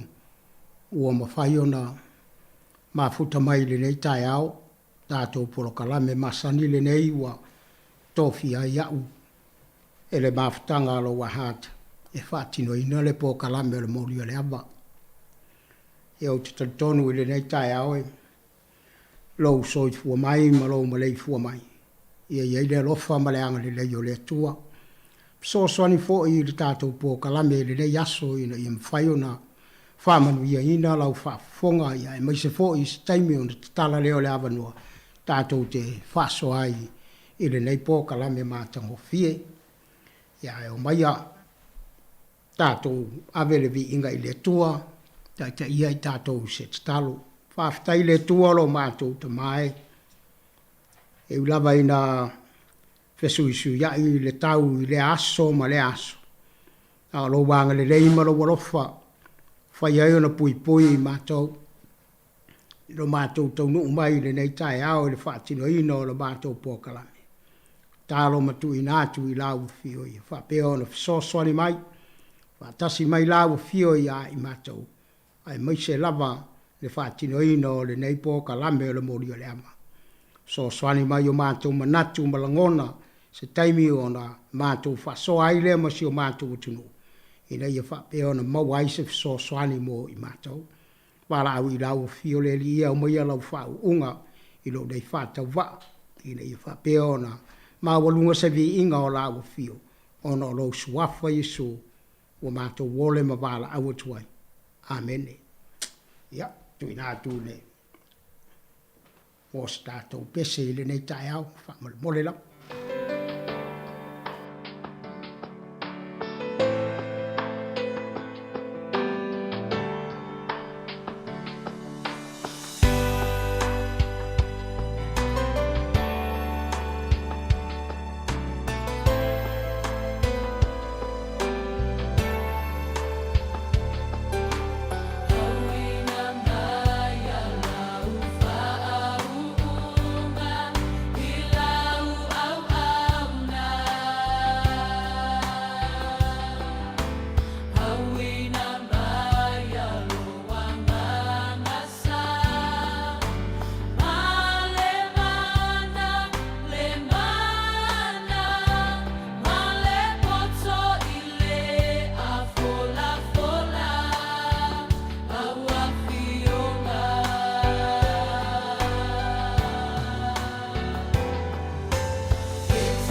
E moli le nganga whaafitai mo le pese e sa tātou pe pese ai, whaalongolongo ai. Io e o awa fionga lava e mau ai le fisoasoani i taimi whaapenei o le soifuanga ma le olanga. O le tātou tusi whaitau, o le a tātou whaitawina i le nei tai ao, le a maua mai tātou tusi whaitau i le tusi a Filipi. Filipi alona ma tā upu e lua. Tusi a Paulo i Filipi. Filipi alona ma tā upu e lua. E fia whaitawina le fwai upu e lima se i whangata mai le fwai upu e sumaltasi. Ia whafonga baia ia fionga pa ia le tua o le a whaitawina. Ia te outou fo i lea lava manatu sa ia ke briso Yesu. O ia sa winga whatasi ma le tua. E le i manatu ia o se mea whaoa ina ia tusa lava o ia ma le tua. Aua whamaawa lalo e ia te ia. O winga o ia whatasi ma le polonga. Ina ua whaia o ia whapei o se tangata. Nei lo fo i o ia ua tino mai le tangata. Ua whamaawa lalo e ia te ia. Wana ana wo o ina maliu. O le maliu lea i le sa taulo. Mea lava lea ua matua whae e ina ai o ia e le tua. Fo ina atuai ia te ia o le suafa i silisili i suafa umalava. Nei e tuli o tuli vai umalava i le suafa o Yesu. O e o i le langi, ma e o i le lalolangi, ma e o i lalo le lalolangi. Ma ia ta watu e lau lau whaiva umalava o Yesu ke briso o le li ilava ia. Ia iu ina vi iai le atua le tamaa. Whamanu ia le tua i lau whafonga ma le whaitawina o lana fionga whauwina mo i tātou te talo. Whaftai le tua i la upu sa mātou whaitawina ma le totoa. Ai mātou titu ina atu le nei vaenga o le tusi a Filipi se taimi o na mātou whaso ai lea ma si o mātou utunu. So swani la ufio i o mātou langona ma manatu. Ina ia whapea o na mawai se so swani mo i mātou le mātou au onanga. Ai maisi o mātou tiu te whai le aso ma le aso. Whamoe moi la ufio le li ie o le a e so swani mai a i mātou le nei tai au. Mātou whafo i le vi inga i la ufio o na olo suafa Yesu. Amen. Ia o le tātou tusi whai tau le nā ma le tātou ma tā upu le nā. Tātou te so e ma whatino i o tātou manatu i se taimi pe a mawale awa noa e tu ina tuai pa ia male mamalu o si o tātou o tunu. E luani fesili o te fia fesili ai le nei mata upu. O le mata upu pite tsili le nei o na whata waina i le tusi ale apostolo Paulo i Filipi. O le winga o la whamatalanga o le tusi o le mata upu le nei sa whata waina i le apostolo Paulo o le pese i a Kevriso. O le pese i a Kevriso. Tō fuata tō ma le pese a. O pese wha al sale mausau, o pese awa lofa, o pese ti ngā ai lo loto ma lo loto. O pese e o ti ai se loto ma se fina ngalo. Ese u ma pese tātau te pe pese a. E o mai a fo i le nei tai au. Te tel tonu e se pese nai te whalongolongo ai. A o le pese o le au te mana o i le tai au le nei tātou te whaso ai. O le pese a Paulo i a Kevriso. Mea lane e lua o te mana o e te whasoa mai ai se taimi pe a te talantu le lainga. O le vaenga mua o le pese. O le whamaua laloina o Kevriso. O le whamaua laloina o Kevriso. Mafua i se ao na pese Paulo i Filipi. Mafua vo i se ao na outo e whamanatu i ate oe le pese lea Paulo. O lo pese ai. Ia se taimi o na tala leo le tātou laina. E o na tuatu le te whasoa mai ai. O le vaenga mua na. O le whamaua laloina o Kevriso. Fai upo e ono e o le fai upo e varu. lua o le whaamawalunga ina o ke biso. Whai upo iwa e o le whai upo sumatasi. E ese le tā ua o nei langona na amai le apostolo Paulo. O le winga o la whaamatalanga o le whaamawalalo ina o ke biso, whai mai Paulo ua whaamasia si ina ke biso, o no tātou. O le winga o le whaamawalunga ina o ke biso, ua whaea ina i le atua ke biso. So le mea lana na pese ei Paulo i Filipi, ina ia to i tatai la ngona ma manatu tangata i le tā ua o ke biso. Whapei o na whataua ina e Paulo ke biso i lo na oranga, e whapei na fo i se la ngona o le whaipo ka lame le nei tai ao, ina ia mawhai o na tātou i loa, mafuaanga ma awala, ua whaamawala lo ina ailo tātou ke biso, ma ua toi whaamawala ina ailo tātou ke biso. Ia, le nei tu la sa mo ai mai se lau whaafonga i le nei tai au. O le a, tā mai se tātou pese.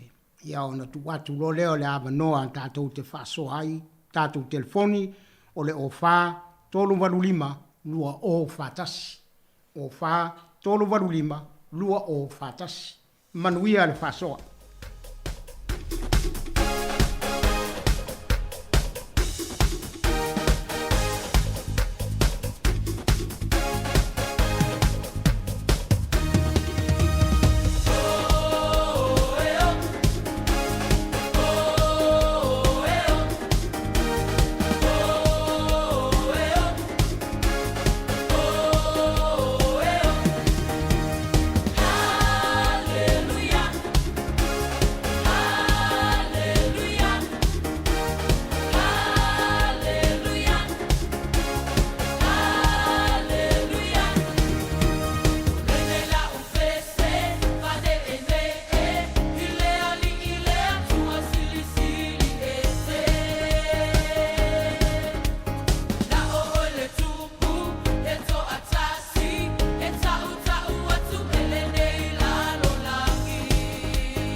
Ia, a o tāli tali ai, i na ngona, mani manatu, ia, e mai se fo i sau whasoa mai le nei tai au.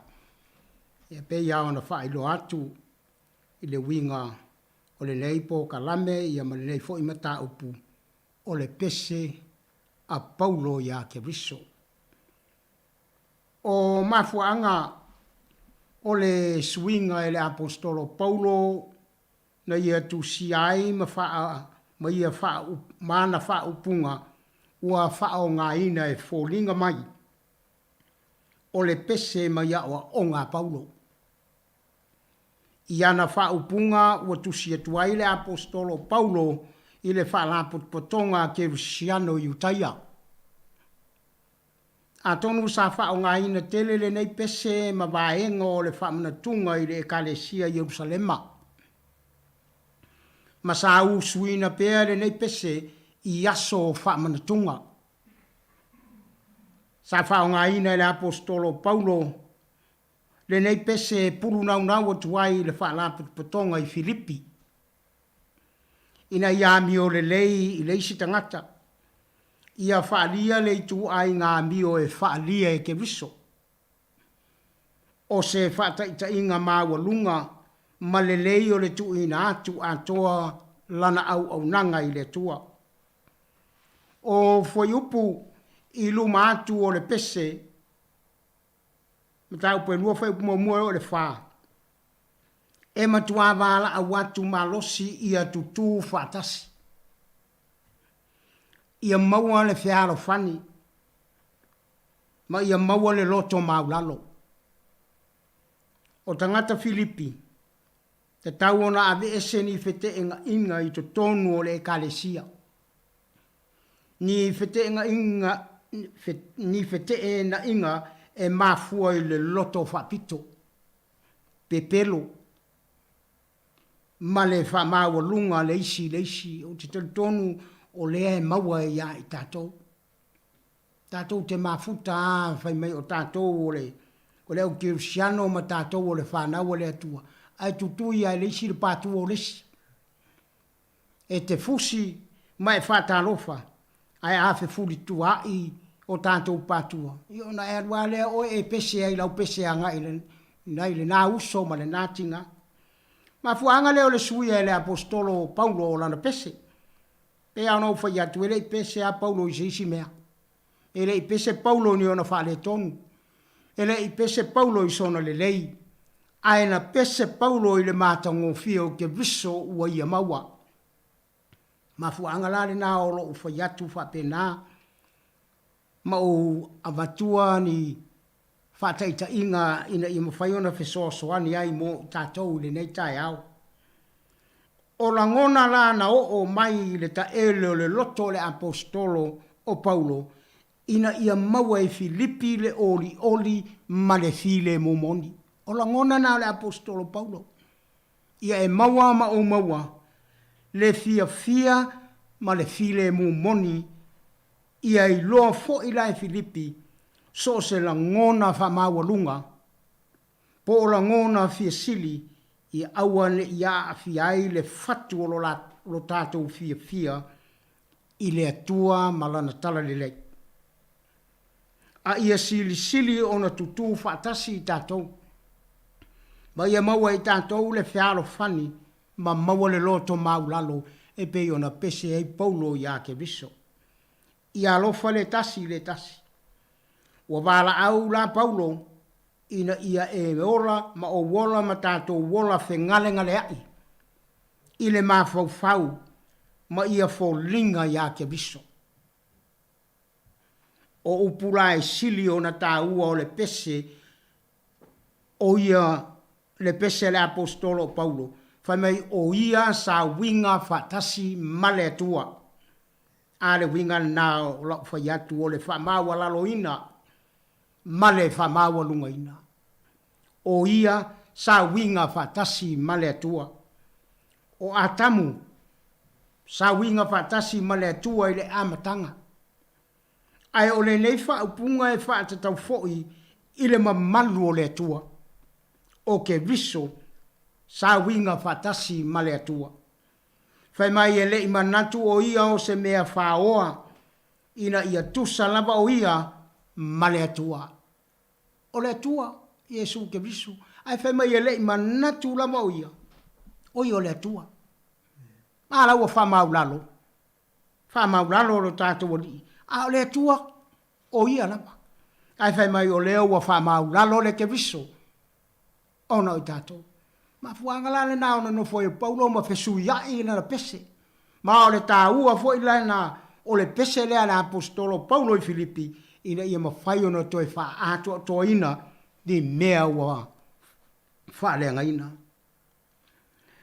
Ai le i manatu o ia o se mea fa oa ina ia tusa lava o ia ma le atua. Ma ia ua fa mawa lalo o ia ia te ia ua winga o ia fa tasi ma le polonga. Ina ua whaia o ia, whapei o se tangata. Ele ia vea e ke visole nei winga whatasi male atua, o se mea na te whao ngā ina mō lona lava lelei. Ele ia vea e ke viso o na winga atua, e whaima mea e nono whaia ia ma vivi ia. Aia, la e wha ea i lona tama. Tātou, te lea o tātou, tātou te nono wha tātou, ma wha ea tātou. Ai tātou te le whae ea le, nā mai le pule ma le malosi ai tātou, le na ia mai le poto ma le atamai ai tātou, ai le tātou te whalongolongo iai. E le i avea ke viso le nei winga whatasi ma le atua, o se mea na te whao ngā ina mo lona lava le lei. Tālo si ia. Ia o ngā le nei pō kalame, ina ia mawhai ono te toe fesu iai ai, lau pese o lo e pese ai, i le aso ma le aso. O le atamu mua. Sa fai mai o ia lava o le atua. A o le atamu lona lua. Sa filifilia le liutino tangata. Loto maulalo. Ma pua ngā e avea ma lana wala i le wha maua ina. Ua avea lo na loto maulalo e avea ma wala e wha maua ina. Ua wha ea e le atua lo nalo. Le winga la nala wha upunga. Ua wha mawala lo ino lo no winga ua wha masia si ina lo tātou wha ola. Ono tātou. Ua wha mawalunga ina. Ua wha ea ina lo tātou wha ola. Ono tātou. O le pule. Winga fantasi ma le atua. E ma whai ona maua e ala i le loto maulalo. Ma le oti lea na oti ai lo tātou ali i wha ola.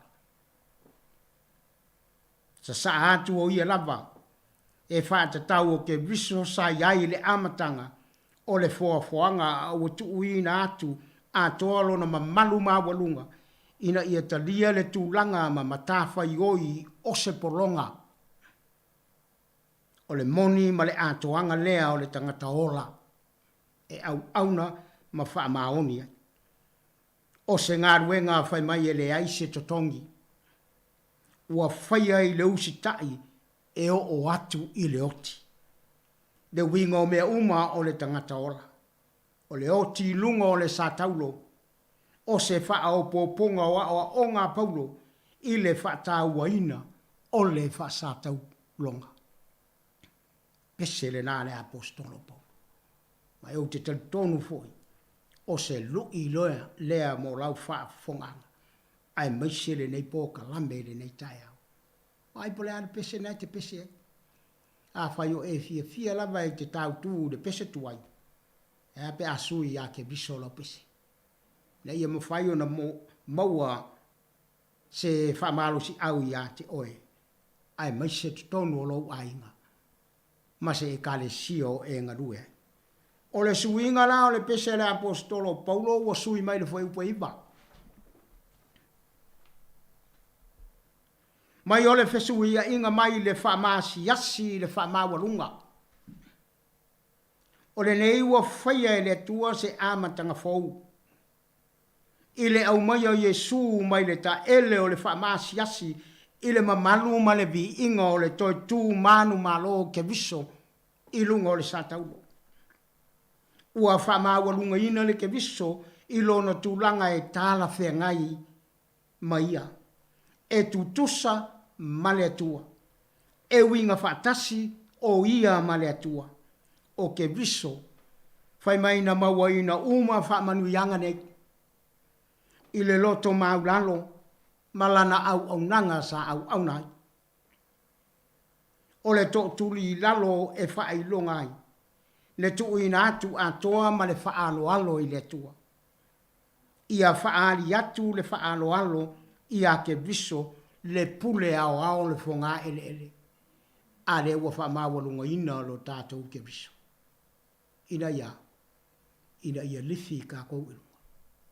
Inga ia si tia i tātou ilunga. Ina ia tātou mana tua pea mea le leina whaia le whaola mō i tātou. Tui nātu le avano i amari mō si tātou pese o na toi wha wai lea o na tātou pō kalambe ma le whaalola.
Sophia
Ia, whatalo whatu I le wala au le nei tai au. Parod soi fu manuia, ia lo waba nuole. Whaftai lava, whasalo whatu fo e, le nganga whalo le lausunga, pe fo whafonga le tunu I nai tuole. O le tunu ia pe fo e, le sunga le au ia Mario lo su le foi, ia le tua nei tai au fo. Ia tonu o le ote le aina, sau no ala sunga ile mea mua. Ana sinta mai whao popola I titi a ave atu. Ia. Na masa mai alu tato I loa o le mamalu o le atua soi, o le alo o le atua soi fua. Le taimini soi fua mai ane la langi. Ile epe o tupu uma la langi nei na fio, na whana naui la tu I whale pa langi mea uma e sila fia le atu no umala sunga le whawhia ngaina. Ana a masa mai ai I sa o onga masa ngō fie. Na fua I mai le atua I tangata ola nei la langi. A masa mai le mea mawalano na soi fua mai ai. Lo na lo pele to tasi ile falipovi. A masa mai ai na anu tātou I loa. Ma tātou ba o whaitau I ai le taimina. Loa I la fionga pa ia le atua. Vi ia le atua I mea uma. Wa pe ana le se anoa fina ngalo pa ia le atua. Na umai ia whaamaonianga. Mai ia manatu. Mai ia langona le amatanga ina mai. Le soi fua mai lo na lo pele to tasi. Tātou te lei loa a tailo. Tātou te lei loa le mea tau le loto maulalo. A le whaina e saunoa. Nā whio mai a o ia tustusa ma le polonga. O mai tu ainga mawalunga na iei le olanga nei tanga te soifua. A nā whio mai a whai mai a na tustusa ma le polonga. Nā maliu mo whaalava au. Na o lava I le sātauro o mai le tu mau. Na toi tu mana maa loa I o ia. Ina ia tātou I loa msere sonu. A tātou o le loto maulalo, tātou whaia mea uma e tūsa malona whina ngalo, e pe ina e sau noa ia maua le loto e tasi, whaia ma le fia mea uma. Tātou I loa lea, o loo ia I le ola e whavau.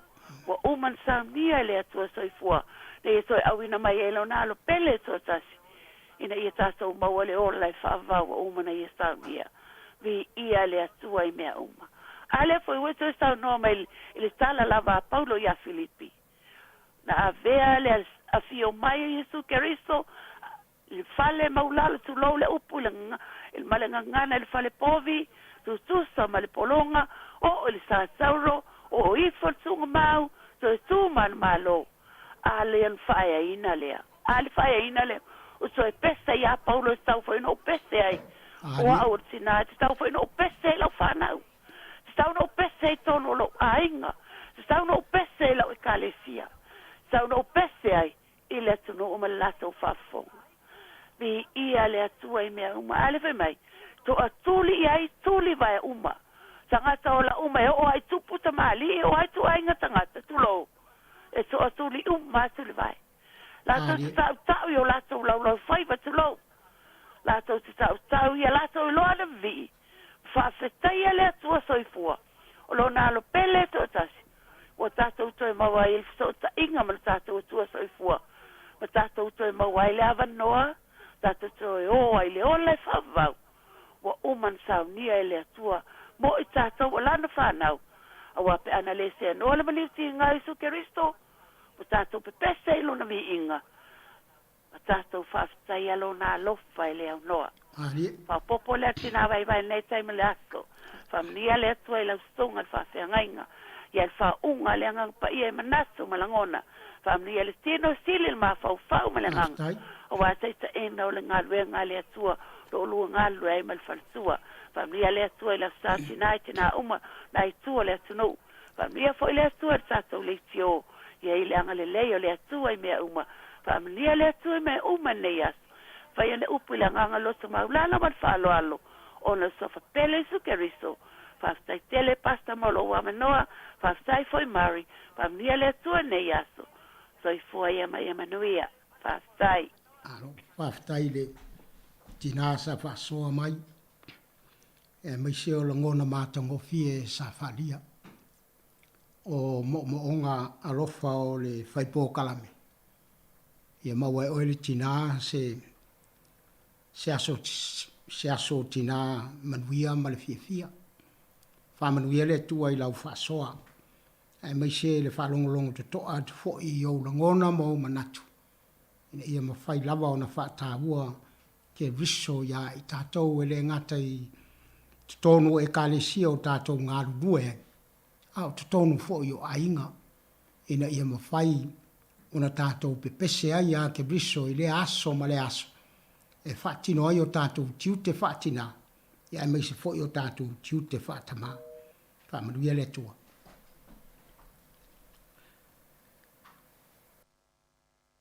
E o te masalo au tāria foi se isi tātou wala au. Ai o se toi whaamatalanga le nei e winga lawa I le nei pese a Paulo. Te le ina whaunga ina nei vaenga o le tusi e Filipi I whamanatunga. Tātou te mana tunatu ai I mea le leina whaia I ke riso. Ai mai se pua ngā na o I eilo tātou whaola. Ai mai se fo I le whae a ina o lo tātou wali I o Jesu ke riso. O le sini au tū leo le pese a Paulo. Ina ia ia te oe ma u le ma fau o Jesu ke riso. O le sini au tū le nā o lana pese. Ia te oe Samoa. Ia I tātou umalava. Ai maisia tātou whanau.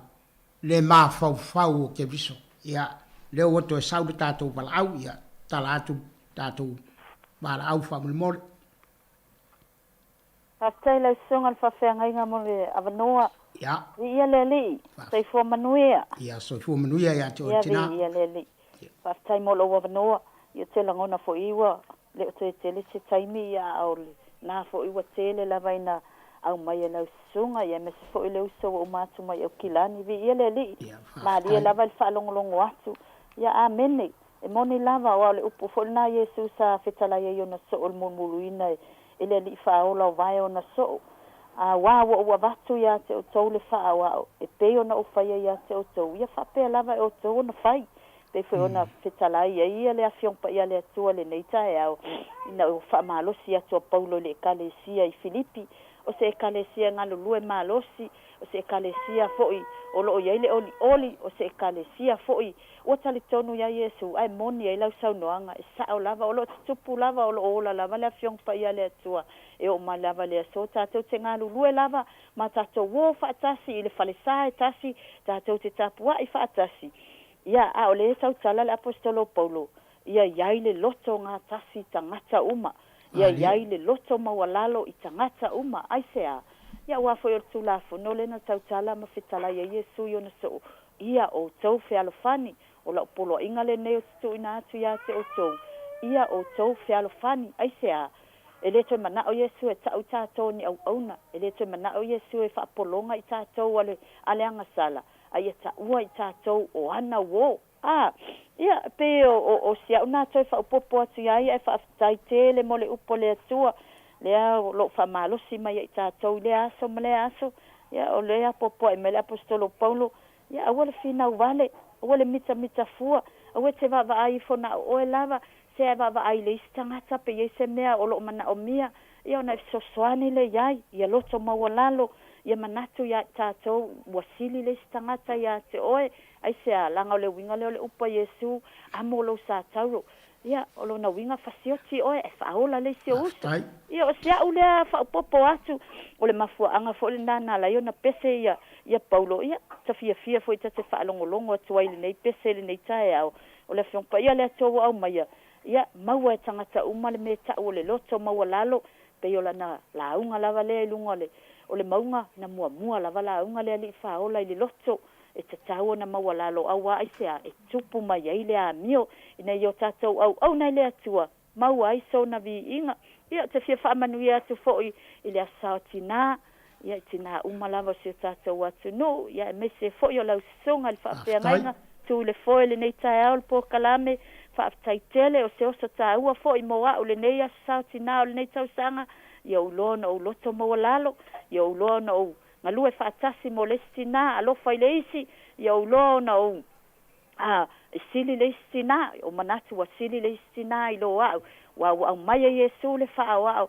ua ia saua i le mea maualuga tu'ese le mamalu tu'ese uma ia lona mamalu ma lona paia ae sau le se nofoaga maualalo ma sau i lalo nei o le lalolagi ina ia mai le fa'aoa'o ia te oe mai le fa'aoa'o ia te au aisea ina ia tafa'aoa'o iai auae pei o ia i lenei lalolagi ia fa'apea fo'i i tatou ina ia tatou ola ai auae maua lava malo i lalo a tatou o i lalo ona fa'aiaina leo i tatou fai mai ako po e te'e lava le atua ia e fa'amaualuga ae fo ai mai le alofa tunua ia e fa'amaualalo ia maua uma ia i tatou tinā uma o Samoa ia se asasao tinā fiafia ma le manuia fa'amanuia tele le atua fa'apetai lausuga mo lo'ou avanoa i le suafa o Iesu amene. Malo whawhtai ia te ori tina, whawhtai lau whasoa, ia e maise fo i le whalongolongo atu ma le tutoa. I manatu malangona o whaalia i le tātou mata upu le leitai au. O te whamanui atu ia te ori tina, i le sao tina. Ia maua e oe le file mō ma le fia. Ia whapea na whaatino ai o tiu te whaatina tonu le ainga. Ia e maise e kale sia o lo tātou ngāru wei. Whamanuia le tua i lau whasoa i le nei taia. Salo lewa, leo toi umi se taimi i tātou pōkalame. Ia e pei lava o na tō laula watu ma whailo atu. Le winga ma le mafuanga na pese ai Paulo i Filipi. Ia mana ia fo i le nei taia o i lau tāpena o ia i lo wainga. Ai maise mea lo e ngalue ai. Ia a whai e o le ita alau pese o nai te pese ai le aso ma le aso. Ma e o ono i le aso ma le aso. Ia le wao ngā le nei tai au e te whafonga mai ai. Ma sui ai le fati o lau pese. Wakta tonu o le siati nai ma lama e ane tai au ia o le ote. Ia o me whapena e le ise le leie mawai. Ai na o le maale pelepe o ainga. Ia e avea nei tai au e whaima tai au e toe fatu ai. Ma toe fono ai ni mea o whale tonu. E ala i le pese a Paulo i ake miso. Pe anō whai atu o le au te lenga o le pese. Ma le sini au tū o le pese le apostolo Paulo. Ia ia te oe le mawhauwhau o Iesu ke miso. Le mawhauwhau ke miso ia maua i tātou le loto maulalo. Le mawhauwhau ke miso ia salamo i tātou ma ia whamangaloina i tātou. O le mawhauwhau ke miso ia maua e oe le manuia e whababau, le ola e whababau lea. Le ale au ngā o mea o le neilaro rangi i tātou te maua, ai mau mawailo tātou wola. Ua tāro sangatu le apostolo Paulo ia Filipi e ala i le a mio ke viso. Ina ia whatunuina ai lo rātou wolanga whakeusiano. Ia whamalosi e sāba vali i winga ma le a mio ke viso. O ke viso o le whata ita inga mo a mionga a so se kerusiano. I winga, i ngā yoinga, o le whaamai tele lea mo le o langa kerusiano. O le pese le apostolo ua tusia i to tōnunga le mu o le au te lenga o le neimata upu tā ua o le tusi. Ina ia tau mo whai i alo lofa. Ma ola i se o langa e au ngā mo le tala le lei, a lofa. Ma ia tātou whiola i se o langa e au ngā mo le tala le lei e ke viso. Ola ia ke viso o se mea e matua sili o na whatawaina o le ilo o ke viso. Filipe e tōru whaupe walu. Ua whaau au pēa o na tau mo whai e pulu nau i le e kale sia i Filipi. Ina ia ngā lue a ia i male matau atoa male ngā tete i le whaau le tanga ua maua. Filipi e lua, whai upo e sifuruma le lua. Ma vea ma la mepa e susuru atu i le lalolangi. Filipi e lua, whai upo e sifuruma le lima. Whai mai e manino mai o nei whai upu e le ngata o se lu i tau le whala putonga o Filipi. Ai o se lu i tau foi i mōli mau i whafo atu o le e kale sia i Filipi. Pau leo le awala o le a wha solo ai le alu i luma o le tala le lei le lalo langi a Iesu ke viso. Ia o se fisoasoani lea, ia ma se wha malo si au lea ia i tātou mai au te tonu foi ua lava taoso I lau whaafonga Samoa. Ta wia o le a se wha le tonu o lau tau whaafonga I le nei tai au. Whamangalo se wha le tonu o lau tau awauna. Ia manuia fuafuanga ma wha moe moe ngai. Mai se le alo atu I le aso sao tina. O le opu mulimuli au te toe e fia whai waile nei po kalame. O le tala Paulo e winga I le tūlanga ua iai o ia I te tonu o le Kalesia Filipi. O lana tatalo ma lana whaafitai I le tua. O ona puapua ngā ua whaasarara watu wai le tala le lei. O puapua ngā o Paulo ua whaamawalunga ina ai le li pule. O le tau mawhai o Paulo e whaamarosi atu I e ua puapua ngai. O le olenga la le apostolo Paulo na ia maua tangata uma le mawhau whau ke viso. O le tau mawhai o Paulo e whaamalosi ina ia lātou maua le loto maulalo. O le whaataita inga ke viso whai mai o le loto maulalo lea. O le whaataita inga Paulo o le loto maulalo lea. O le whaataita inga Timoteo o le loto maulalo lea. O le whaataita inga Epaphroditi o le loto maulalo lea. A o le a ea se whaataita inga e te whaia ma o whaia ile a inga o le tua. Samoa e. Ia whaamanuia le tua le tātou pō kalame le nei tai au. Ma ia manuia fuafuanga ma whaamoe moenga. Ai maise ro tātou walo atu I le aso sāutina. Tātou whai u le tatalo. Whaafitai le tua lo mātou tamae. Whai wina le mātou pō kalame le nei tai au. Tālo matu inatu nai tinana whaasoa mai. Whaamanuia la ua fio I o lātou langona ai maise le whasosoli mai nei mata upu. E le whaingo fie la mātou pese o lo mātou pe pese ai le aso ma le aso. Ai mātou te whaafitai le tua. Ia vea le pese le apostolo Paulo ia ke viso. E fesu ia ai nota o mātou pese I le aso ma le aso. Ma ia mawaa ke viso ia I mātou mo mātou wainga. Tālo le tua ia iai lau whaamanuianga ia I mātou. Tālo matu I nātu e olo o mawhatia ma puapua ngatia. Ia iai lo wanga lele iai lo walofa. O e o whaata o tolia I te tonu o ma o tangase ngase. Ia iai lau whaamalo longa I o lātou tino. Tālo mo kali I matama I ta I fōmai ai maise le whaatino ino le lātou au onanga I le aso. Wha I le poto le ata mai. Ia maise le whaatino ino o lātou tiu te whai. Tu inatu si o mātou o tunu nei lau fio. Ia iai lo walofa mo lo wanga le lei fuafuanga ma whaamoe moenga o si o mātou malo. Ai maise ta I o si o mātou malo. Ia iai lo file mūle li ie. Tālo matu inatu le ofisa whaasara lau nei o lo mātou whaunga ina I lea vai aso ma lea vai aso. Ia iai lo walofa iai lo wanga le lei. So soani le li pule ma le au whai ngā ruenga. Whai le poto lea ta mai ai maise le whaatino ino tiute I le aso. A wale so soani si o mātou utunu. Ne tua lo mātou ta mai. O ani o mātou whale tonu mani o mātou se. O mātou lafua I atu I lau fio. Mai alo suafa leli ie mātou te tau mawai ai le nei tūra. O lo suafa Yesu mātou wole mawala awatuai. Amen.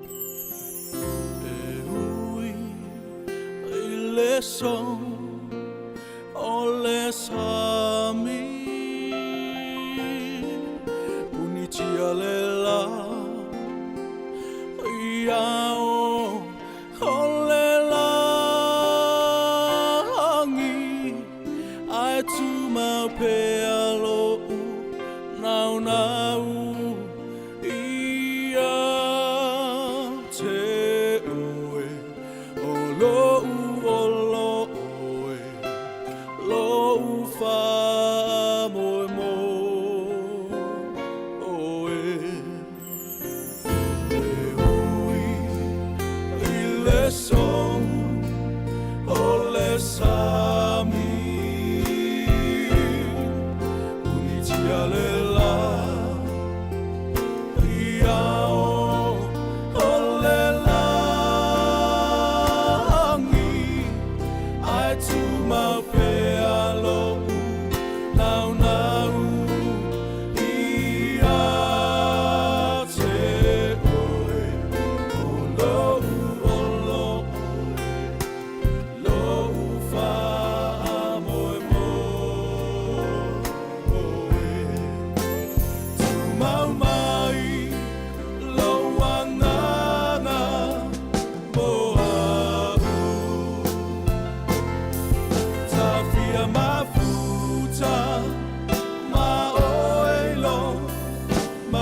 O le na ua whaafonga le tātu tunu i le tātu polokalame wha le nganga le nao le mō lio le awa tā peneina i le neita au le sunga le whaafiongainga pasta lilo maiawa maa sangala o le whaafiongainga o le ekalesia a uso Cristiano i nae i lau hat mo le tuele nganga whaafatai ia i lau sunga le whaafiongainga i ono le tā penanga maa tangofie ia le uto matawina i fo i le tātu tunu ia le upo whaawina le tu whaafatai atu fo i ni tātu a uso ma tātu paanga nei tina sa aso mai fu tātu polokalame i le nei tae au.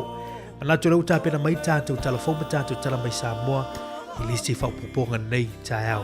I longa tau tumla unanga si whonga lau mua i Wellington e whaftai.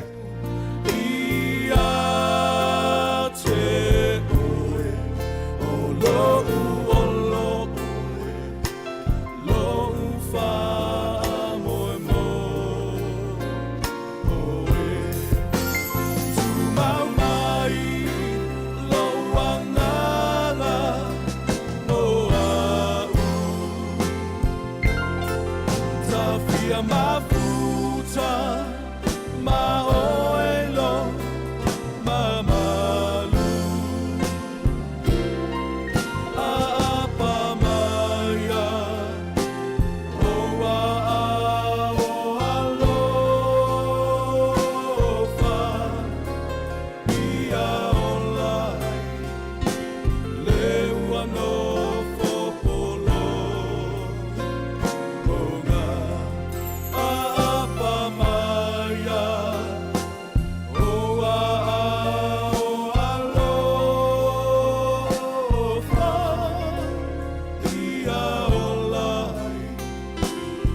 Toi whaatalo whaato le whaapoponga o talafau ma le si ufonga le lau mua mo le nei au auli.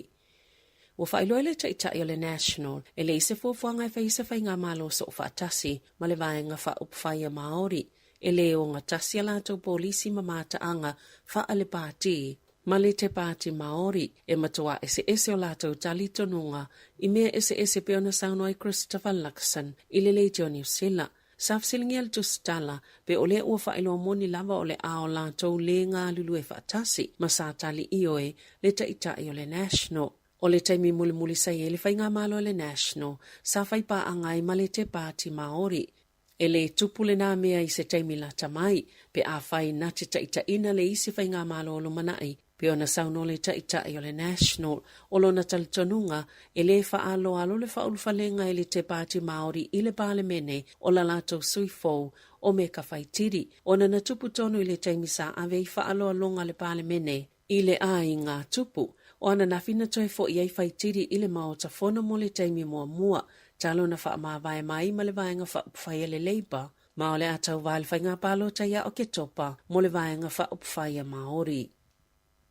E telefesili ua langalanga pe eise ana ave i tamaitia onga i ana ai olo o whaale tono le tau. O le tai awana leila sa whailoa i leo ua maua le tino maliu i te tono o i ana a o whaiasa ilinga mo le tamaititia o ngaleana leilo mai ai i le asoana nafi. Ua wala au se tasi o matua ini tali o le tele o ia whaafesili. O le te ole se fulu le tai awana nafi na tāpaina i se fiso soani ina ua whianga ini tamaitia o ngaseto o se fulu lima. Mani tangata mātutua sto o lua mai lea o ngā māwalunga tamai whangarei. Mani whaafita auli i te tono ana o le Abbey Gaves i whangarei. A o taimi lolo wa o le tau. I se whaamatalanga te ita i leo le to malo o Northland o Tony Hill. I le tae awana leila sa ia whaamaoni ai ua maole tino mali o le tamaititia onga maana maua i le poa na po. Ele ialo i ona whaamaonia mai lea tunu o le tino mali o leo le tamaititi ona o loo whaawau su e ngā māsani. Sa lafo i se matua o se tamaititi, e ile vasenga sifululua o lea lava a onga, se emaili i se polkalame le itio, na ia whaalia i e te tau lava ona i se whai unga e whaia, i tangata na whaatulanga ina lea malanga, a tamaiti a onga, na whaamaoni ele work safe ile News Hub, wa amataina lalatu su e ngai lea mata upo. Na sauno le minista wa onga Ciantinetti, o le taimile nei o lo whaavau le atunu ai maise o i lato e tūtonu i ai le whaalamlave o le amana tunatu le whaio seilo i longa i le whaalamlave pe o na saunoa le minista. Wa whailoa le fifi o le vaenga tinei mō, o na ole le lava o tāpenanga mai pūlenga po i lato o lo i le whaululunga, a ole i tutupu i silo longa i ana awhia i au kilani ana nafi, na whaalia le unia le au tinei mō, sa pei o le timo e pa ui le tua le pato, ni wala au male au ngani a lau whainga alwenga, i le vaenga sinia, i tāpenanga i le pō, a ole i ta ulu ti munga, e ui i lapata inga, sa whaawau e le fence po le whaalapatpatonga, o na tā mau e whaato a whaatino le ngā alwenga, pe atupu le whaalamlave, ai sa le ianga i ni tāpenanga mua, a o le i o maia tūlanga loloa o le taupe o na whaalia i le au whainga alwenga, na tā ue se tasi o fui mū Josh Nichols, i le breakfast, a le TV tasi, e le i whaatino ina ni le sona na oa o mai lolonga na tutupu i au kilani, masalangona lo lato whaanua noa, ona le i whaia ni suinga le whaatino ngol ngā alwenga, ina utoi tūla i maise tūlanga whaale tonu o le tau. O le toi whaafonga ma le toi whaale leia o awala na whaale angaina mai matangi ma whaa. O le tili toi whaati e ti e ai fōi si mau avenga i tau e tutongi e tangata. O na wā onga mai singa luenga titele le tunu o. Ma o le si iti ai tau i ni siua. E tu saima whaamatala lau whaito whaalu tamau ainga. Ma o le ale ngatai i tūlanga la matia ulu tamau ainga. O na wā fianga i le lumana i mai suinga o le tau. Na sauno le minsta o le swinga o le tau James Shaw. I le aso ana nafi, e mo o mia le malo o na vave whaanga yo i le tali atu i le suinga o le tau, whaatase ma fianga titele i e ma fua, ona o le onga o tūlanga e o iai le atunu mai va ainga ese o le tau, e tele a fianga le tamau ainga mai suinga o le tau, mai le iloa le lava i le taimine i le tau wau whai, o le siti o le tau le soifuanga, wā tili taunga tai le whainga o ngā luenga titele, tele tupe le malo e toi whaalele iai awala, a onga, awala lau papa ma fale mai, pe ona whaalia se whaito whaalto mau ainga ale ANC. O la whaatupe lau whaila fonga se vaenga o le toi suinga o moli awala Wellingtone, na whaamaunia le pule nuu Tori whanau, i le asoana nafi, e whaapea ua i oele la lau whela ua inga New Zealand le waka kotahi, e tutongi le 5% o le tau, e tu samaleono miliona tā la, e to e sui ai moli mga alaya ua leanga, e a whelua se lau sful tolu moli mai lau whainga a to e tolu a whelima se lau wha sful fitu, ia ua mai a ona sui. Ma moli ia e pito sili ona te lele a wanoa e ono tula i mai ai ni whaafita hauli. E ele tali tonunga, ala si itia pele numero moli o whaaleanga ina, o lo whaamu mole itu e pito sili ona malolo se isavili, i le taulanga, ma ua wala au fo i le tamaita i pule nuu i tangata lau tele, ina ia whailo atu i le pule ngā nuu, pe ailoa ni moli ua leanga. Ona na fin whaalau loa i seilo i longa na whaia, Lena mawai e se fulu ono ni moli i mga ala i le taulanga na palalasi, e au fie i se moli na ngau mapalasi lungo se taavale, mani moli i se tolu na pa uu i lungo se awala sa vali. O ia tūlanga na tutupu i le vao le lua fesfulu iwa, ma le lua felua tolu. E se vahenga o lo ia ua lato whaisetangia e whaasanga i le minista mo le suinga o le tau, James Shaw, e whaatatau se whai unga le kāpeneta. E winga i le polokalame whaalele e le si o manga, mo le whaititinga o le kāpone makasa o ona, o lo whaaleanga ina i le lalolangi, wana na whilea na tu ina atua i le tangia lo ia. Mo whaatinonga e whaasanga i suinga o le tau, mana tau au ina atu i le whaamasinonga mawalunga. O le whinaunga lo ia, e le oonga tasi whaatulanganga o lo ia i nei mo le apolokalame, ma fuafuanga fia ausia a New Zealand e whaititia i le kāpone, e mafua mai lea i se whaiunga le kāpeneta. I le whai unga le tausanga taluai, e te enai nei se whautuanga mai le komisi mo le suinga o le tau, e mawhaiona si itia, le tau o le kāpone, ona o le tau o le soifuanga. E le imanuia se tangia le lava whaala potopotonga o lo ia na whaia, e whaasanga i le komisi. Mo le suinga o le tau, na ta ua shoa, e le mawhaiona whailoso na fina ngalo, ona o le ua i le whaamasinonga, le tangia lo ia mo le suinga o le tau, mai ta ua fo i le langona o si ufofonga, o tangata uma o le atunuu. Ua whautuaina le matanga aluenga o le soifua maloloina le atunuu, ina ia mātāla i se emaili fau tau whaasise, o lo utusi atuaini whaamatalanga i winga i se tusi fo lau fau, mo le COVID se fuluiva, o lo whaatonu ina ili tangata o lo lafo ina ia ia fi autos tusia, ina ia te tala se upeanga ta whailangi, o lo iei whaamaumaunga umotu i pui o malanga ia tunu i fafo, ma isi mau whaamaumaunga. Ua whaamauni e se so upala matanga aluenga o seifua maloloina, e le isa lātou fi autos tusia whaapea, mo ua whautua ina ile atunu, ina ia tautua nā, ia sa ili masu e mua pe moni, ni whaamatalanga whaapea lafo ina atu i tangata taitasi, mai manino lava o ni whainga tau whaasise. So se tasi tau lima ina se tustusinga whaapea, ia waweo na li poti pe toi lafo atu ile matanga aluenga o le loto i fale, ile numero fitu loa ono. O le asoa na nafi na whaasala lawina e le matanga aluenga o tupe, tālama whaamaumaunga o tupe o lo whaalia ele wa ai mamao, i se tūlanga whaale tonu o tupe. I te tono maasi nei vai o atu ya mati, na whaamauina e le matanga aluenga o tupe, le tolu te sima le 4 biliona tā la, o ova atuai tupe whaalu, nei lo tupe maua po le deficit, e lata i le lua te sima le 5 biliona tā la, ua te lea tuai, nei lo le tūlanga sa fufuaina i le maasi na o te sema.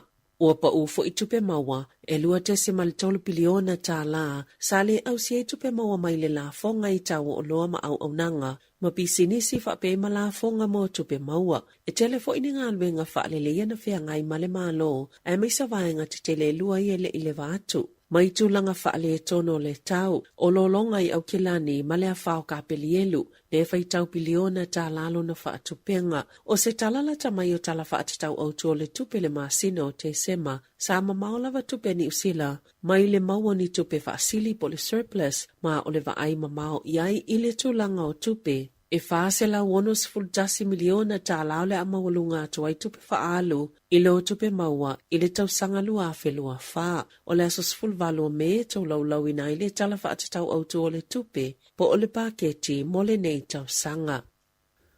Ia tunu i fafo, o le atoi apili alo ia Donald Trump, se whai unga le ufa atono se wha masinonga, le ufa amaoni e se molianga i wha sanga, i le sa avia ma presidente o Amerika, i lona whaioni sa wanga mātanga i le tamaita i Jean Carroll, i le tasiva i waono, ma e 5 miliona tala Amerika, po le fitu tasima le 2 miliona tala New Zealand, le tau i o le tamaitai. O le whai unga na whailoina le whaamisnonga i le a ai o New Yorker, i le aso mo i loilonga, a le au whaatonu o le whaamasinonga bo le jury, na te ena le au whaatonu ni tua inga Carroll e whaapia na whaamalosi o ia. E le iei Trump i le launga o le i unga le whaamisnonga, ma o lo tamau pēla na whaamatalanga, na te le i whaiani sa wanga mātanga i lea tamaita, mai le māsani, pēna te le iloa ina foi, lea tangata. Tala whauia ma le si ufonga le lau mua, mō le nei au auli.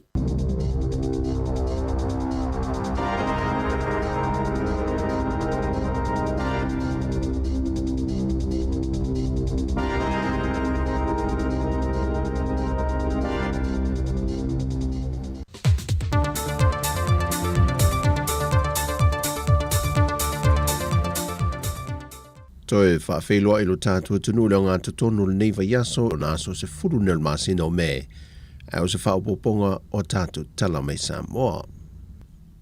Watu atu nei se tusi whaasea ma le presidente o le asosi lautus tala Samoa le Jaws, a ngā ili minister of so ta inga ma a wala wha teknolosi, le whionga toe lupe pobuli nuku o ne semo. E whaatatau se tasio na ngā yoinga sa whaatino le se tama ita itu stala, na ulu fale lo na ofisa e fisilingia se tasio mta aupo e fia malamalama ai.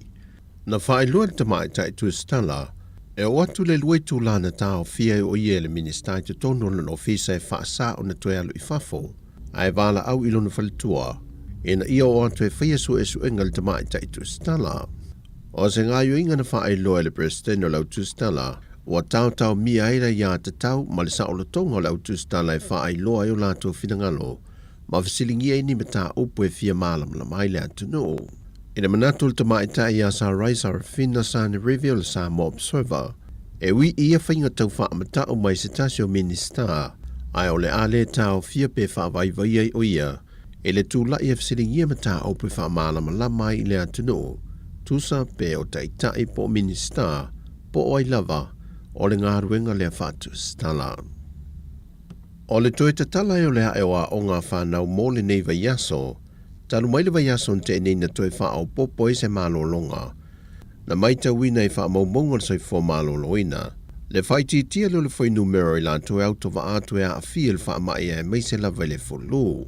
Peitai i la tau uma sa siaki mga sengase, e to ono na wha mao nia e a fia e le COVID-19. Maolo i eile whautuanga mai le soifua malo loina, e nei e tautua nā mo le atu nuu le wha o ngā ina leo tali whafonga i no whanga tumu, wha i titia le a ngā i no whanga whaitele, mai e tautua nā le tūlanga tū mama. E ui o lo wha o popo pelefoi numero tangata e maua o a fia peisia mo le COVID, ai o lo tū mau pelefoi numero la tau na mā liu, e le tolu se fulma le tasi. Mo se teimi mo le talfa sol pitol ngā luenga wha leo leo, wha to a wha tau tō ese leo ni a li iman tama i ta i leo leo, e ngā lulue e le to ese i tan malala. O le vai aso ne to se fulma le tasi la tōna wha tau tō, o a li e to ono ma tama i ta i to lima, ma o le fionga e le wha amasino le wha amasinonga wha i tu malo, na i e taita ia le sauninga ma upu wha malo se, e nei tautua nāma i nā tau le saonga le mū o le no whanga o ngā lulue ai, ai maiso le tausia le leile o li imatama i tai paungta e le whaatinonga o la lātou au nanga. Ua whaatulanga o le aso se fulma le whito le māsina le nei, o le a whaia e le whaau unga whaapitoa mo i lātou nei, ua mai a ona whaatau tō. A wha ngā solo pe ngā luenga mai loi longa le PSC po le komisio tangata whai ngā luenga le mālo, ai o loo wha awau pēr o na wha mawai ese nisi o li matama i tai fōmai, mai le mautanga se ngase ma tō tua. Wa iei nei se papo lenga mtanga luenga soi fua maloloina, o le tō lua le ua wha mawai, toi paula vai o fōmai wha apitoa mō fafonga po mata, o loo wha lango i eile ma malo le atu no, le sunga Dr. Lucilla Ashing, ma Dr. Tile ai ono. O le wha mawai u la ue pe unu whai loe se tasi o fō mai si ni al mautanga se ngase mto tua. E tele tūlanga leo fia i fō mai, e au fia i le whainga fōu leo o whai loa mai e le pisa se, le tāanga tasi leo le tūlanga e fua i eita tongi o fō mai, a toa i leo o mai le teimile nei, e le eita tongi a lava over taimi o isi fō mai. Ma wha au popo fo e ma le tūlanga e leo fia i le tele o tangata whainga ruenga, ma ua wha mawai e se mai ei nisi fō mai, ai a vea mawhaia onga. O le tō lua fō mai o whafonga o wha mawai nei, wa o fō mai e le whale mai o Amerika Samoa, le silia ma le se lau fās fuluafe tāla a Amerika le tausanga, e ngā lulue ai mo i la tau. Toi tasi le tāmil sanga o le wha ngā so longa leo le sue ngā siampini o awo le ipul Pasifika lo whaia mai Samoa. Ai wa manino ma le tūlanga o le atoe siampini fo i fiti, ma atoa i loa ma le se fulu tausanga o umia e fiti le siampini, talu ona amata mai le nei tāmil sanga. O lo aisilia fiti le teimile nei, ai toi tasi le ai lo ia mana o mia, ma wha mawina i lo malana siampini, pe a mai ale la ta longa ma le tonga ai le aso tōna i nei. Na unua i wha mawina le tele o aia fiti i le la ta longa ma Japani i le fitu se fulma le lima le se fulma le lima, ai na toi maua le isi ana pōnesi i le la ta longa ma le manuma, na manuma lo e le manuma i aia lima se fulu i le lua se fulma le lima. O le whaatulanganga o le ta amilusanga nei e ta alo umai au, ai o le au e aisilia tu sa lava po le ale tūlanga iai le wha ai unga, o le au lea e manuma lo. O le aso tōna i nei le tūlai se fulma le lue le au auli, o le a wha ngā solo le ta amilusanga muli muli, ma lawi nai le au le a manuma lo. O tala ia mai sa mō manuia le nei a solo tātu wa tunu o wha soifoia.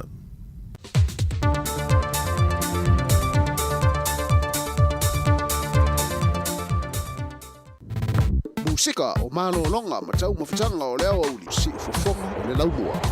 E malo whaftai le whafonga mai le tātou e tunu na ua mai atu le whaponga muri o tātou telefone nei uli.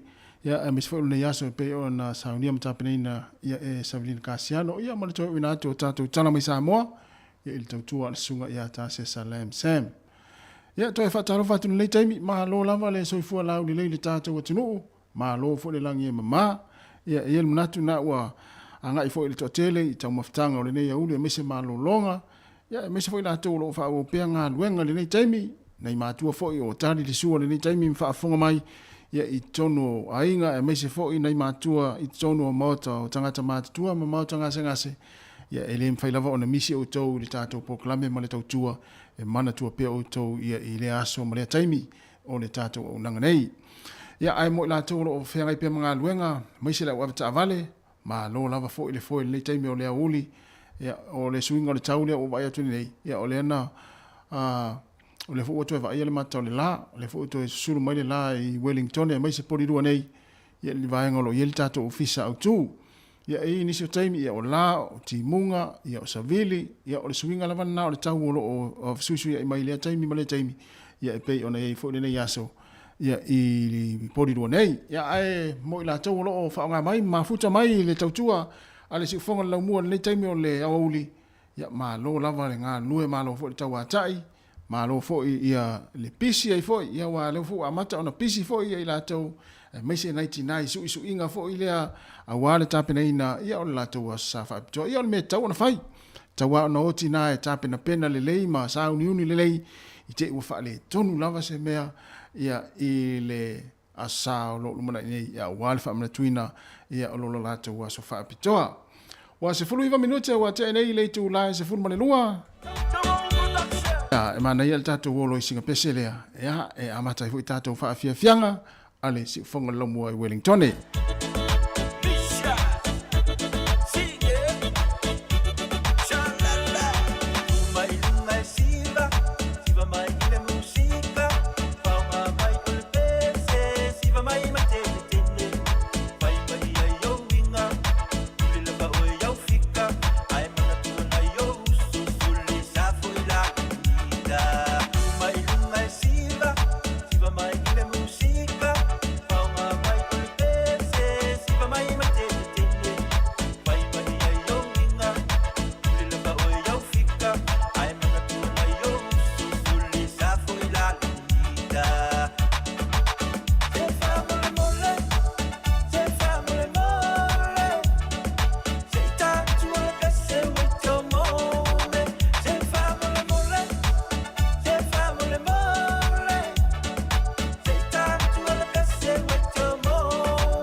Fia ngai taimi o le auli tu ilunga o le ngore pese tu ilunga siva ya fetawi le foi mo ila tu na fia siva ya misi la ila tu na o le la va o fia mana o mia la sina fa malostino ya il taimi o le auli ya du mel tatu pese na se va tu tatu fa si langa nei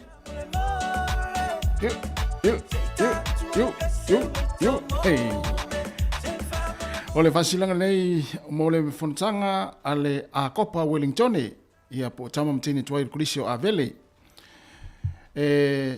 tama mtini tuai kulisio avele fai le tato fono ile astofinei le aso sfulma le tasi o me ile ono ile afiafi ile no foanga lua se fulma le lua Bay Road i Kilpenny mo mata upu o le fono mua fa mautu tato malanga i sini Australia ia se tema lua filifili se komiti o su nga tupe mo nisi fa mtalanga fa mole fa sota imai le faila tusi le telefoni o lua 5 lua fitu lima o lua 5 lua fitu lima ia fa aftai ia la sainia ele sunga il faila tusi a ngalu fati alofa field ia fa silanga na tama matine tuai ale kolisio avele ia pole a Copa ese le scopa o kolisio Samoa ese le a Copa o tama mtene tuai ia o kolisio avele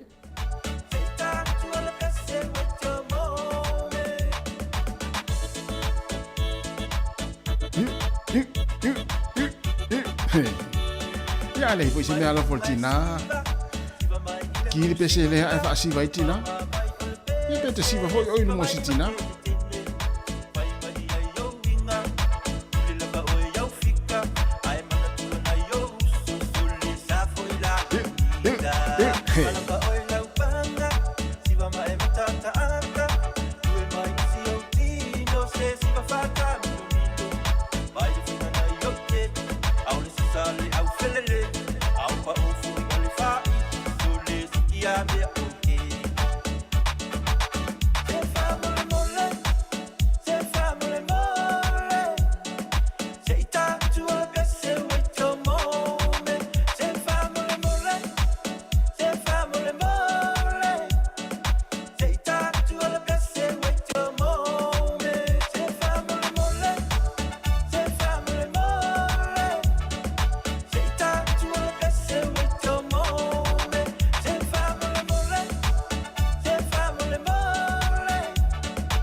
Aipea le fainga o ta ua mea hey aua ete popo le fua itala efe avea imai ele lava se me mawai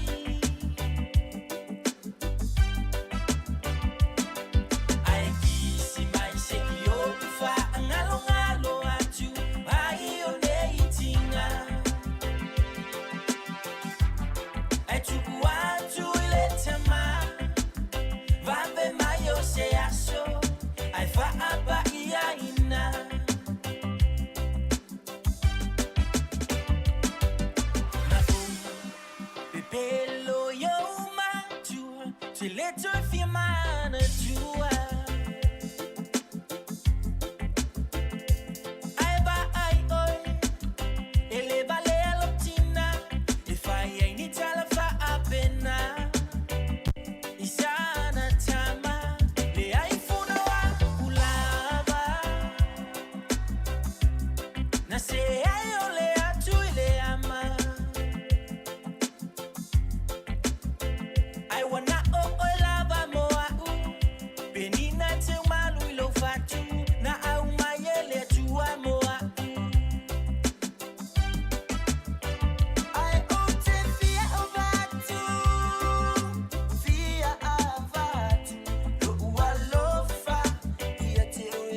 Ene fa pe na fa ngol me.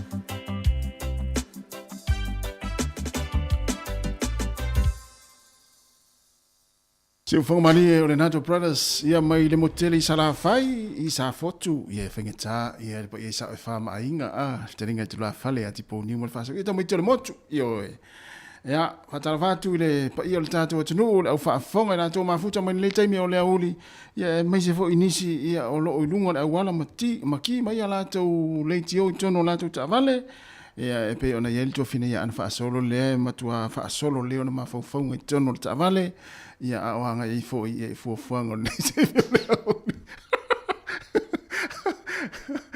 o le lei fo to inga me va pe o lea e sa uni mata pena le sautina e mana ia fo ale se me alo falta maltina le nei sa o lo lumana nei se fati e tiel tina fati e tiel tina le nei so atoa taiao mo le sfraile fa sa vidi solo i lungo bo fena e anga iai fa ta fao ma fa fia o ia pe fa pe le ise me alo fa le sautina so le au te ofo o le fo sauni no me alo fa yoi le o sauni no me alo fa le sautina to ata o tu elas fa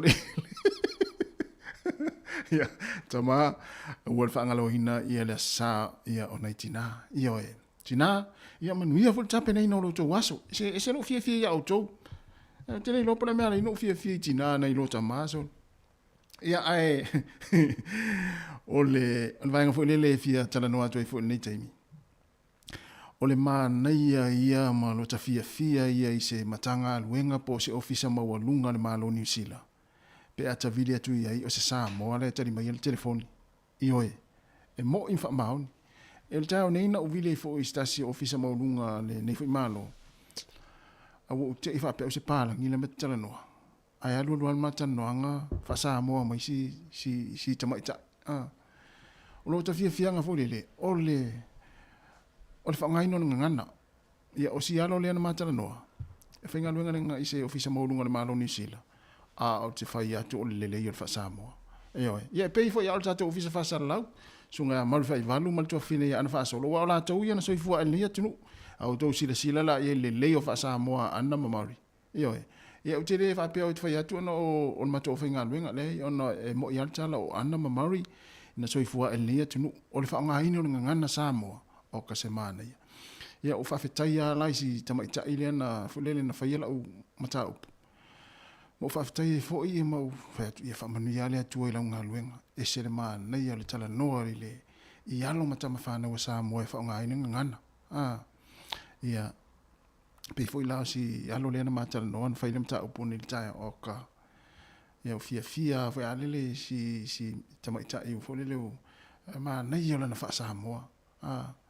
Ia ele fa pera o featu sisitu ia ai ole o le fata ua e alo matama fana una soifua en lia tunu o ngana sa mo tonu ofisa ia ele na ole ofisa fo ile ia fo ile tele ofisa i lia tunu o lo fainga luenga ia alo matama fana o tata o tunu le o lo nga ia initial tata o tunu i mata up ai watu ala fa ngana sa mo i la tumata up o ka semana ia fa fta tu ala i fatu lo ista mai taile ia whamanu ia lea tua i lau ngā ruenga. Ia, e tau le su ea whae ale ainga e o mai ai. E o mai ai, ialo matama whanau. E popoto e ngā ruenga whapea. Ia male teimi fo ile le vā o ia. Male tangata lau tere, tangata fo ile otu i rato mata upu. Tasi alo whaalongo le tala noa le tamo itai lea. Si mawhine lea. Ia, e tau le, e whele le tau le su ea ale ainga e sauai. Mole tamari i male poto e tala noa i le vāo tangata Samoa. Ia, whapea nai whalonongo mele tama mana teine, ia na soifua alia tinu, ta ua i ronga na Samoa. Awana i o tātou tangata fo i eanga i atu i ofisa. Ua toi lua se fulona minuti ona tālea o le itu lai tasi le tautua si whonga lau mua, whatalofa atu ia pei le awasa, whatailofa pei le mafuta mai, tai fo i ia malo fo ngā lue. Ia, e whapea na fo i le sunga a televui, ia malo tari. Na uma ia vaenga o laulangi na e alu iai e nofo ai, e alu e nofo ai, ia a moa atu ile e mele mo a moa atu ilea pitonu, ia alu lisi pitonu, moa atu ilea pitonu, alu lisi pitonu. Ia malo lava le mafuta mai tātou atunu whawhia whianga so whiloi tāle tasi, ia ona tau inatu leo tātou telefonu tala mai Samoa, tātou weva loa le ilungo le Facebook, mo le YouTube polisi whonga lau mua se ipa, ia le itu lai lua. Ia e tama, fai mai le upu lea, fai mai le pese lea. Lo fatu wa tae, a ue te tae ina le fatu le tinai le fa inversone nei. Ia oe, a ue te tae ina te itu lou le upu, a ue te tae ina le fatu le tinai le asone nei. Ia ile vai asone nei, a o luma na iai, ia le lato wa sa fa pitoa. Ia le pese lan nei, ia, mafau iai, mafau nei upu le pese la. Le Fantastic Band, ia, lo fatu wa tae. E le mana o mia tina le tae o le fatu le vai aso le nei.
Ia le nā.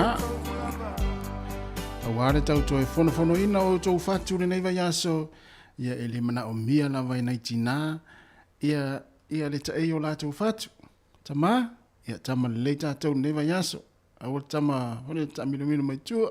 Amone.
Le pie lu le fai le pie. Pita mi lo mai tua.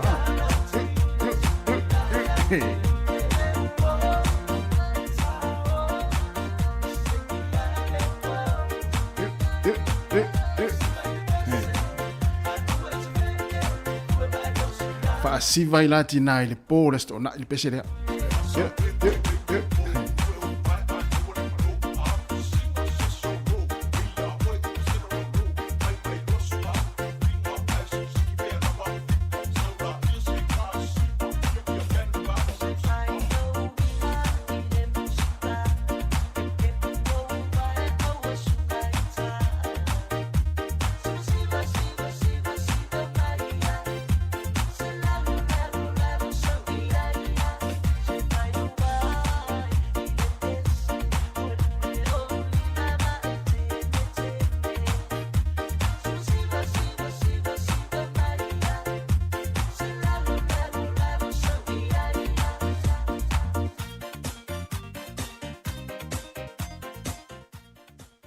Whawhiwhianga ni teimi o lea uli na uto iwa minuti o na tāne o le tū lai tasi, tāle tasi. Ia, ona mai e fwoi leo le tātou tau tua ilungo le tātou ala leo le tasi, ono te si mara tasi wha mō. Ai wha awa upea le tātou maftanga, ia i lungo tātou wala ata le Facebook, mo le YouTube. Ia e toi wha mano ato e mo le ato e la ato e sauni e toi amata ngā luenga le tasi. Ia maa loa le wha maa lo nosi ngā luenga. E si le tau tama le lei, ma le tau tene le lei, ma le tau tamane lei, ma le tau tina le lei. Ia o le tau woe whainga luenga. Ia nalala ato e amata si vaenga le na. Ia i le tūlai tasi. Ai mo i la tau lo wha o pia ngā luenga, wha fonga mai tono ngā luenga teimi nei. E le i malo lo mai lava talu mai ana le la le se fulu ma le a le tūlai fitu. Ia na on matu wha pia atu ma lo lava le tau ata i whiau mga luenga. Ia i le teiti i foi, ai mesia le tū pāta ma, i le teiti i foi, o vau i tū la whainga luenga le neva yaso. Ia tau mai nā loa lofa wha maoni, ia i le tinau ta maiti. Ia le pesena nei, e tā ina wha pitoa atu mo i lātou, ia le ato e sā uni a matanga luenga le tasi. Ia e meise fo i lātou le mānawa le tasi, wai ini si e leo mānawa le tasi. O do tele, le ala ato e anga i ngā luenga, ia a matai le tasi.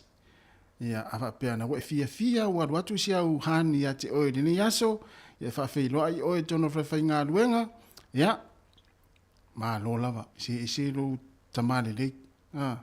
Talo fa fo ia MJ afualo fa te lava MJ afualo fa pe fo ia finga wi sila ia male tamaita ia Rachel ia ma lo lava pese nei ora fa to mo to la to ia nga inga luenga nei taimi o le uli maunga sala fai se e mafuli matanu mia tuai mai la to nai io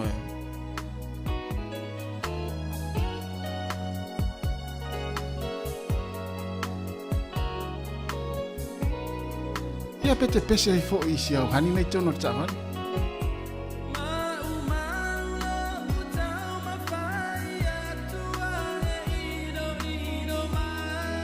Oka.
Ia to tatu pesena ia pe mai tatu telefon matala mai sa moa ia le tatu tatu le tula tasi ai wa el taimi wa fa mai ino le tatu tu i lungo le tatu wana le le tasi ono tesi mai tasi fa mo ia fa te tuai ia ila to me sena ma tu lo fa mai ia le tio fa longo me se to no ta vale la to lo ki me la to le tio ia le tasi ono tesi mai tasi fa mo ne yaso fa te ya tu la uta po inga me se foi la so mai ia lo talo foi manu ia le tatu tu ne yaso manu ia lava fo ngone le o le uli te firo ita yao ia il tai masani le tu la fitu e fa to fa so i fo atu mo to ia o lo fa longo mai le tatu wala le o le tai me o le uli e mo tatu e no Facebook tatu e va pe ia se ia pa ia le tu la lua ia o por pese le an to fa fo mai le sunga ya justia ia maungo sala fai por me la mafuri mai maungo sala fai ai le mafuri ane nisi maungo la tala tane lo no winga maungo sala fai en matua maulunga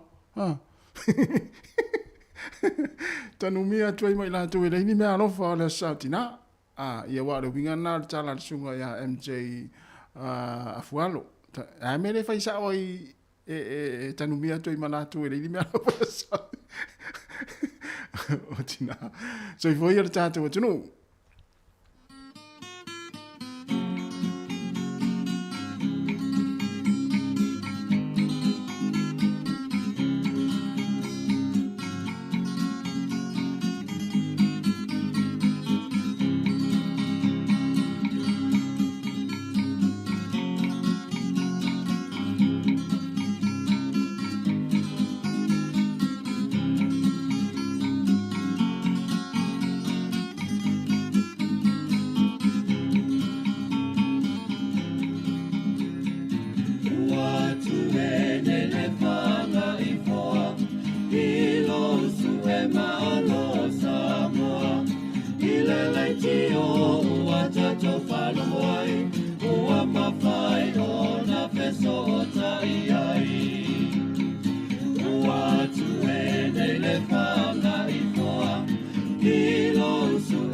Toi whaatalo whaatua le whaapoponga o talafau ma le si ufonga le laumua mo le nei au auli.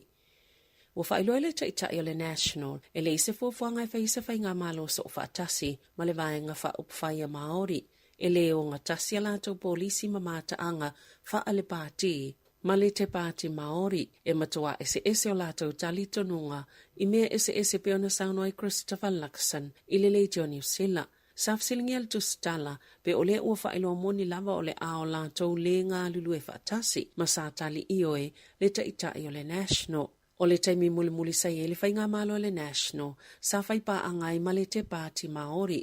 E le tupule nā mea i se taimi la tamai, pe a whai na te taitaina le isi whainga malo o lumanai, pe ona sauno le taitai o le National, o lona talitonunga, e le whaalo alo le whaulwhalenga e le te pāti Māori i le Palemene o la latou suifou o me ka whaitiri. Ona na tupu tonu i le taimi sa ave i whaalo alonga le Palemene i le ai ngā tupu.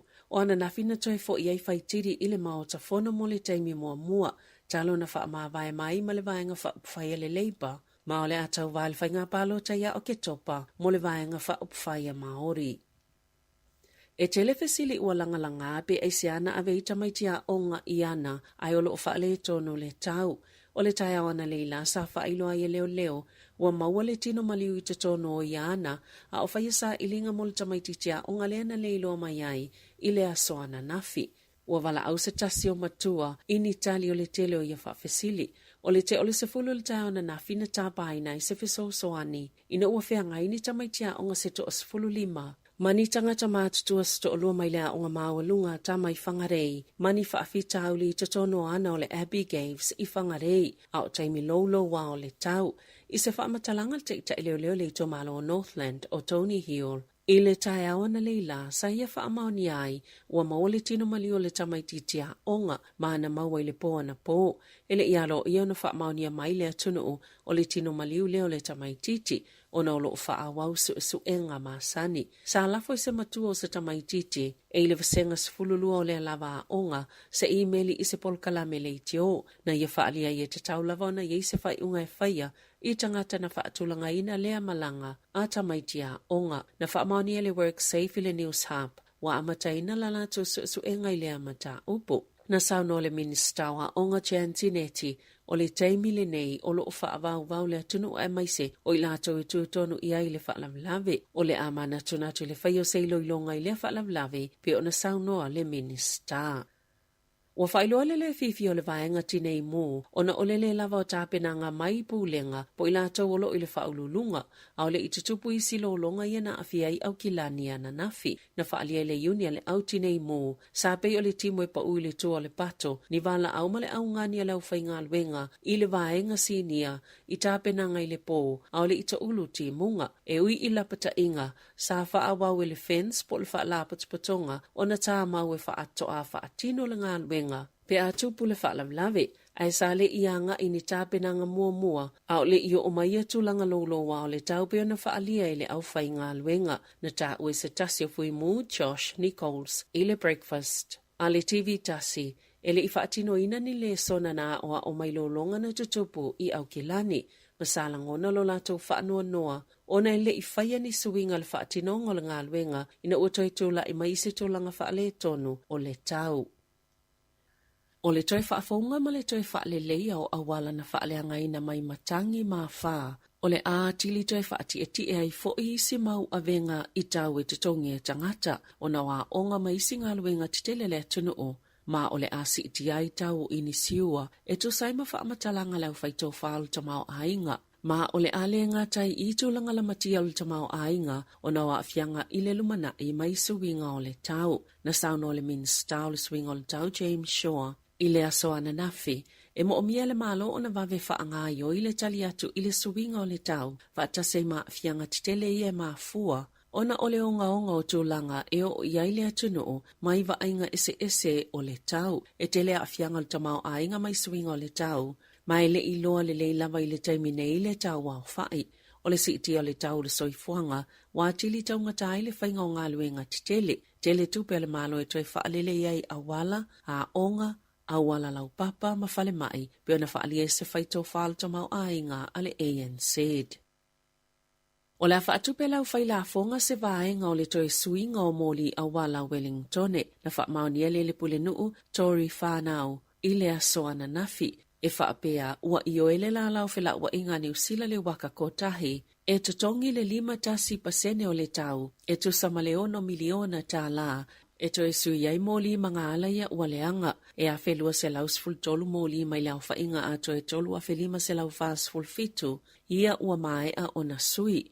Ma moli ia e pitosili ona te lele a wanoa e ono tula i mai ai ni whaafita hauli. E ele talitonunga o la si tia pele numero moli o whaaleanga ina. O lo whaamu mole i tu e pitosili ona malolo se isavili i le taulanga ma ua wala au fo i le tamaita i pule nuu i tangata lau tele ina ia whailo atu i le pule ngā nuu pe ailoa ni moli o leanga. Ona na fin whaalau iloa i seilo ilonga na whaia. Leana mawai e se fulu ono ni moli i mga ala i le taulanga na palalasi. E au fie se moli na ngau mapalasi lungo se taavale. Mani moli se tolu na pa uu i lungo se awala sa vali. O ia tūlanga na tutupu i le vao le lua fesfulu iwa ma le lua felua tolu. E ia se pahenga o lo ia ua lato whaisetangia e whaasanga i le minista mo le suinga o le tau James Shaw e whaatatau se whai unga le kāpeneta. E winga i le polokalame e whaalele e le si o manga mo le whaititinga o le kāpone makasa o ona o lo whaalea ngaina i le lalolangi o ana na whilea na tu ina atua i le tangia lo ia. Mo whaatino ngai whaasanga i suwinga o le tau, maana tau au ina atu i le whaamasinonga mawalunga. O le whina ngā lo ia, e le o ngā tasi whaatulanganga o lo ia i nei mo le polokalame ma fuafuanga fia ausia a New Zealand e whaititia i le kāpone e maafua mai lea i se whaiunga le kāpeneta. I le whai unga le tau sanga taluai, e te enai nei se whautuanga mai le komisi mo le suwinga o le tau, e mawhaiona si itia, le tau o le kāpone, ona o le tau o le soifuanga. E le imanuia se tangia le lava whaala potopotonga o lo ia na whaia e whaasanga i le komisi, mo le suwinga o le tau, na ta awai shoa, e le mawhaiona whailoso na fina ngalo, ona o lea uai le whaamasinonga, le tangia lo ia mo le suwinga o le tau, mai ta wafo i le langona o si ufofonga, o tangata uma o le atunuu. Ua whautuaina le matanga luenga lo soifua maloloina le atunuu, ina ia mātala i se imeli fau tau whaasise, o lo utusi atuaini whaamtalanga i winga i se tusi fo lau fau, mo le COVID se fuluiva, o lo whaatonoina i le tangata o lo lafo ina ia ia fe autos tusia, ina ia te tala se upeanga ta whailangi, o lo ia i whaamaumaunga umotu i pui o malanga ia tuno i whafo, ma isi mau whaamaumaunga. Ua whaamaoni e se so upala matanga luenga o soifua maloloina, e le isa lātou fe autos tusia whaapea, mo ua whautua i naile atunuu, ina ia tautua nā, ia sa ili masu e mua pe moni, ni whaamatalanga whaapea lafo ina atu i tangata taitasi, mai manino lava o ni whainga tau whaasise. So se tasi tau lima ina se tustusinga whaapea, ia waweo na li poti pe toi lafo atu ile matanga alwenga o le loto i whale, ile numero fitu lua ono. O le asoa na nafi na whaasala lawina ai le matanga alwenga o tupe, tālama whaamaumaunga o tupe o lo whaalia lewa ai mamao, i se tūlanga whaale tonu o tupe, i totono masi nei vai o atu ya mati, na whaamauina ai le matanga alwenga o tupe, le tolu te sima le 4 biliona tā la, o ova atuai tupe whaalu, nei lo tupe maua po le deficit, e lata i le lua te sima le 5 biliona tā la, ua te lea tuai, nei lo le tūlanga sa fofua ina i le masi na o te sema. Ua pa ufo i tupe maua, e lua te sima le 3 biliona tā la, sa le au si e tupe maua mai le la fonga i tau o loa ma au nanga, ma pisinisi whape ma la fonga mo tupe maua. E telefo ini ngā luenga whaale le iana whea ngai male malo, e mai sa vaenga te tele lua i ele i le vātu. Mai tūlanga whaale e tono le tau, o lolonga i au kilani ma le a whao ka pelielu, ne whai tau biliona tā lalo na whaatupenga, o se talala ta mai o tala whaatatau au tō le tupe le maasina o te sema, sa mamaolawa tupe ni usila, mai le maua ni tupe whaasili po le surplus, ma o le vaai mamao iai i le tūlanga o tupe. E whaasela wonos fuldasi miliona tā lao le amawalunga tuai tupe whaalu, i lo tupe maua, i le tau sangalua a whelua wha, o le asos fulvalo me tau lau ina i le tala whaatatau au tu o le tupe, po o le paketi mo le nei tau sanga. Ia tunu i whafo, o le atoi apili alo ia Donald Trump, se whai unga le ufa atono se wha masinonga, le ufa maoni e se molianga i wha sanga, I le sa avea ma presidente o Amerika, I lona whaioni sa wanga mātanga I le tamaita I Jean Carroll I le tasiva I waono, ma e 5 miliona tala Amerika, po le fitu tasimaleiva miliona tala New Zealand, le tau I ole tamaitai. O le whai unga na whailoina le whaamisnonga I le a Aio New Yorker, I le aso mo iloilonga, a le au whaatonu o le whaamasinonga bo le jury, na te ena le au whaatonu ni tua inga Carroll e whaapia na whaamalosi o ia. Ele iei Trump I le launga o le I unga le whaamisnonga, maolo o tāmau peala na whaamatalanga, na tele I whaiani sa wanga mātanga I lea tamaita, mai le māsani, pe na tele iloa ina foi, lea tangata. Tala whauia ma le si ufonga le laumua, mo le nei au auli.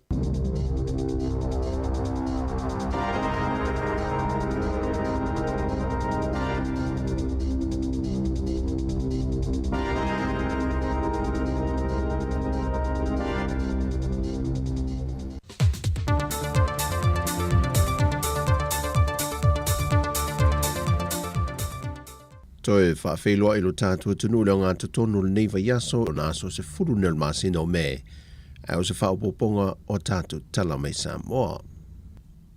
Watua tu nei se tusi whaasea ma le presidente o le asosia lau tu stala Samoa le Chores, a ngā le minister of so ta inga ma a walafa teknolosi, le whionga toe lupe po nuku o ne semo.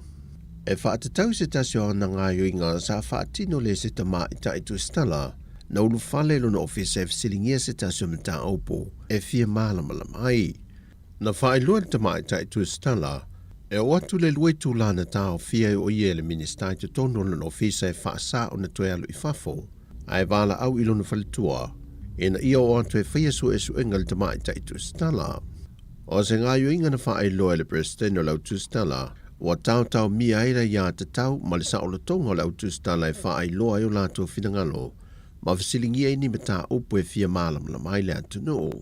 Ina manatul tama ita ia sa raisa rafina sa ni review le sa mo observer, e wi ia whainga tau wha mata o mai se tasio minister, ai o le ale tau fia pe wha vai vai o ia, e le tu la ia fisilingia mata upu wha malam la mai le atunu, tusa pe o ta ita I po minister, po oi lava, o le ngā ruenga le whatu stala. O le toe tatala e o le haewa o ngā whanau mō le nei vaiaso, talu mai le vaiaso te nei na toe wha au popo e se malo longa. Na mai ta wina I wha maumonga sa I fo malo loina. Le whaiti tia le whai numero I la toe au to wa atu e a fia le wha mai e mai se la vele fulu. Peitai I la tau uma sa siaki mga sengase, e to ono na wha mao nia e a fia e le COVID-19 furuiva. Maulo I ei le whautuanga mai le sa I fo malo loina, e nei e tautua nā mo le atu nuu le whao ngā ina leo tali whafonga I no whanga tumu, whai titia le a ngā I no whanga whaitele, mai e tautua nā le tūlanga tū mama. E ui o lo whao popo pelefoi numero tangata e maua o a fia peisia mo le COVID-19, ai o lo tū mau pelefoi numero la tau na mā le liu, e le tolu se fulma le tasi. Mo se teimi mo mua le talfa so le pitol ngā luenga wha leo leo, Whāto a whātau tō ese leo ni a li iman tamai ta I leo leo, e ngā lurue I le tō ese I tan malala. O le vaia so ne tō se fulmalitasi I la tōna whātau tō, o a li e tō ono ma tamai ta I tō lima, ma o le whionga I le whaamasino o le whaamasinonga whaai tū mālo. Na I e taita ia le sauninga ma upu whaamalosi, e na I e tautua nā ma I nā tau le saunga le mū o le no whanga o ngā lulue ai, ai mai se o le tausia le leile o li imatama I tai paungta e le whaatinonga o la lātou au nanga. Wa whaatulanga o le aso se fulma le whito le māsina le nei, o le awhaia e le whaau unga whaapitoa mo I lātou nei, ua mai a o na whaatau tō. A wha ngā solo pe ngā luenga mai loi longa le pisa si po le komisio tangata whai ngā luenga le mālo. Ai o lo whaawau pea o na wha mawai ese nisi o li imatama I tai fōmai, mai le mautanga se ngase ma tō tua. Wa iei nei se papo le ngalmitanga luenga soi fua malo loina. O le tō lua le ua wha mawai. To e paulawa I o fo mai wha apitoa mō fafonga po mata. O lo wha lango I eile ma malo le atu no. Le sunga Dr. Lucilla Ashing, ma Dr. Tile ai ono. O le wha mawai ula ue peo na whai loe se tasi o fo mai si ni al mautanga se ngase ma tō tua. E tele tūlanga I leo fia fo mai, E au fiai le whainga fau le wa whae loa mai le pisa se, le tāanga tasi leo le tūlanga e fua i eito tongi o fo mai, a toa i leo o mai le teimile nei, e le eito tongi a lava over taimi o isi fo mai. Ma whao popo fo e ma le tūlanga e leo fia fiai le tele o tangata whainga aruenga, ma ua wha maa vai e se mai ei nisi fo mai, ai a vea ma whaia o ngā. O le toa lua fo mai o whafonga o wha maa vai nei, wa fo mai ei le whale mai o Amerika Samoa, le silia ma le se lau fast fuluafe tala a Amerika le tausanga, e ngā lulue ai mo i la tau. To e tasil ta milisanga o le whaanga solonga leo le sue ngā siampini o awole ipul Pasifika lo whaia mai Samoa. Ai wa manino ma le tūlanga o le ato e siampini fo i fiti, ma ato ai loa ma le se fulu tausanga o umia e fiti le siampini, talu ona amata maile nei ta milisanga. O lo aisilia fiti le teimile nei, ai to e tasi le ai lo ia mana o mia, ma wha mawina i lo malana siampini, pe a mai ale la ta longa ma le tonga ai le aso tōna i nei. Na unua i wha mawina le tele o aia fiti i le la ta longa ma Japani i le fitu se fulma le lima le se fulma le lima, ai na toi maua le isi ana pōnesi i le la ta longa ma le manuma, na manuma lo e le manuma i aia lima se fulu i le lua se fulma le lima. O le wha tūlanganga o le ta amilusanga nei e ta alo umai au, ai o le aue ai silia tu sa lava po le ale tūlanga iai le wha ai unga, o le au lea e manu malo. O le aso tōna i nei lei tūlai se fulma le lue le awauli, o le a wha ngā solo le ta amilusanga muli muli, ma lawi nai le awa le a manu malo. O tala ia mai sa mō manuia le ne ia solo tātu wa tunu o wha soifoia.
Ole Rosa Mumu i le nei vaenga o tātou whaafiafianga so i whiwhiloi i le toi tūla muli le tautua la wala leo i lunga o tātou wala ata e pei o le Facebook ma le YouTube ia leo lo mai moma iai ia nisi o le tātou o tinuu ia ele ngata i tonu ainga ia e maise foi o tonu ngā luenga o lo tāpo i mai foi nisi ia i tonu o maota malawa e whapea foi nisi o lo mai moma i tonu o maota ngase ia e maise foi nei mātua ia o lo whaawa o pia lato mai moanga mai tonu ia o tātou maota o tangata mātua tu e whaamalo atu le taimi o lea ua toi lua sifuluona minuti o na tā leo le lua mai ale tātou tautua ia pe a tā le lua i leo ni nei ia toi whaamalo atu na nei whaamanatu a whaalele le pisi le la tātou iei foi whaataunga le o le sautina ia o le a milo i foi ma le au vaenga foi lea le au su e mea o ngai milo tua i te ua foi le tamala nai whaatali tali taimi e pa ue lau ato po lau kāt ia vave ale piki e tamana ia manatua ia ai tawana o to lua ia tawana o to lua wae ele o misi ia tangata whapena i vaenga i o taulang whaatau ia wala i loa lele i tamana ia e ia ale taimi e sasi ei ia tātou ia whai whaatau ia ele ia ala le sasi ia ala i tangata fo lele lae na te iloa lae te lua to lua ai a whapera e sasi na oe fiu la to su ela ato malau ka ia fa to foi ai mana o te aluna o te faatau fa eu faatau o se tu le tele ia mana o te to lua msesi ia mana ia foi ia te to lua e o fa faatau ma tongi pili ia ile nei taimi wa ia tama foi ia tate pasi atu savali atu ia la fatanga tu va ale ma fatanga le lo la ta alu ia mata ile le vaenga leila ta ato mo vaenga umfa pen e mesi ana tina wa pe o tina ma sa ni ma ato e tau lispito ia na i fa mana tu le temi o le vai aso nei ia le apisi fo i fenga fa tau le sautina ia vo so na fa le sautina o so na fa fa tau ai ia e fua le malo sil tamana ia le fenga luenga fa mo le si fonga la mua i le temi o le uli ia tātou tautua whaawopea se ia pa ia le tūlai lua. O le tautua le si ufonga o le laumua o lo iai fo i le langolango a le New Zealand On Air.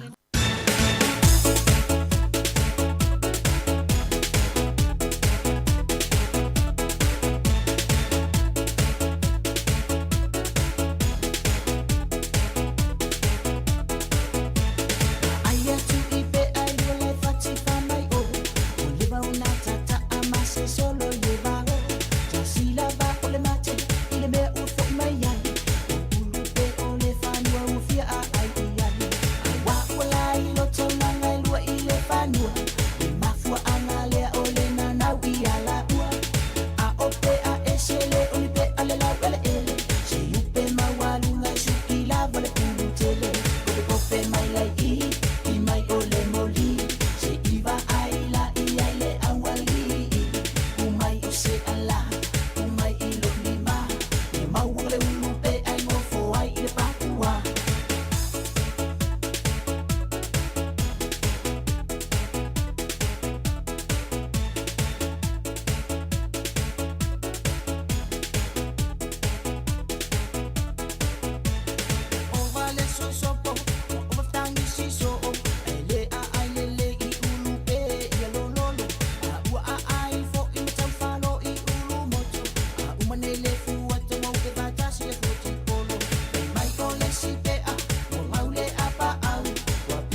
Le si fa me le sunga ya ani se ko fale moe mo pese ia o fa ngoina ila na ia na pese foi o sa ulunga te mi nei ia fa pete fa fonga I pese al sunga ya ani se ko fale moe ia ona se asilang ila na YouTube channel ia na lo ia na pese fo ma na ia tele fo il to langa mai o tale ni le fo ia lo le tau o tatu tinu ani se ko fale moe mo pese fa mai le upo le pese ma le ngole pese se me le anga o le fa mauni Yo, e tau al fa maun. Ile val tama maltina, tama le sautina. E tau al fa maun ni tau sa oltina le fa inga lo tutongi le sa mo. Ma le fa inga o I tu la ya sa fa inga lo nga le vaso ni. Afa pe le o ma tu asui le ma ia lutina tu fa sa watu afa pe le wa sui le va ia si o fa le tua. Ia poltina vo si o fa nau. O matua halu le ato lo fainga no ngo fiu va o e ta fiu o mai tu la fainga no fa tu la ina le malo ala e halu le ato lo fainga no ya ta wa tu eltina le il mena te mana o ye le sautina ya ma lo nga lo fa ta lo fa tu si o se yo su sa sita lo mafuta mai Amerika ma lo la vauso ma lo la nga lue ma lo fo ile un sai ya inga wenga o le nei fo yaso ya lo fa tu mo lo so ia fa pe fo il fa le tua ma no fa alo ma lo la val tawa ta ifi au nga luenga ya le auto es 5 minute ona ta lo le o le tu la lua ili te mini sila ile o uli nei ia o le aso lulu o le aso se fulu o le masina o me lua fe lua se fulu ma le tolu ya se fo ia isi fo ia tunu ia o la tu taimi ia me se fo ia aso ia pe o le aso lua nei Amerika ya na ai ole afa o te fa fia ngale nei taimi fa talo fa foi tu ne aline fotu ma lo la valine io ia ma le to tele o to ia mai mo mai lunga tato Facebook mo YouTube ya ma lo lava tu se lava pe tele tala no mai ala o te vai atu ya o to le mai mo mai lunga Facebook ia foi o to le mai mo mai ilunga tato YouTube le nei taimi ia foi o to le lo mai mo mai tu atu le pa wa il va ngule le o mai tonu ia ta ngo fila ia o mi el tato Facebook mo le YouTube ia va ngala na le ton tu sa ta va ngala le ton for sa al va ngule le mata mai tu for sa ia fa ta lo fa ti ate uto umolava ia ma lo lava le mai mo mai ia le pese nei e se lo lo fa ia te uto mai sunga ia te na ri tua ia fa fianga le taimi o le uli le tautua la wala le lunga la tati fonga le no mua e Wellington e.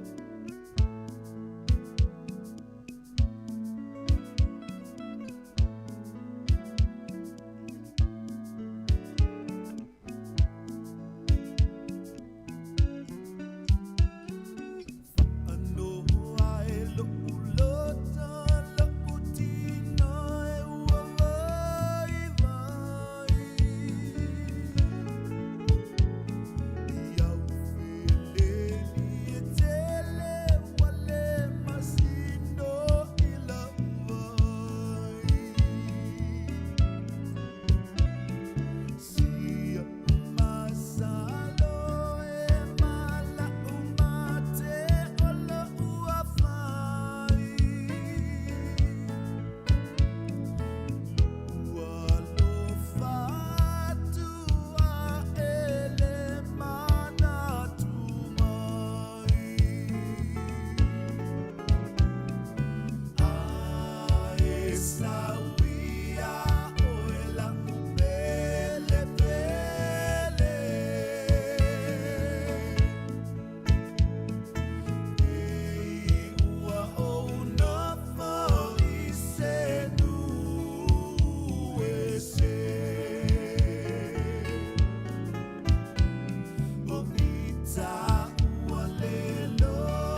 tēnā rita tua ia malipese ia folele fia lava iai istina whanolo loto. Ia lo fatu ai tātou programa o tō umalava ia lo whanga mai tātou tō tua i rungo tātou ala tala ni taimi o le tātou si whonga lau mua. Ia e tō e whamalo lava le ngā lulue. Ia o le whaina mai tātou telefo o le ala ua manino le leima mai tātou telefo wha upongo telefo nei le ule samarina kasi ano. O le ala tūlanga ia ili pālota e le ngā lulue whaatasi lava le pātia Maori ia ma le pātia lea le National. Ia le o whailoa e le lātou taitai le National. Ia e le ngā lulue whaatasi lava pe a pule ala tūlanga le ili pālota. Ia e manatua fo ila. Ia o le wa amata ona takiki polo kiki a tamaia. E le iloa ane me tupu. E manatua fo ila. Ia e mawhai ia ona toi au mai e le au whai news ma le au whaasala lau ia le fesili ia le melea. Le tala lea le taitai le pātia le National. Pe a le altulanga le aipalota. Pe whape te umana o mia fo ilele se pāti, fo ilele e tu whaatasi o na ngā luele e whausia se mālo. Ia wā leo manino le mai telefone nei auri. Ia leo sau noa le taitai le pātia le National. E le mawhai lava o na rātou ngā lue ma le pāti le Maori. Ia, si tātou wa ai. Po whela a kiki ai polo tama ia. Ia, o lea ua toe 3 minute o na tāloa lea o le tu la. Ia, e lua. Ia, ai mana ia fo ila le whātou whātu le teimi. Ia, o na tātou wha mawai ai loa lea. Ia, le pese lea. Ia, tama Samoa. Mai la RSA tātou wha mawai ai. Wha mai e le tau tua si whonga lau mua. Ia, toe wha tālo whātua le tātou tenu le taimi ele manatu ia o lea ua mai a le tātou tautua o le nei aso. Ia le ngātau le tātou ala leo ina mai atu le tula tasi. Ia e whapea fo ilungo tātou ala ata. Ia ina miu te leo toi ono minuti ona mai a lea. El mele mātou te whaafitai atuai. I lautou pa ia ma lautou mamalu. Ia i lautou fo ina whaonga mai. Ia mamai mo mai ilungo ala ata. Si fonga lau mua ilungo le Facebook ma le YouTube. Malo le tāpua i malo fo il talo. Ia i ele manatu sa whaafifina fo i lautou mai moanga mai le nei aso. E ala le tautua le au whai ngā luenga. Ia e mātou te whaamalulu atu. A ua sala fo i singa ngana. Se upu fo i ua la avale lau whaafunga mai. E ala le tautua nei. Ia mātou te aso atu vai malo i poenga i utou whina ngalo.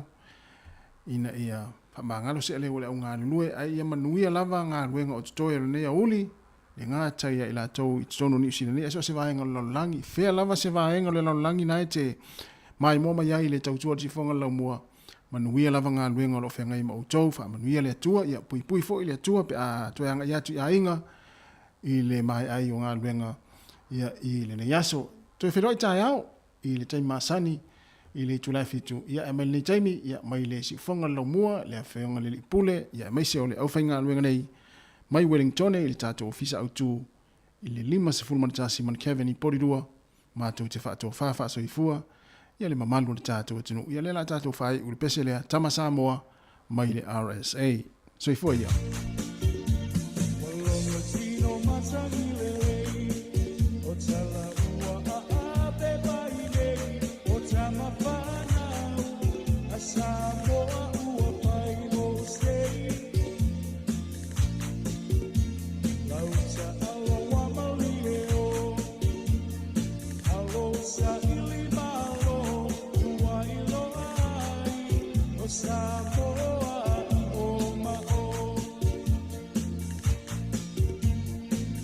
See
toto